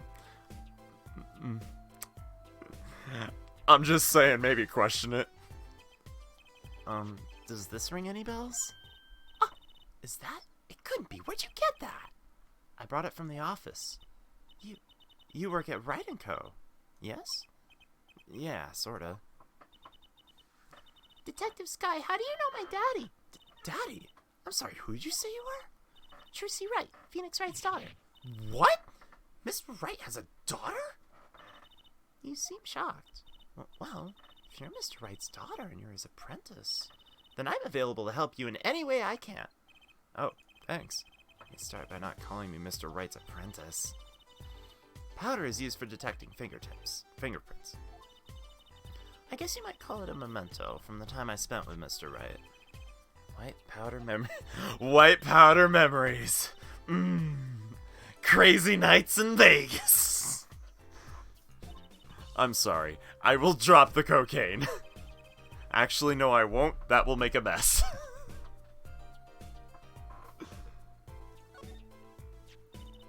Fingerprint analysis is the very basis of modern forensic science. Doesn't just talking about it leave you breathless with excitement? Oh yes, breathless. Actually, it does kind of sound interesting. Let me know if you find any evidence that might have a print or two, okay? Look at that! Look at that little smirk! Oh, my girl! Body was found as much as you see now. Except it was a real body. But why? Why was a body pulling a noodle stand? If I knew the answer to that, I wouldn't still be here. Well, what was the cause of death? Bullet wound to the temple. He was shot by a pistol. Pistol? Not the easiest thing to come by in this day and age. Unless you're a cop or a gangster. Incidentally, the victim's name was Palmeractus. Palmeractus? You switch it around? Palmeractus? Malpractice? This game!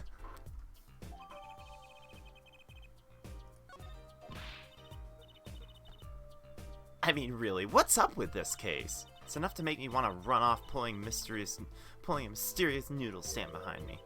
Not so mysterious, actually. We should tell her, Apollo. After all, we know where the stand came from. A likely story. I didn't come here to play games. Actually, we do know where the noodle stand came from.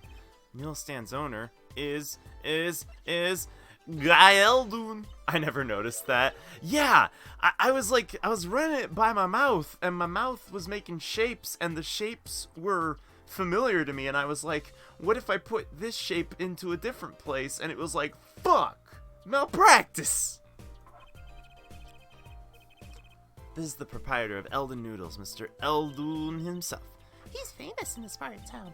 Not bad. I guess Mr. Wright picked the right kids for the right job. That saved me a lot of work. Thanks. What sort of person was the victim, anyway? You mean what did he do? He was a doctor. Doctor? I'm starting to see a connection here. Who, me? I'm just a supervisor for the crime scene. Detective Sky, huh? I was out of the country for a while. I came back to be a forensic scientist. Ooh, were you studying abroad? Something like that. Studying in Europe. Forensic science, mind you. When I got back here, they threw me in criminal affairs just like that. Why don't you just become a forensics expert in Europe? Well, I suppose that was an option, but I had a lot of favors to repay back here. Wasn't she in high school when she left? What? What's that look for? I was involved in an incident before I left, but Mr. Wright and his people helped me out. I owe them. Really? I had no idea. She's been out of the country for a while. She probably doesn't know about Mr. Wright's current state of affairs. Could you tell us a bit about the defendant? He's the only son of the Kitaki family, yes? Waki Kitaki. I don't know if he's the boss's son, but he's certainly throwing his weight around, violently, in the detention center. I see. Why was he arrested in the first place? You're a defense attorney, aren't you? You're not his by any chance. Actually, yes, I am. Well, we have a witness to the moment of the crime. The witness called the police. They'll be testifying during the trial tomorrow. What? Could you tell us a bit more about the victim? Well, let's see here. Apparently he's the physician at a clinic in the area. Quite well off, too, from the sound of it. The clinic's name is the Maractus Clinic. Maybe that's why the cop car was parked there. What? You been to the clinic? Yeah, the one on a related issue. I told her everything. I see. So that means Dr. Maractus stole the stand and pulled it all the way here? That would seem to be the case. But why? Don't ask me.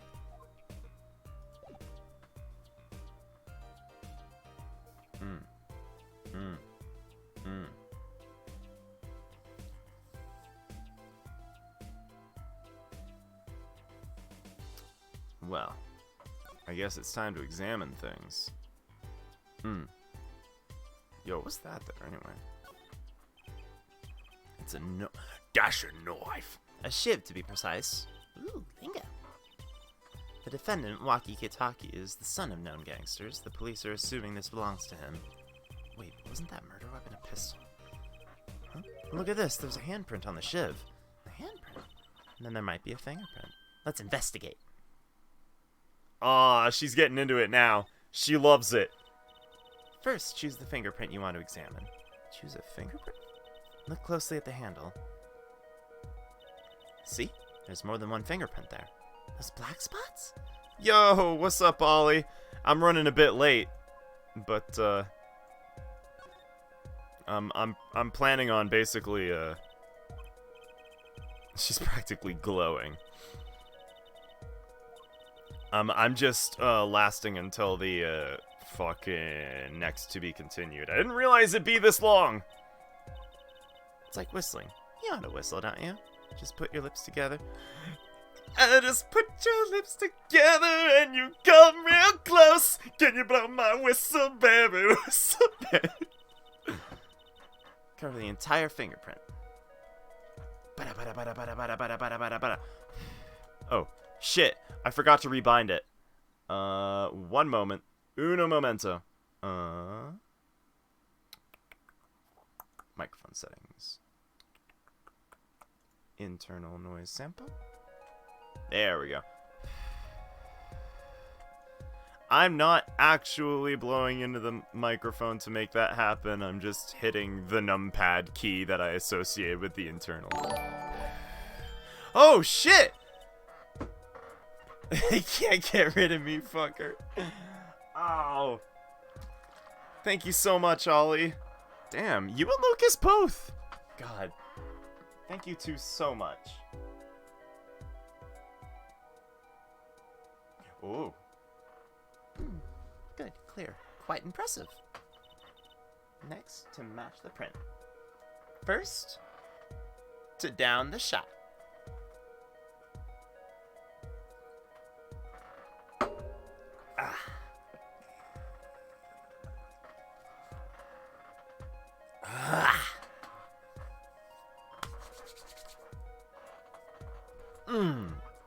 That's the good shit. This is the good shit lifestyle. finally alive after the post D&D sleep. I'm surprised, honestly. The police officer has samples, so you can tell me whose fingers the prints belong to. That doesn't sound like as much fun as actually finding a print. Okay, pick the person whose print you think it is. You probably have a good idea whose knife this is already.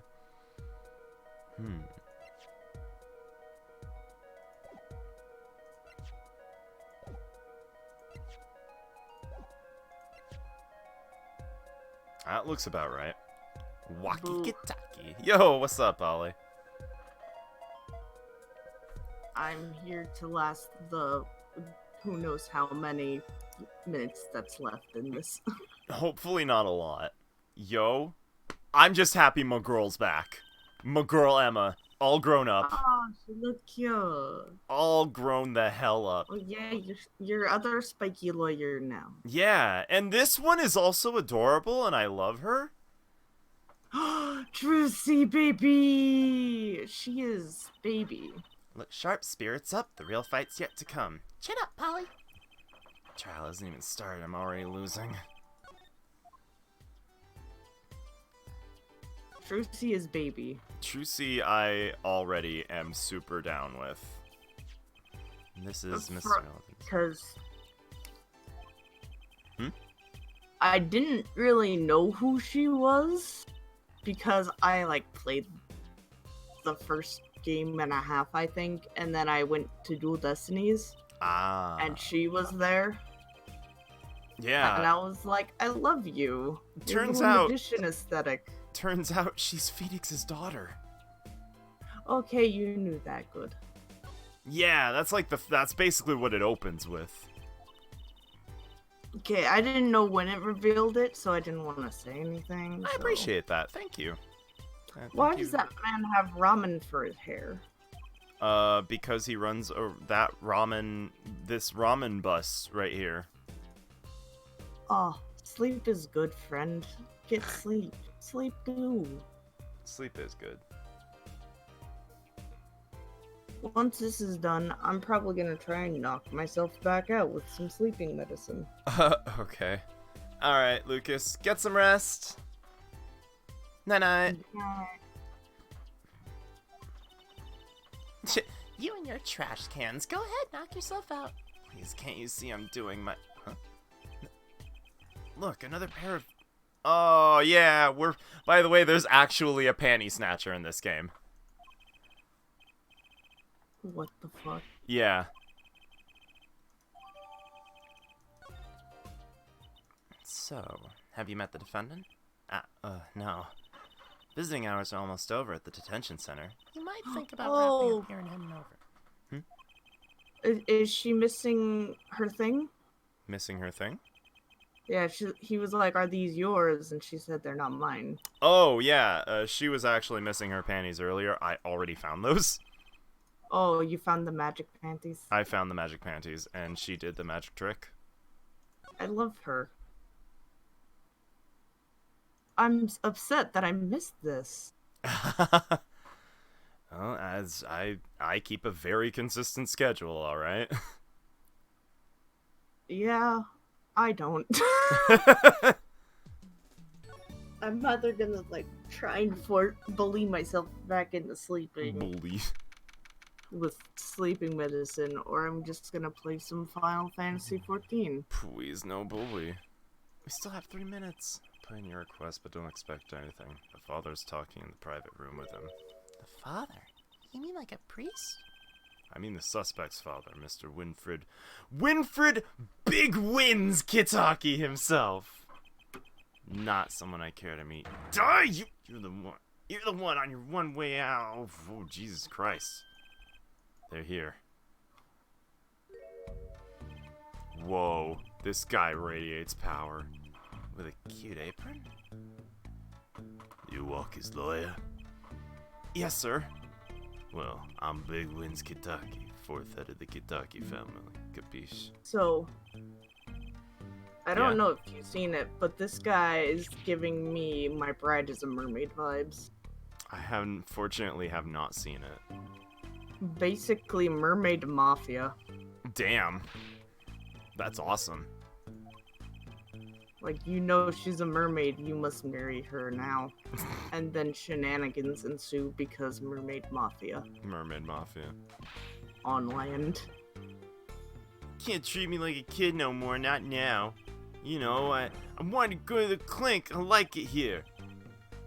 You must be walkie. A G's not a G till he does hard time, bizoy! You'll see, when I get out of here, things'll change. Silence! My apologies, Mr. Justice. He's usually such a nice boy.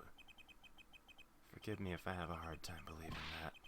Ha! You can't take me under your wing this time, old man. You heard me? I don't need no trial. I did it! I think that's enough for today, Mr. Justice. Don't let me down tomorrow. I don't believe Jesus. that guy did anything. No, me neither. Like, he seems like the older brother of that kid with the camera. Can I just say, Trucy's bounce right here in this animation gives me life. I know, right? She's precious. Like, what little interactions I've seen of her, she's precious. We even found my panties. I had fun at least. Of course, the biggest mystery of all remains. How am I supposed to build a case for the trial? Oh, almost forgot. Time for my show. Tonight I'm performing at the Wonder Bar. You should come check it out. Ah! Wunderbar! Wunderbar. Okay, Jesus Christ, finally. Oh, that will do it for the night. Damn. I am liking it. What is this? I'm liking it all. I'm liking a lot. What is channel points? I am a liking. What's channel coins? What? Introducing channel points. Watch Emerald Fishing, earn channel points, unlock rewards. Alright. Oh, it's like, oh, I can highlight my message, unlock random sub emote. Wonky. So just basically rewards for fucking watching people. Cool. Well, alright. As per usual. I can unlock a random sub emote. Eh. As if I'm not already a sub. Oh. As per usual, stream Twitter as the fucking schedule changes and whenever I start streaming. As a stream Twitter. That's all it is. Simple as that. Tomorrow, more Apollo Justice. We're doing it. We're doing thing. I'm already liking this. I'm already liking this a lot. I love Trucy. Oh, I will Trucy. protect her with my life. Trucy is good. Protect Trucy. My girl Emma is back. I missed her. And she's a fucking big dick detective now. And She is a good girl. I am hoping so much that she essentially becomes Apollo's gumshoe. I really hope that that turns out to be the case, because my girl, my sciencey girl, she's back, and I'm heart eyes. Baby. Alright. As for now, it's time to end the stream. Yeah. So, say good